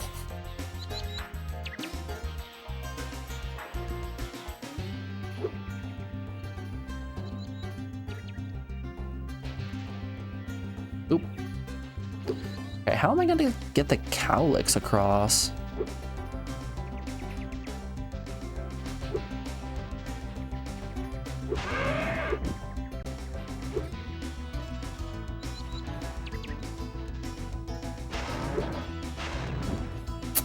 Can't get the double there. I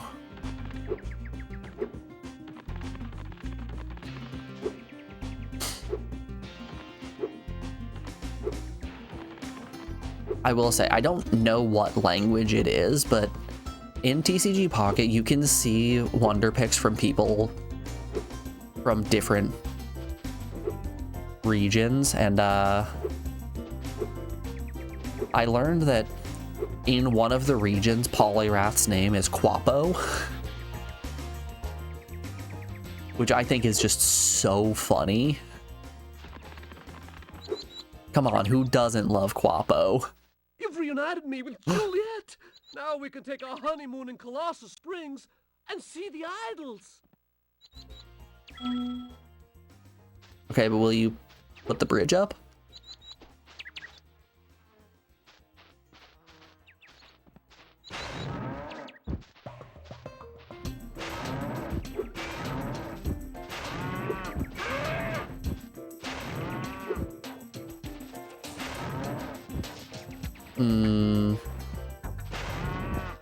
How now, brown cowlick? That's the German name? Okay. Good old Quapo. Does it translate to anything in German?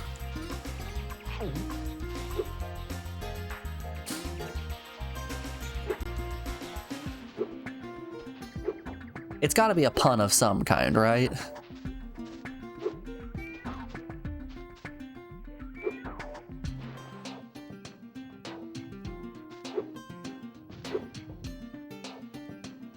It's a German pun that just means punch frog. Let's go, Quapo. I love my punch frog.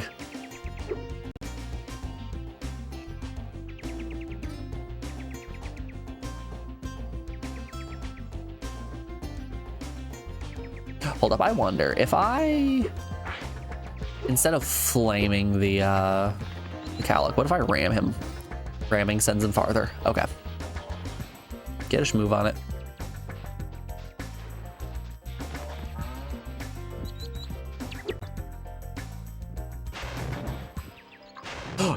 Bastard.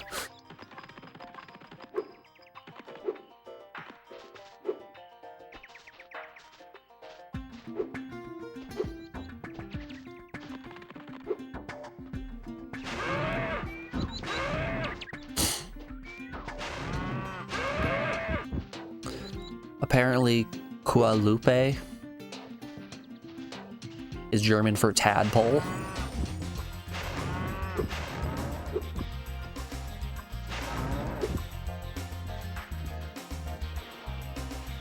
Ah, so it's punch tadpole.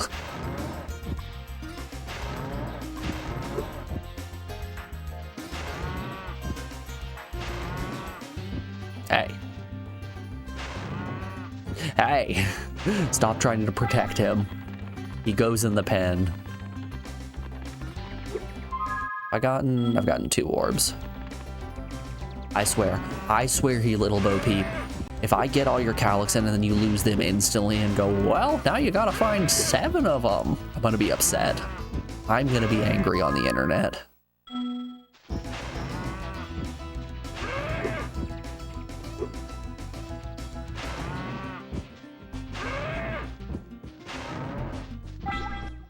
Thanks, Spyro. Here's a little something, you know, for the effort. Here's a little something.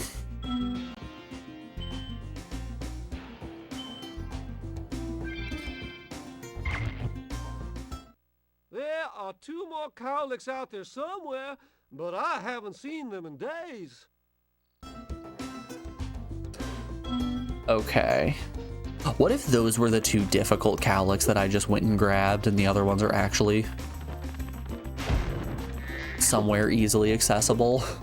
God, I'm going to laugh if that's the case. Catch me out here on the chuckle meter. Me, me, me, me, me.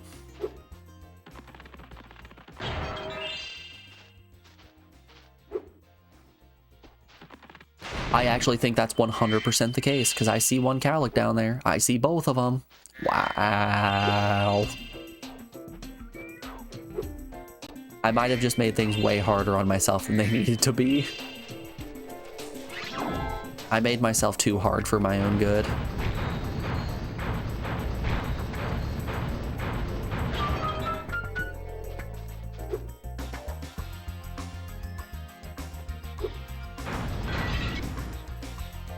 Oh, new mystery pot.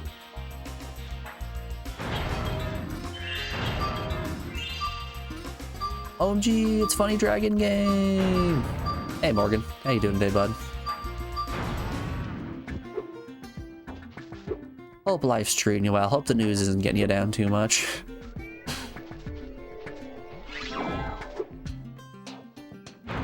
But yeah, it is Spyro time. I know that guy.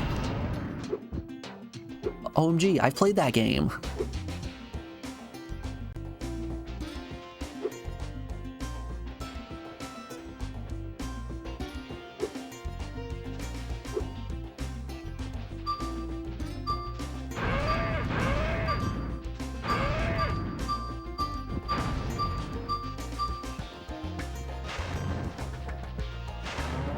So I for sure grabbed the two difficult cowlicks before the two easy ones.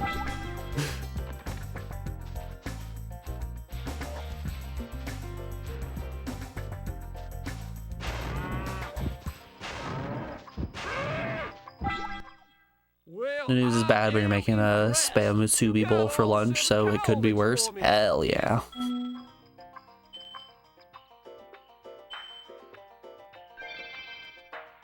I'm probably just having some leftover pasta for lunch today, but I got a pot roast that's currently brewing in the crock pot right now.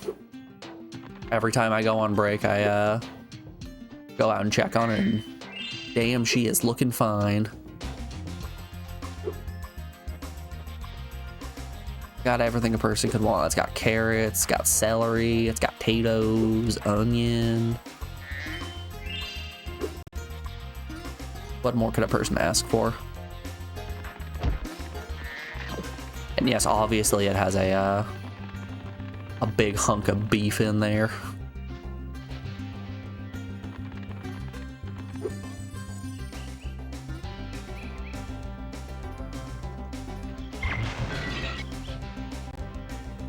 Okay, that's all the way at the beginning. That is a good distance away.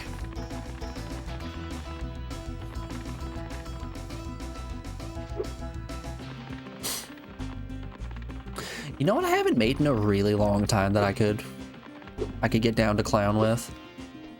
Some onigiri.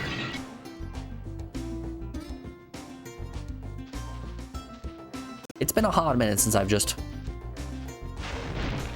rolled up some sauce and meat in a ball of rice and called it a meal.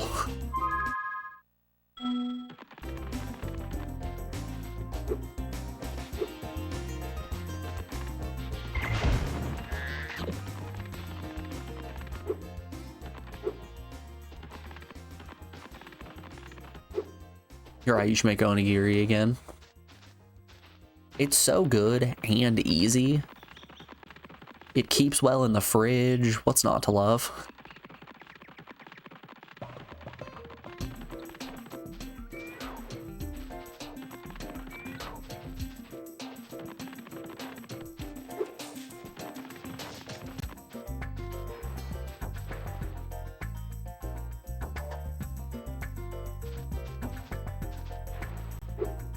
You bought a bunch of sushi rice at Winco because they put them in the bulk bins.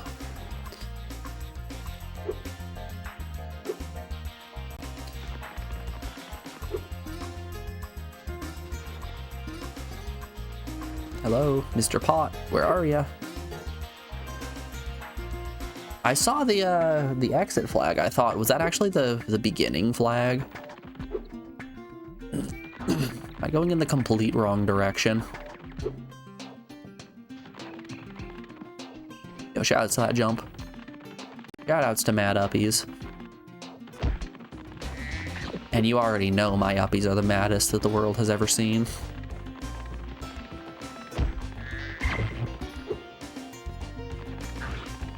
Ow. Oh yeah, I see it right there. Okay. I went in the wrong direction.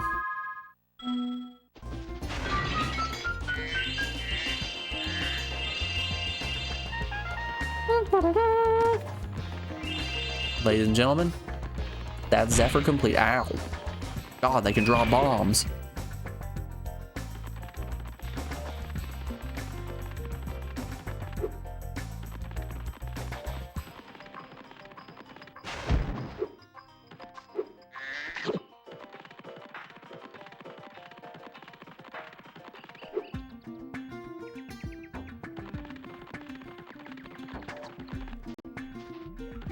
So I've been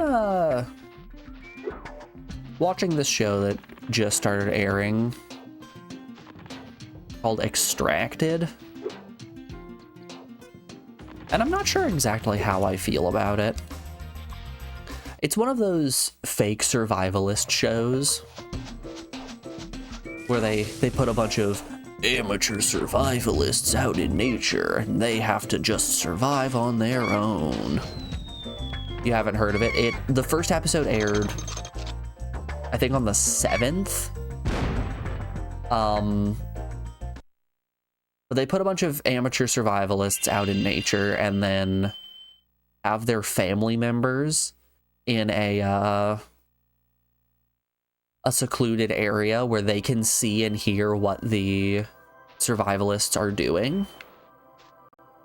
And the survivalists only get to leave nature once the family decides that they have to leave. And whoever makes it the longest wins a cash prize in the end. I don't remember how much it is.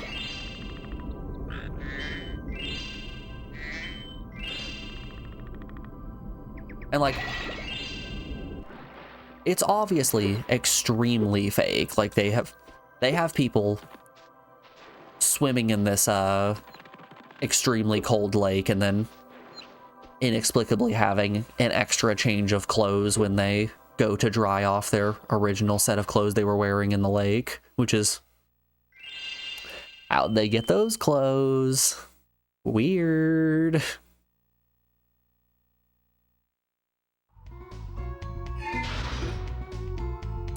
But I really want more to happen in the show.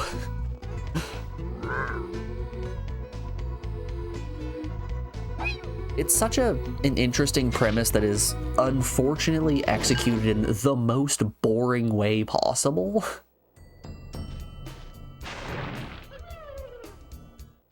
Spyro, the ice wizards have imprisoned So our only leader, 2 episodes have Can you help us rescue him? aired, and they've both been just shockingly boring. If you get on the catapult, we'll help you.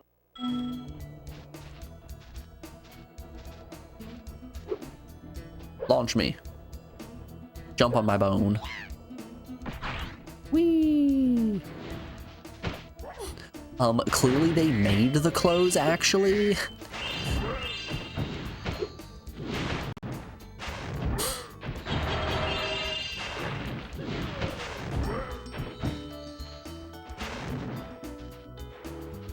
Surprisingly boring was your nickname in college. Me too, gamer, me too.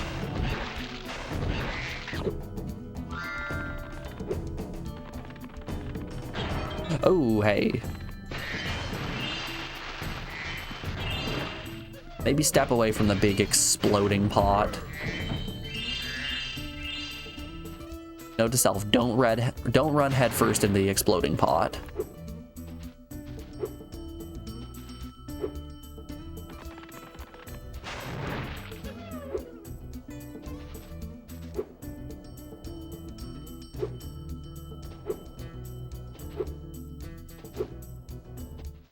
Watch. Oh. We'll help you climb this wall up it. You gonna show me a climb wall, or are you going to become the ladder? They are becoming the ladder. Thanks, little guys. That right there, that's little guy to little guy collusion.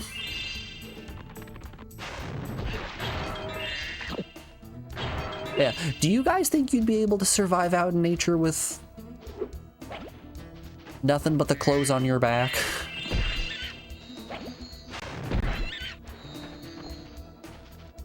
The show does do a thing where they have like survival challenges. So the family members they have held in captivity, we'll say, end up having to like create a supply drop in order to give resources to the person who is out in nature. So like they gave them some rope, some flint and magnesium, just things along those lines.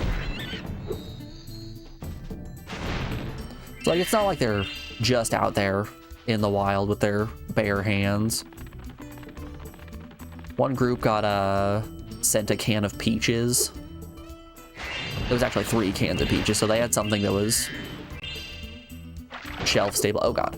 They had something that was shelf stable that they could eat a little bit now and preserve the rest for later, while other people were sent ham sandwiches that had a note on it that said, "You must eat this immediately."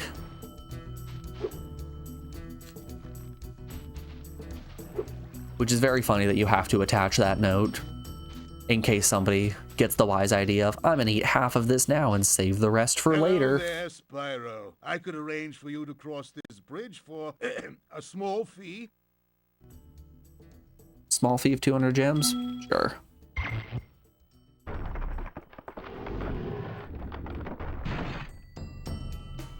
Ah, yes, capitalism commands the skeletons.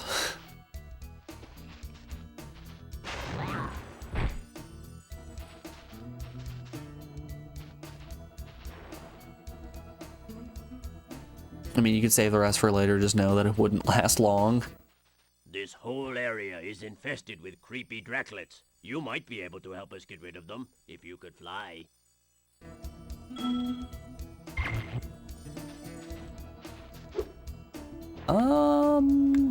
Yeah, I think I'm gonna need a full firepower up before I can actually do this one. Yeah, they don't drop anything.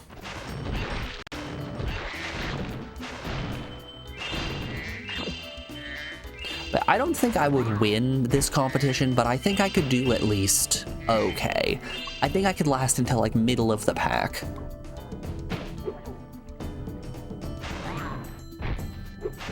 I'm definitely not going to be the first person out or the last person out. But like 6th place, I think I can do 6th place.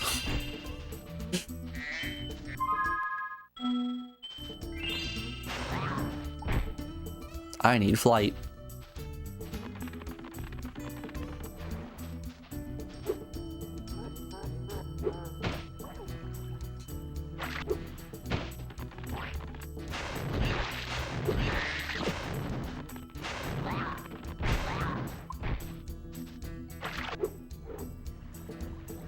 I could make a fire. I could build a very, very basic shelter out of sticks and leaves for insulation.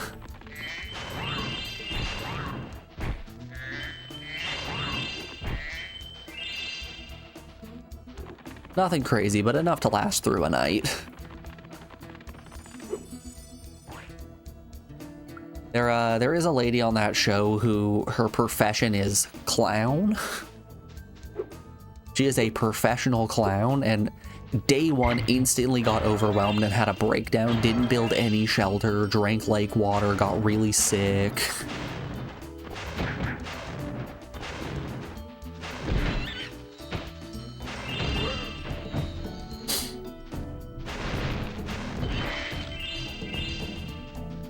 You too? Morgan, I pray that you have enough good sense not to drink lake water.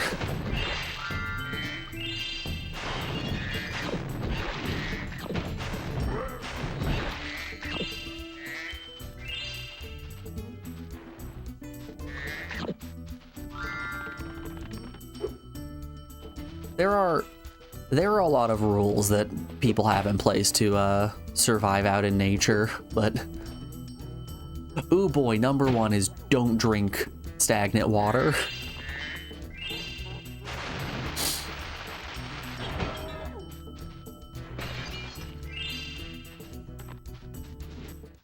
I lost my pet snow leopard. I was busy fishing. You would boil the water, then drink gone. it. I hope George didn't get eaten by the dragon.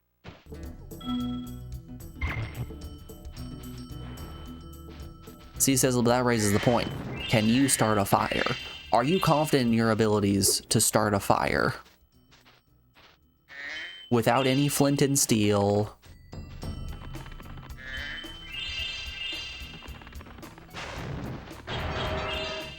Without a, what is it called? It's like a harp bow, something like that.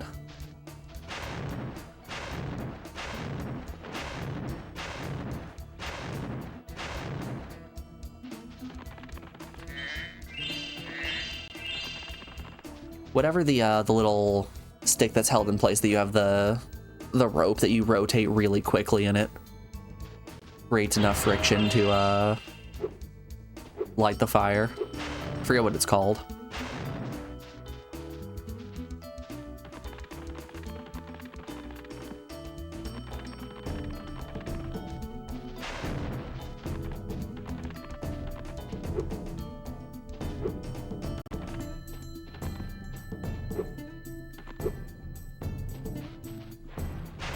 Yeah, that also raises the point of how are you going to transport the water to your fire? And also, how are you going to boil said water?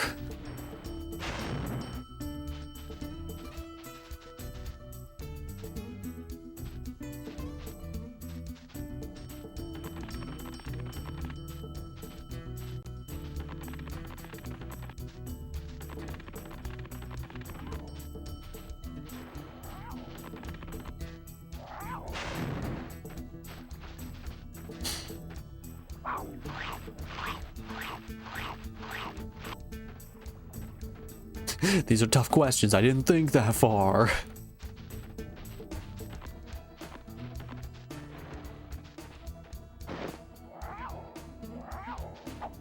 I would simply just not survive in nature.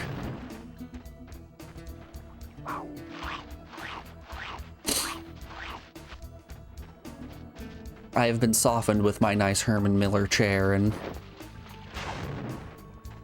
comfy ps1.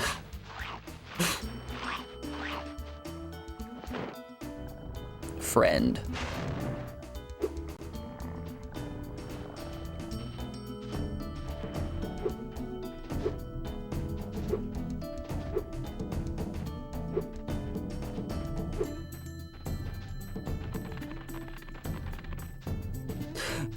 Find yourself in a survivalist situation, instantly jumps in the lake.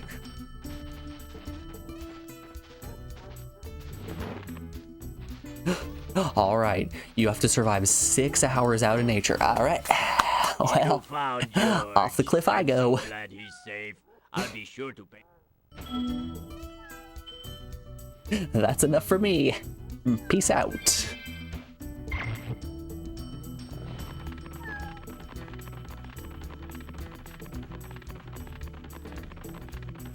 But sir, you only need to survive 30 minutes out here. Sorry, you said survive? No can do, boss.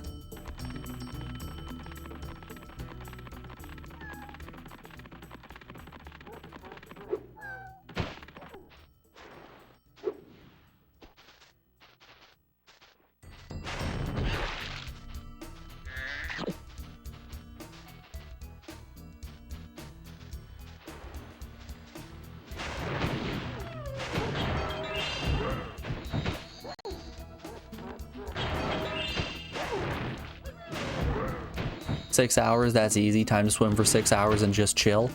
It's at the North Pole, the dead of winter. And you're wearing a full suit of plate armor.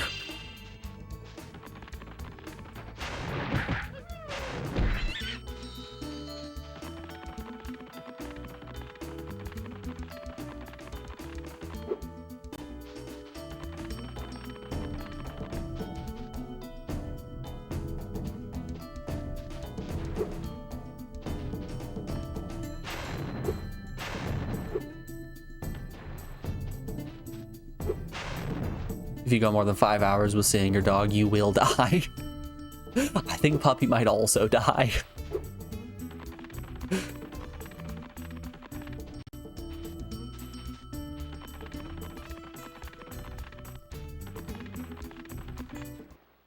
Puppy goes, well, my owner hasn't been home for 5 hours. Time to get the antifreeze. Yum yum, sweet treat.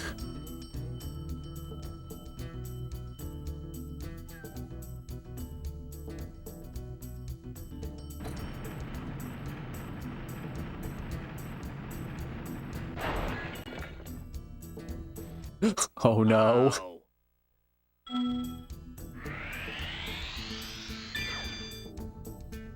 Yeah, the show itself is taking place in some remote forest of Canada.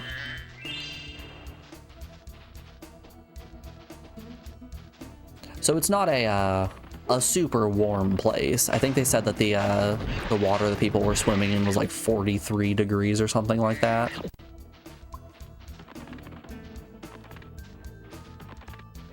Which is decidedly a little chilly.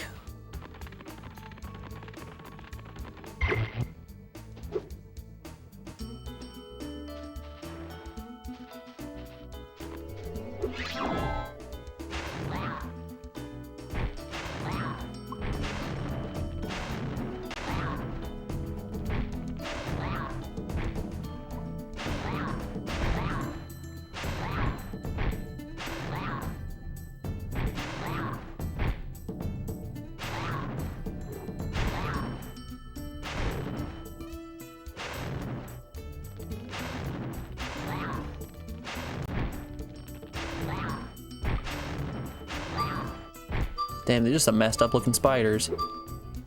Oh. Hey, just so you guys know, flying back through the gate does not refill your... Oh, shit. Does not refill your flight power up. Freedom units or the other one? Freedom units. It's a fox show.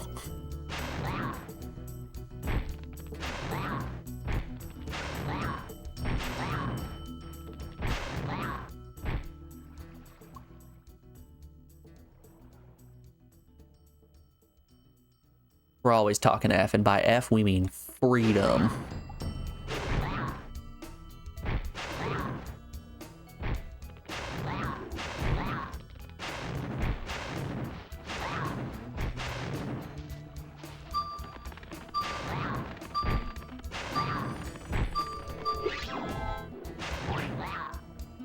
No. Okay, we got them all. You have saved us all from a grisly fate. I was Please accept this orb I was cleaning up as a around the small house token the of our other day, and I found a little American flag on a stick that was just next to the staircase, sandwiched inside of an empty flower pot between a bunch of other stuff. And I pick it up and I just start waving, and just, my country, 'tis of thee. Then I look at the flag and see in big bold letters it just says made in China. And I could not help but laugh. That one really got me.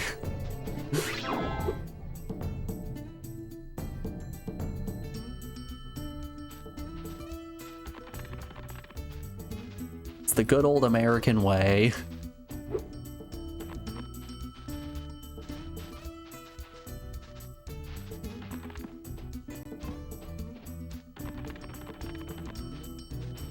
My country, 'tis of me. This flag is irony.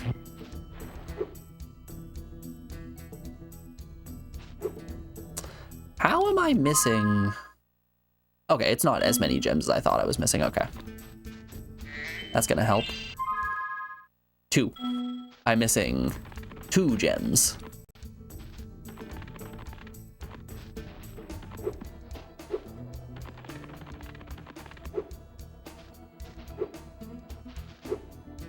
Yeah, that one got me. I got a little bit of a laugh out of that. 2, count them, 2 gems.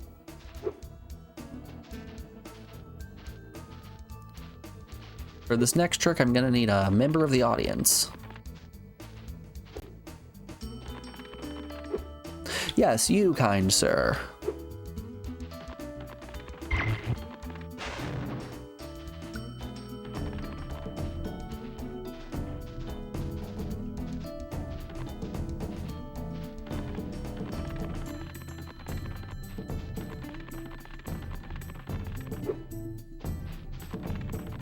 Please, let me see your credit card, passport, birth certificate, and social security card.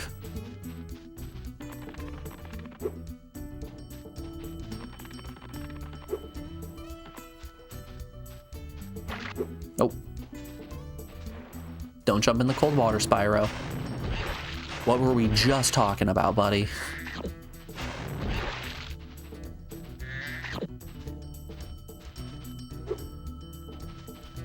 God, did you guys see the Duolingo owl died?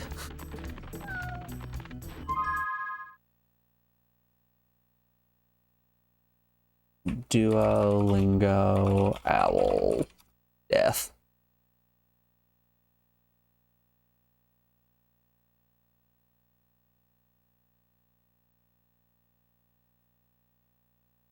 He got hit by a Cybertruck. Did they finally announce what happened? So right there. Right here we have an official press statement from Duolingo. It says, with a heavy heart, it is with a heavy heart that we inform you that Duo, formerly known as the Duolingo Owl, is dead. Authorities are currently investigating his cause of death, and we are cooperating fully. TBH, he probably died waiting for you to do your lessons, but what do we know? We are aware he had many enemies, but we kindly ask that you refrain from sharing why you hate him in the comments. If you feel inclined to share, please also include your credit card number so we can automatically sign you up for Duolingo Max in his memory. We appreciate you respecting Dua Lipa's privacy at this time. Rip in piss, Duolingo Owl. We hardly knew ye.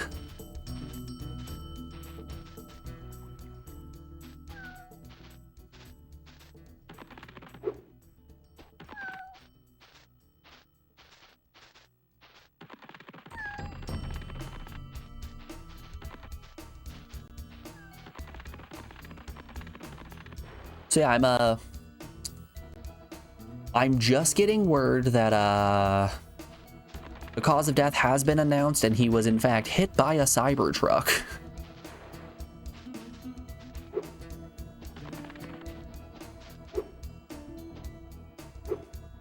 Which, damn, what a sad way to go.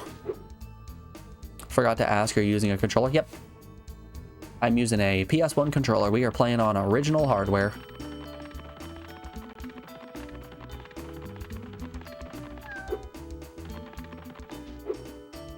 I am on my PS1. I'm on a PS1 controller. I refuse to play any other way.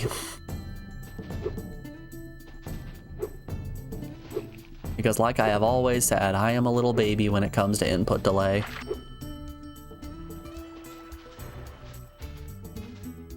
Let me add one better to here.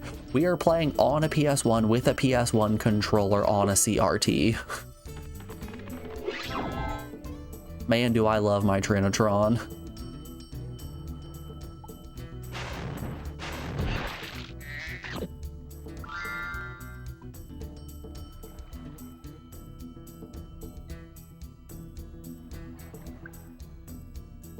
Sadly true, input delay. Yeah, I can't stand it. I know I'd get used to it if I actually sat down and tried to get used to it, but I don't want to do that.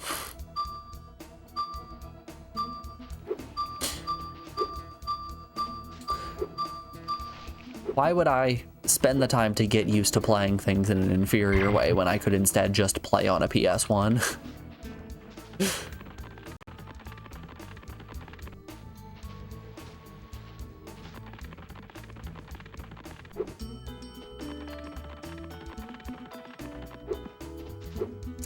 That's just how we do it. That's how we've done every single game we've played on stream. It's all been on original hardware.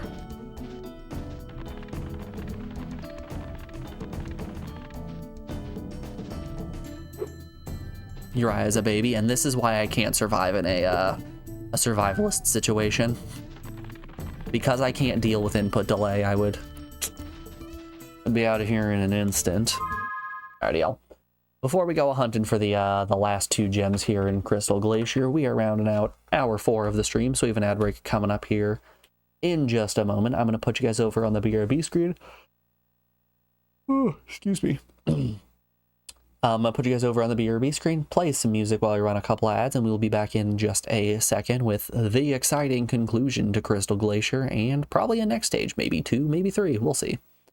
However much time we got. Alrighty, y'all. Enjoy the tunes. We'll be back in just a second. I'll see you on the other side.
Alrighty, folks, we are back. Thanks everyone for sticking around through that break. I appreciate it. Let's get back to it. Then again, in your case, you enjoy suffering playing indie with a keyboard, slowly destroying it. I don't mind playing on keyboard and mouse. It's just, if the game is 3D or third person, if it's a side scroller, I will 100% prefer controller. If the game is first person, more often than not, I would rather play on keyboard.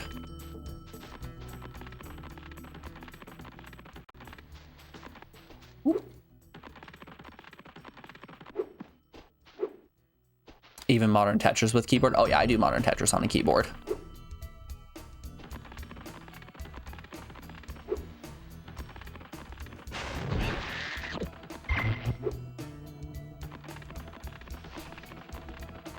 I have a keyboard that can plug into my Switch that I would use for Puyo Puyo Tetris back when I was really into that. But if I'm doing TGM, I have it over there. You probably can't see it. Yeah, it's covered up by my mic. Hold up here. You can kind of see it. It's my my arcade stick. If I'm doing TGM, I play it on that arcade stick. Actually, I guess I switch between controllers a lot with Tetris, don't I?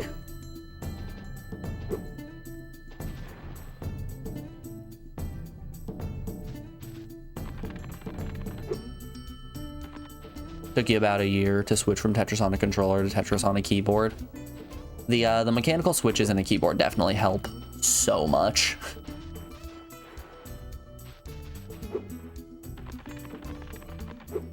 And it's way easier with getting a correct hand position to optimize your finesse in an easy way. Because really what it comes down to with a controller is just whatever is the most comfortable.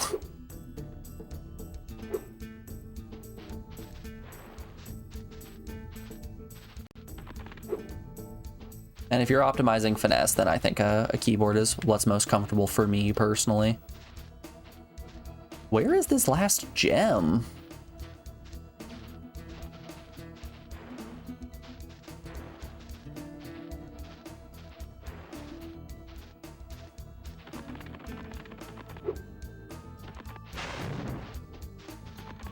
Uncle Moneybags, did you steal my gem?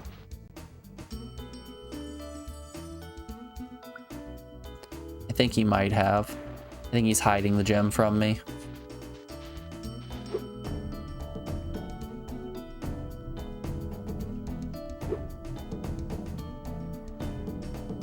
He's taking my gem and he's hiding it until somebody tier 1 subscribes.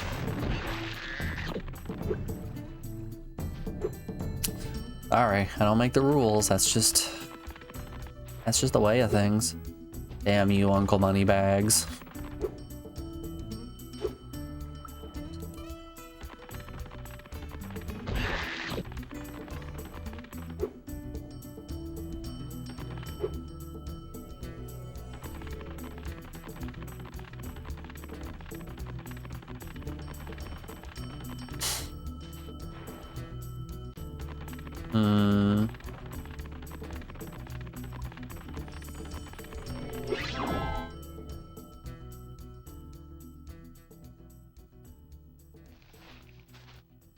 Yeah, my switch from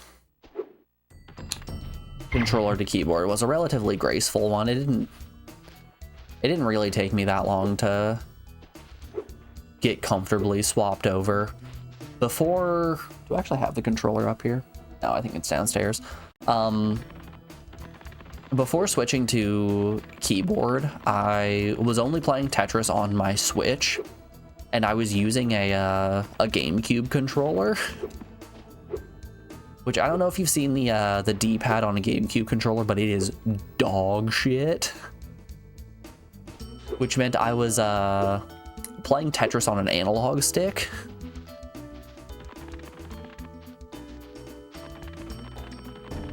Which you're not getting a lot of accurate movements on an analog stick.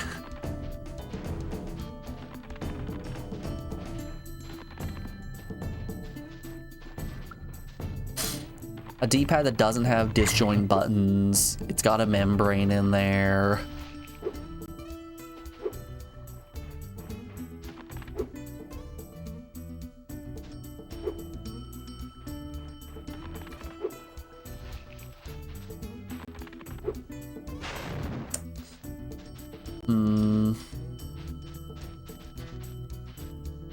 Oh, hey. I wonder where the last gems could be.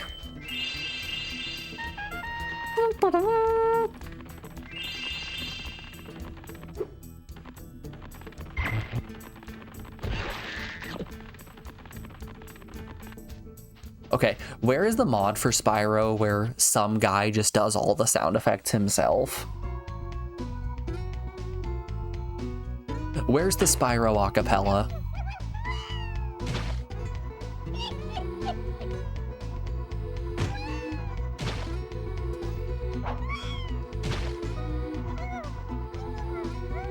Whoosh, huang.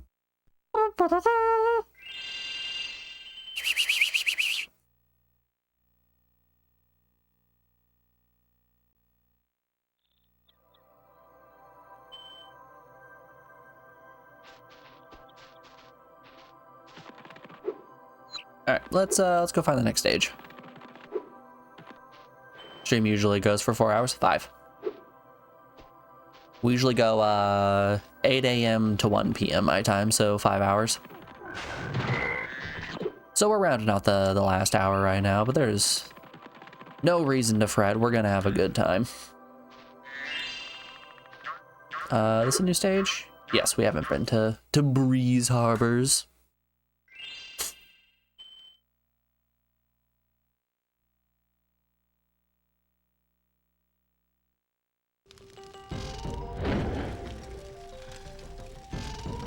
This bird is surprisingly skilled with a torch, even though he has no thumbs. He's also pretty good at blowing, despite the fact that he doesn't have lips. Wonder how that works.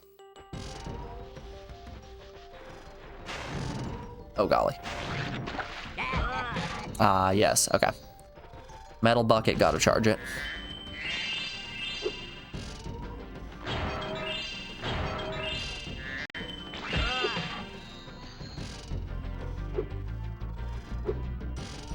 Yeah, we'll only usually go over the 5-hour mark if it's a weekend, and we've only done that a couple of times. Who knows, maybe this weekend is gonna be the one where we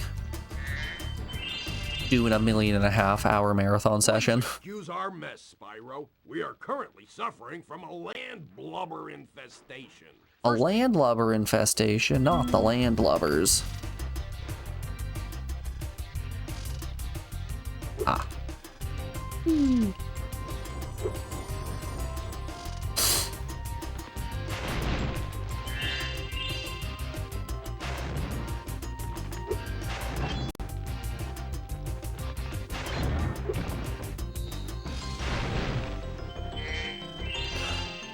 So I haven't seen any water. I've only been seeing sky in this stage. Are these guys sky pirates? 'Cause I love me a good sky pirate. I've played Final Fantasy 12.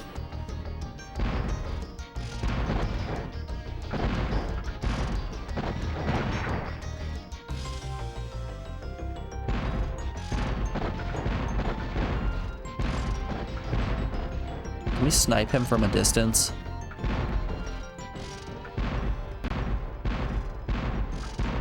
Yes, we can. Okay.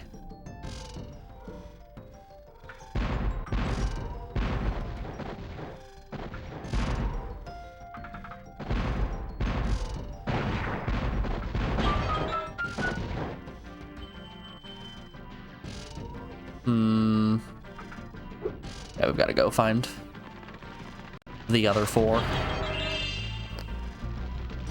In Ripto's Rage speedrun, some levels are totally broken. Glimmer and Spring Harbor, for examples. Oh, I bet.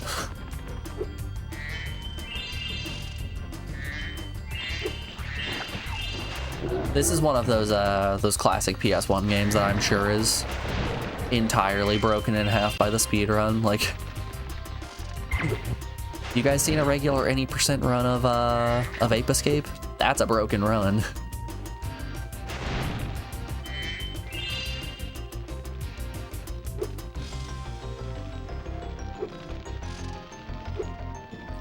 All my real homies know the power of an IJ.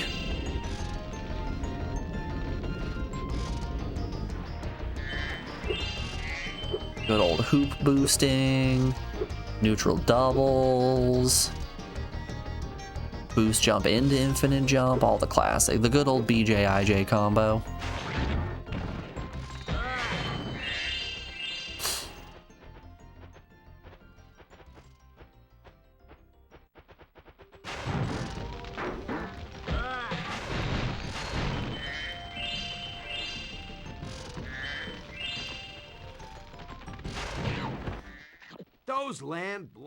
Those landlubbers have littered their metal spike mines all over the harbor. If you can clear them out, I'll give you an orb I found. Okay.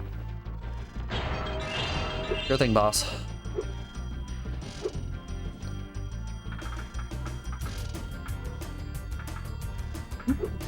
Oh, dang.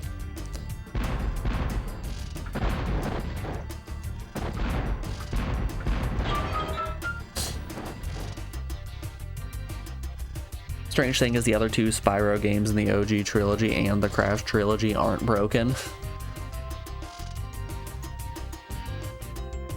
So it's 5 normal games in the Sprash Facta, and then Ripto's Rage is also here.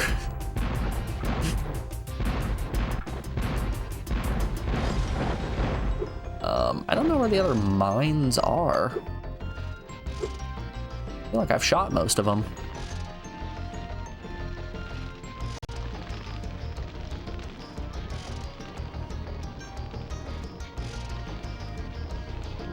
Sure, there are some speedrun tricks, but none really break the game.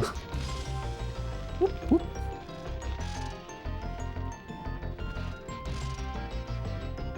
I think the tech in Crash 2, where you do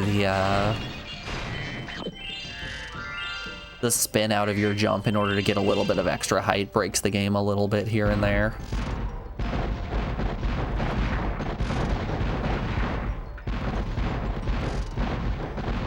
I think that's a little game breaking.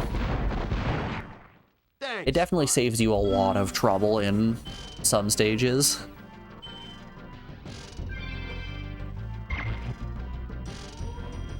Allows you to make jumps you're not originally supposed to. Allows you to get to areas early.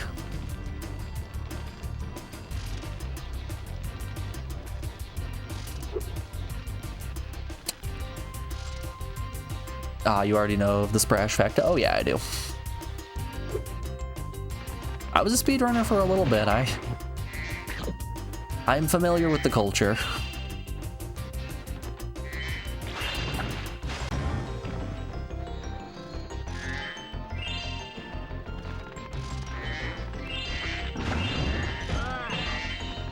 I was a ps1 speedrunner in particular.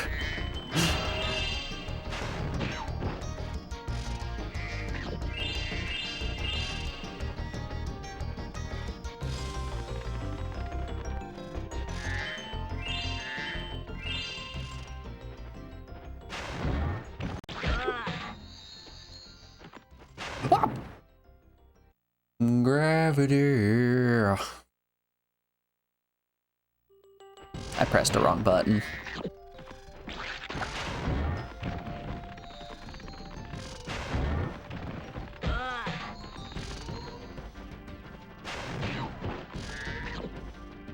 Doesn't Crash 3 have some out of bounds tricks that you do to enter stages early? Maybe that's only in the Insane trilogy. Hold up. I might be mixing the two up.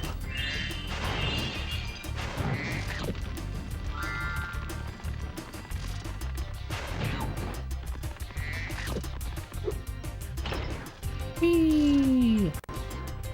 I'm gonna be a space pirate. Yeah.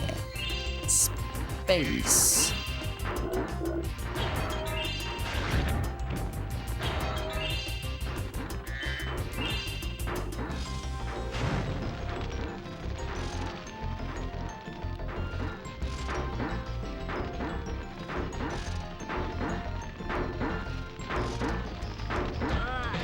Ah, got him.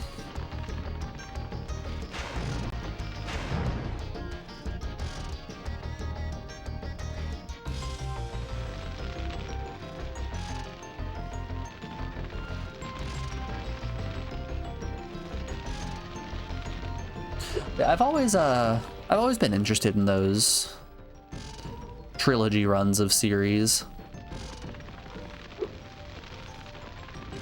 I think the Sprash Facta is really cool. I think the All Monkeys trilogy runs of Ape Escape are really neat. I did a couple of All-Verse trilogy runs of the Bayonetta series Now we can proceed with our a couple years back at this point. It was like right as soon as Bayo 3 dropped. And that was fun. I do still really love the Bayonetta 2 speedrun. One gets a little wonky with the ways that you can glitch with infinite halos.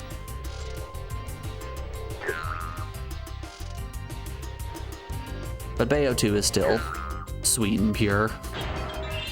And 3 is a nightmare. That game is a travesty. How lucky for me that you came along. My machinery is broken, and the gears I need to repair it are scattered all over the tracks. Could you hop on that trolley up there and get them? Sure thing, boss. Like 50 gears with the trolley, really?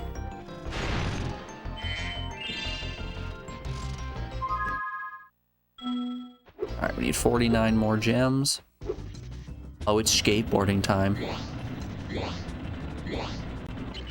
Holy moly, okay. Trouble with the trolley? Had trouble with the trolley. Whew. Alright, this is gonna be a hell of a run. This is gonna put Tomba 2 to its, to the test.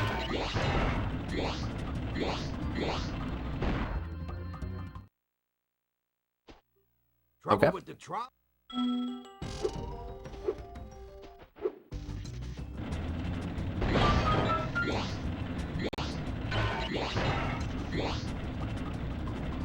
I understand now. Okay.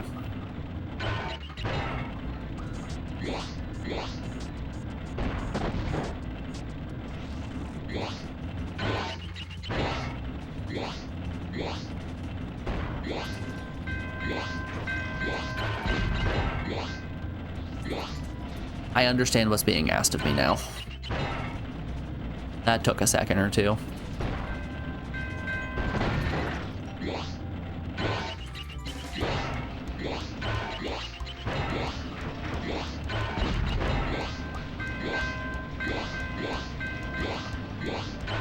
Yeep. Dang.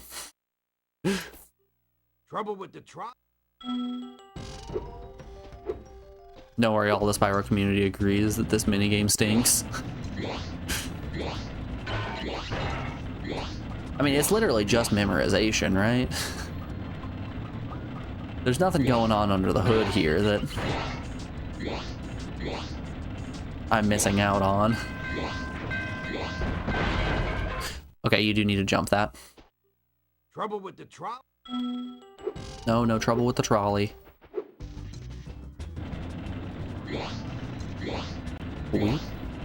Ow. Trouble with the trolley? Speedrunners don't even use the trolley. Wait up, can I just... No, it requires... Okay, never mind. I can't just run past and walk along the track.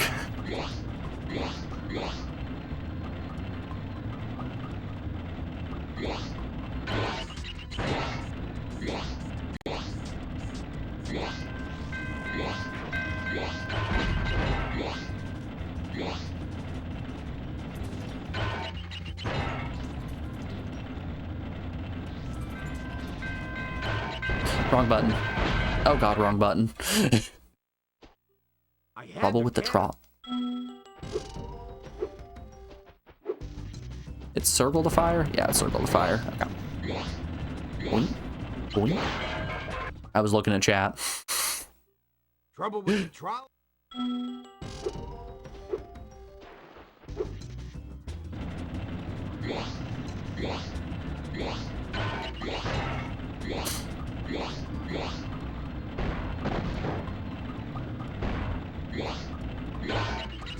It's only 50 gears. How hard can it be? Each gear is already getting me 2% of the way there.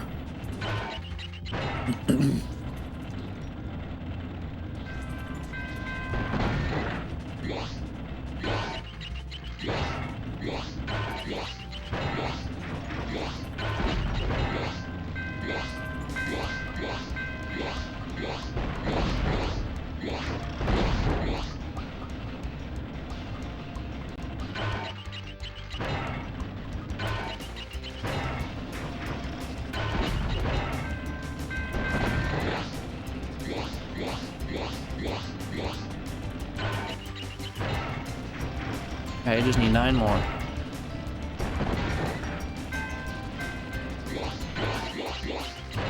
5 more. 4, 3, 2, 1. Easy.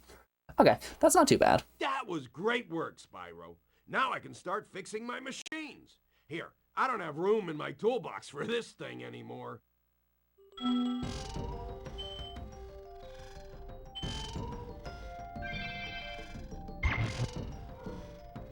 To be fair, Spyro 1 and Year of the Dragon don't have a double jump glitch, make breaking the rules so much harder. Isn't there a, isn't it one of the Spyro games on PS2 that there is an extremely easy way to clip out of bounds at the beginning of the game and it just allows you to go to the credits instantly? Yeah.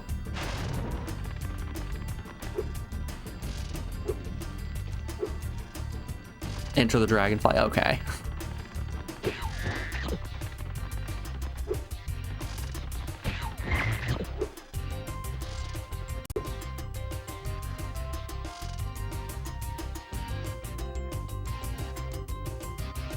Yeah, that stinks of Enter the Dragonfly.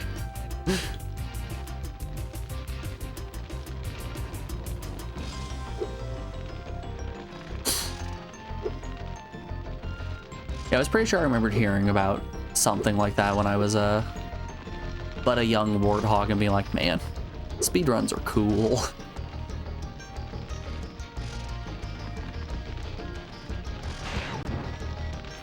Nowadays I hear, oh, you just clip out of bounds and the game ends instantly, and I'm like, ah, that's kind of lame. But as a kid, that blew my mind.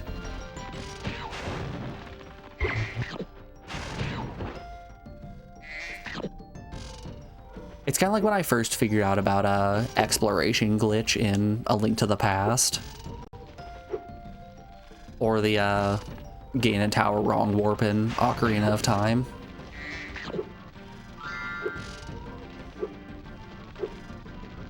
Learning about those just blew my mind.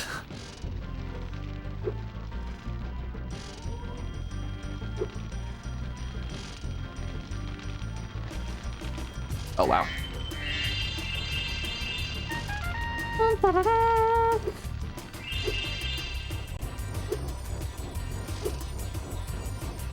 Speedruns are cool, but debug menus are cooler. I don't know about that one. Welcome to the stream, Shakti. Hope you're doing well. Love to see a new chatter.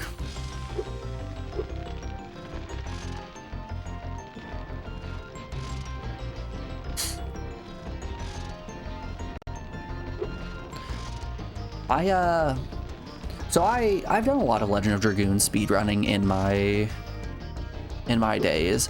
I refuse to do the debug room speedrun. I think that is just so dumb. For those of you that don't know about the debug room speedrun, it's essentially just while you are saving the game, you open up your disk tray at a very specific time so that the game corrupts the save just a little bit.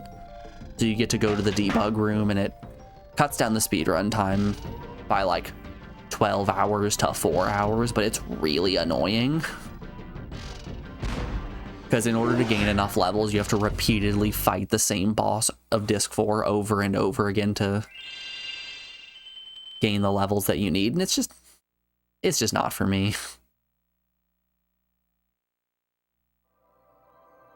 It's kind of like those Dragon Warrior speedruns you see where people are hot swapping cartridges to load correct data into RAM. It's not my thing. Like, power to those people. I respect the hustle. Just not mine. Hey, Clono. Hope you're doing well today. It's good to see you.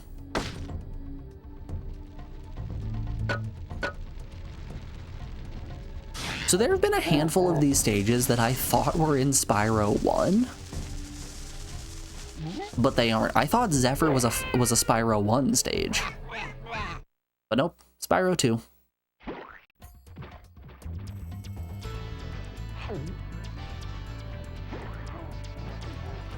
Sorry, it's been a while. I got surgery. Don't worry about it. I hear you're pretty Glad your tough. surgery went I well. bet my cousin Glug you wouldn't be able to make it through Badlands without getting singed.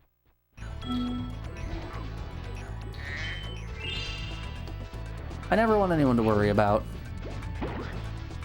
missing stream every now and then. Life happens. You're perfectly okay.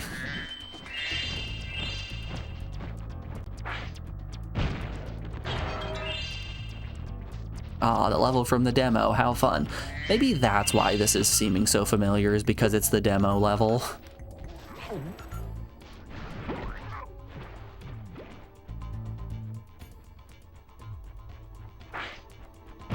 Sniped. Now kiss me.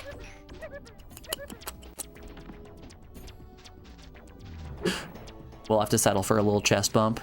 It was cataract surgery. You seeing better now? Can you see clearly now? The rain is gone.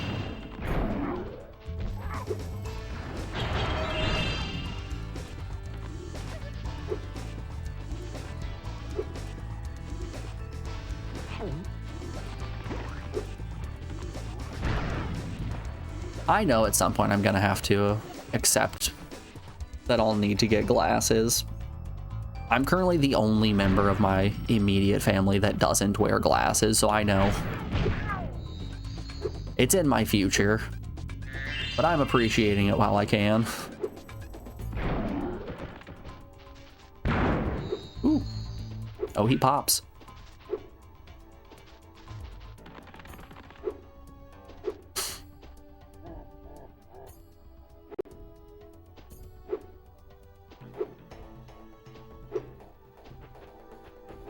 Wait, are you designing for on YouTube? You sound like him. I am not.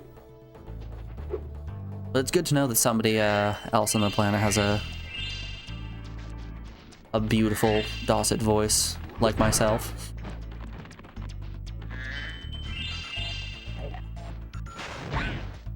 I don't have a YouTube presence at the moment. I've been talking about for a while doing some video essays about these games that we're finishing on stream, because there are so many fun PS1 games that don't get the love they deserve for one reason or another, and I would love to create some kind of documentation. Oh, I didn't break it. I would love to create some kind of documentation for those games. Like Van Ark? No one's heard of Van Ark. Does Van Ark rule? Absolutely.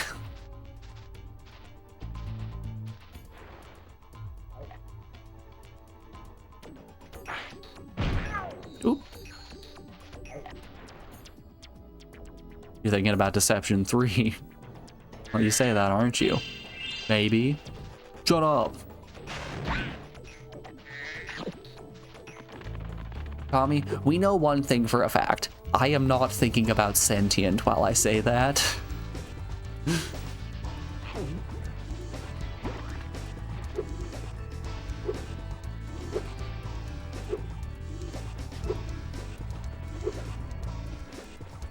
Man, was Sentient one of the video games of all time?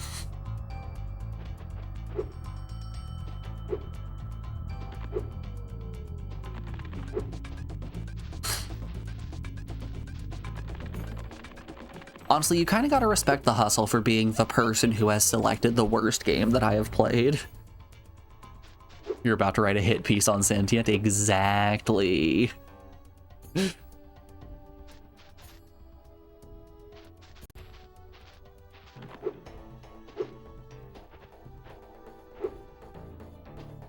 You wear that badge proudly. I'm shocked more people don't try to take your title. Spyro, our village is being overrun by lava lizards. Can you get rid of them before they eat my little buddies? I'll lower the Can you bridge get rid of them? for you so you can get over there. What?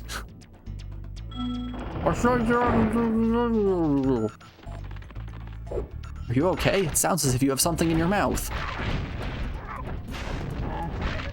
Oh lord, okay. Oh, wow. Okay, we need to hurry.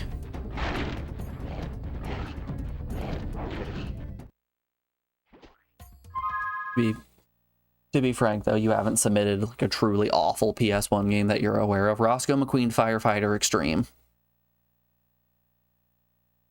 Need I say more?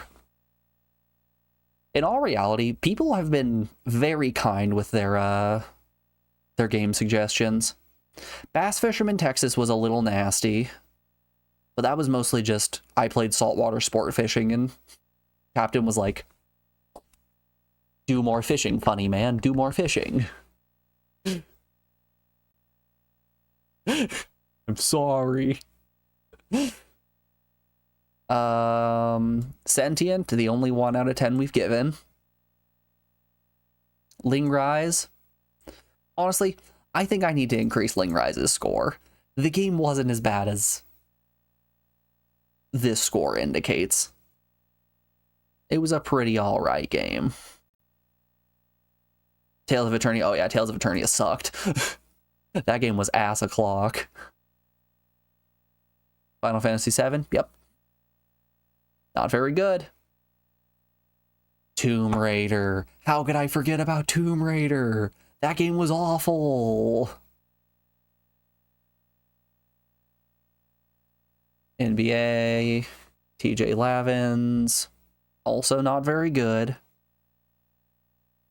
Monkey Magic was bad. Yeah, we've had some stinkers, but all in all, pretty okay. What about Muppets Monster Adventure for PS1? When did we finish that? It was a bit ago. I think it was around this time. What am I doing? I'm just going to Control F. Muppets Monster Adventure was a 6 out of 10. It was a pretty standard platformer from what I remember. I detracted quite a few points from it just for the fact that a few of the areas that you had to get through for 100% were kind of bullshit. As in, you had to just walk through an invisible wall, which was pretty fucked up.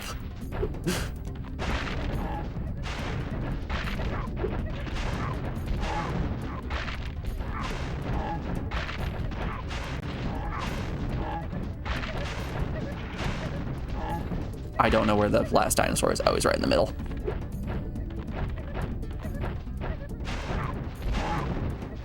Where's the Muppets Party Cruise? I'm sorry, says Ol. We refuse to stroll around the deck looking for the buffet.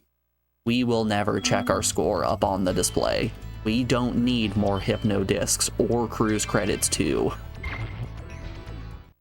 Uh-oh. One more party favor will not put us into the lead.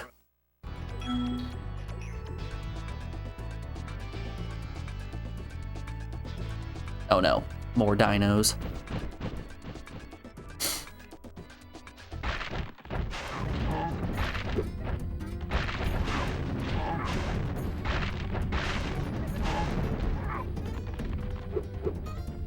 Oh my goodness, I don't know where the dinosaur is. Oh, he's just chasing him, okay. Lord, okay.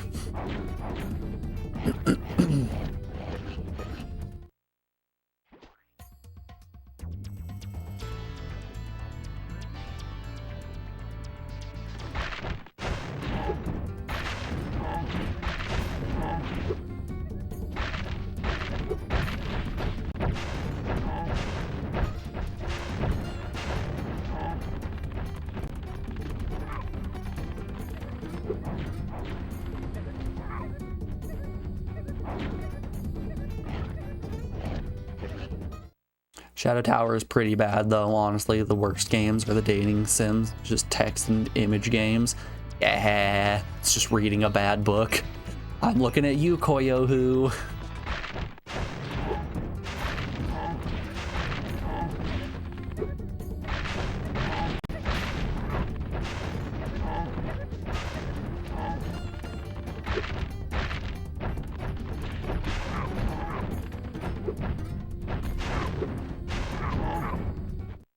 Thank you for helping us again, Spyro. You deserve another shiny thing. I was going to use it as a nightlight.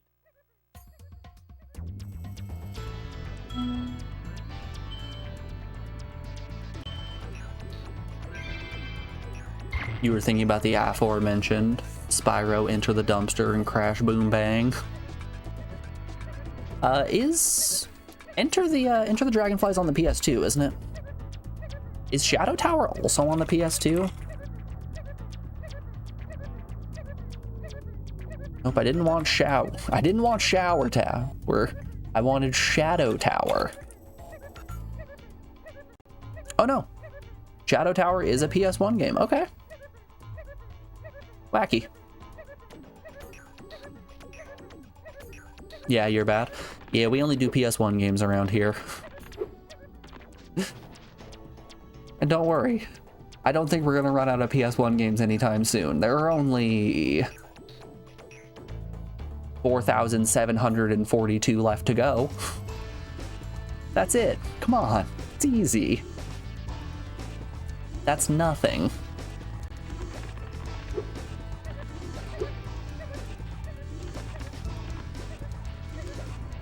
Don't know why I thought Shadow Tower was a PS2 game.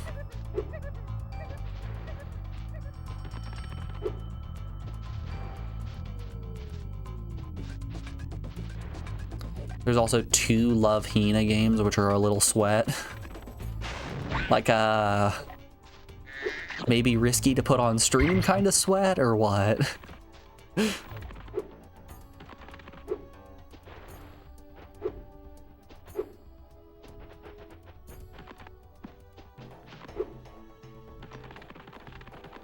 We got a little uncomfy in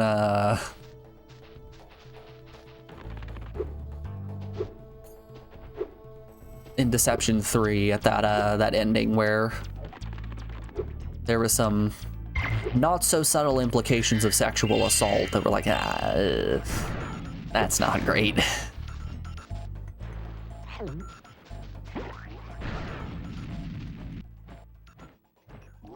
And I'm sure with the sheer number of Japanese dating simulators that exist out there, there's gonna be some stinkers. We'll call them stinkers. Like the girls are a little too young kind of sweat. Oh no. The girls are a little too young, and also they're your sister.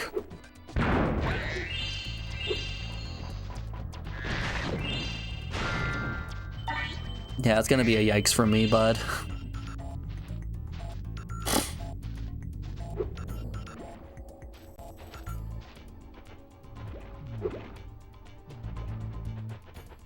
Need 16, we have 9. Ooh. There's a... Oh, hey. Alright, note to self, don't jump on the fire. Molten lava? Hot, actually.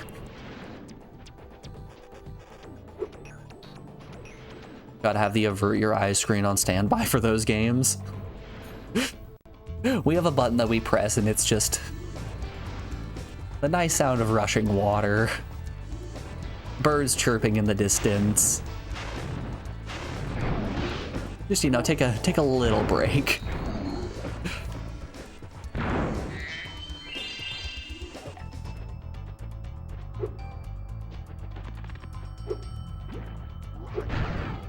Ooh.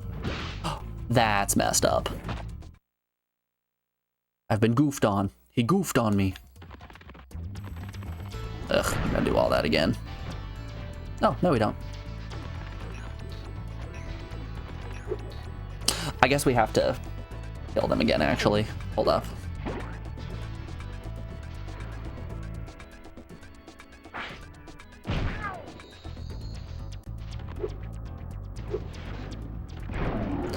Yeah, you know, sometimes you just gotta come to terms with the fact that maybe video games were a little bit of a mistake.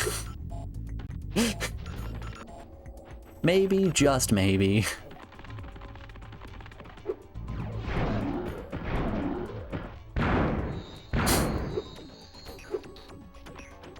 I mean, also, at least with Koyohu, we had some slight plausible deniability, maybe.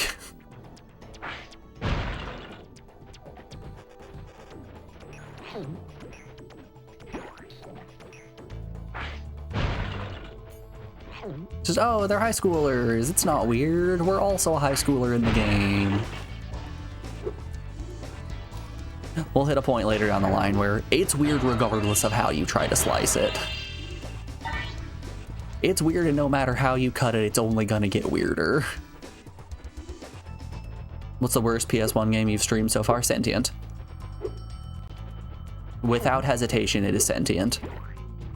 Sentient is the worst, with second place being given to Tomb Raider 1.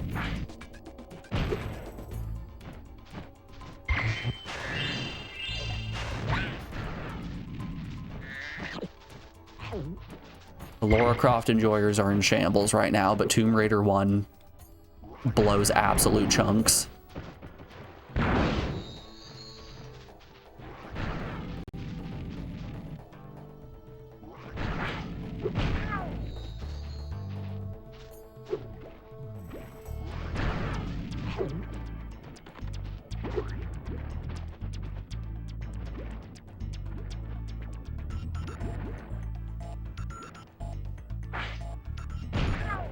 Sniped him. Million miles away.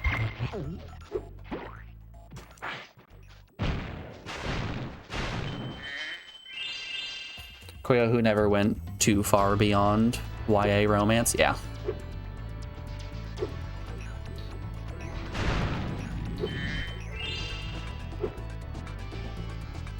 Well, I mean, we say that, and then the main character kind of just went full incel mode for a couple of years.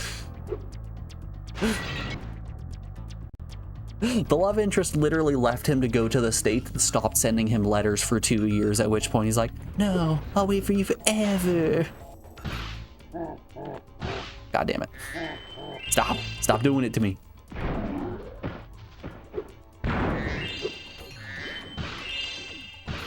Wow. Jumps are hard.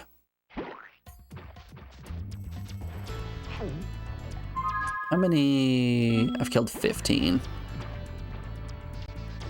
Not saying it was a good story. I feel like you'd be hard pressed to find anyone who's saying that Koyohu is a good story. I don't know, maybe I was really missing out. Maybe Maho's dating arc was just absolutely cracked.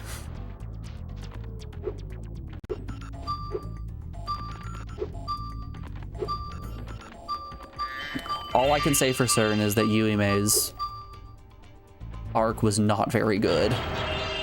But hey, we got a kiss, we got credits, never have to play it again.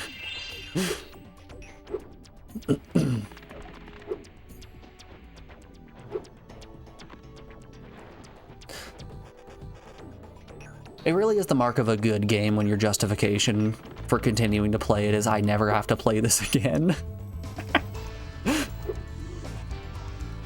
I'm looking at you, FF7.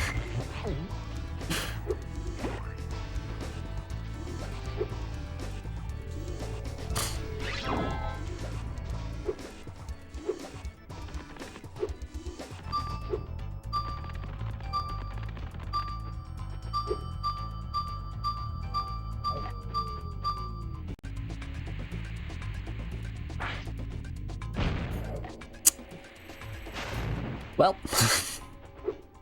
we missed.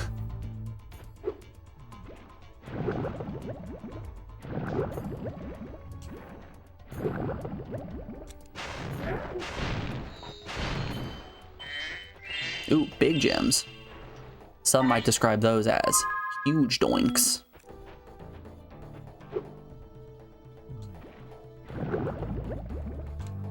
These doinks, tremendous. No one's even ready for them.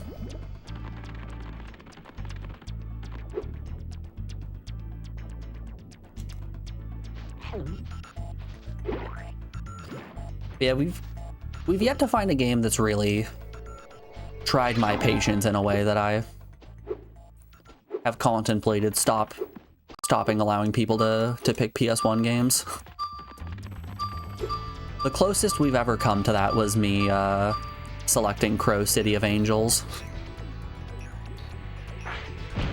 which not only made me question if I should continue playing PS1 games, but if I should continue streaming.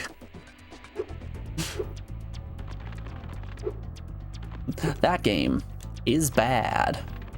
And you know, we didn't finish it, so at some point we're going to have to go back to Crow City of Angels on the PS1.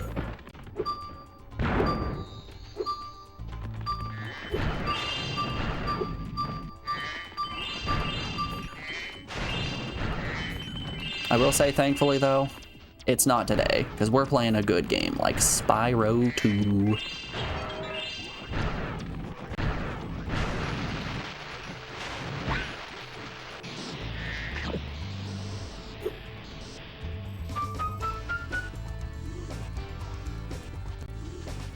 You just read some reviews and Sentient is a pain like Alien Isolation, Eye or Lung, but done poorly.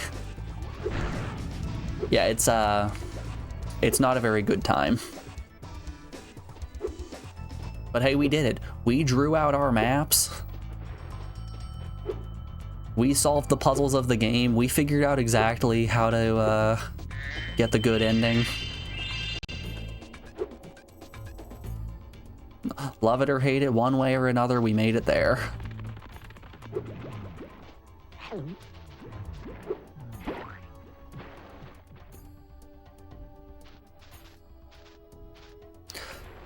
I think the best way that I could describe Sentient to someone is nothing embodies the game quite like the fact that it doesn't have a soundtrack, but instead has a companion album that you're supposed to play alongside that was only released in the German special edition.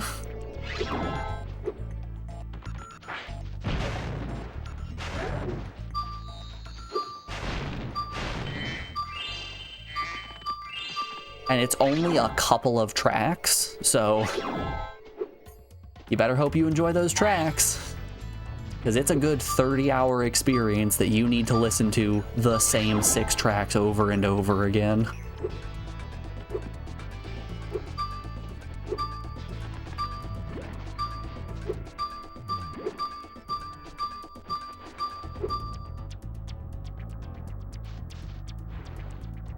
Mizuna Falls is probably going to be Sentient levels.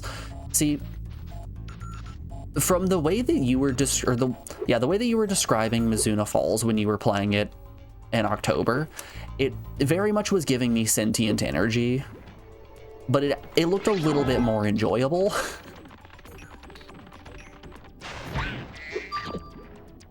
It looked more charming at the least.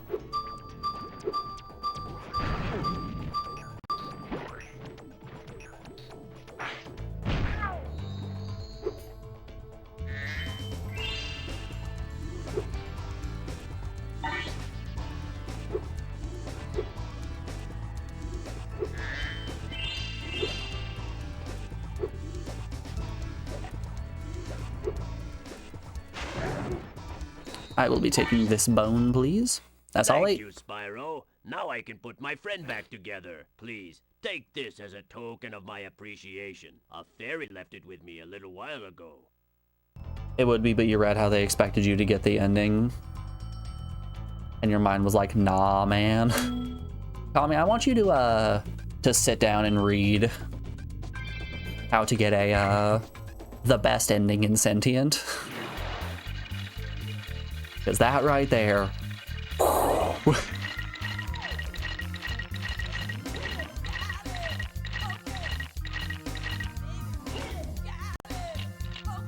Shout outs to the skeleton. He can do backflips!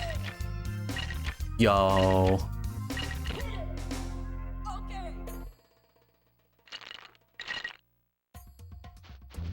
Love him. Love this little guy. Alright, yeah, we need a lot still.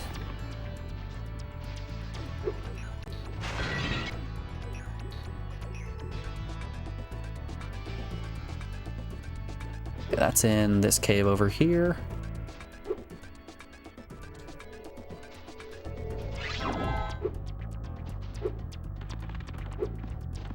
Oop, whoop.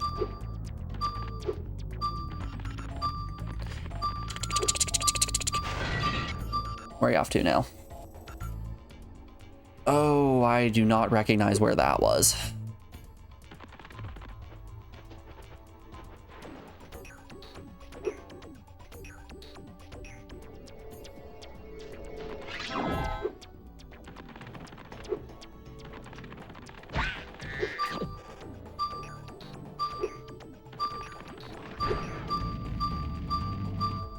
Wait, is it right at the mouth of this?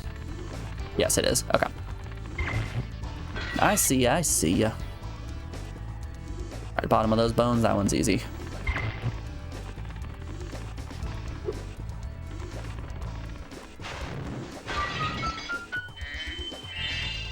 Gold! Gold! Gold! Did not get me as much as I was hoping. I'm missing 49 gems still.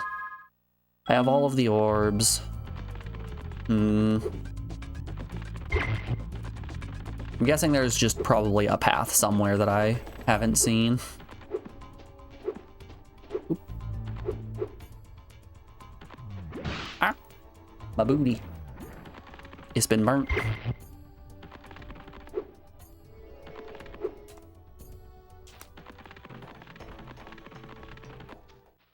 Excellent! You made it through the Badlands. I knew Obsessed that you played Discworld 2, but not 1. Morgan, if you want me to play Discworld 1, you just gotta pick it. Thanks, Gronk. His cousin is the Gronk. Yep, that's a bone. Alright.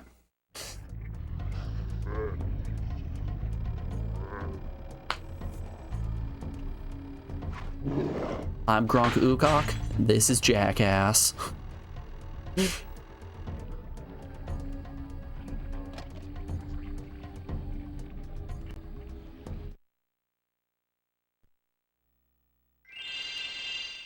Good old Gronk Ukok.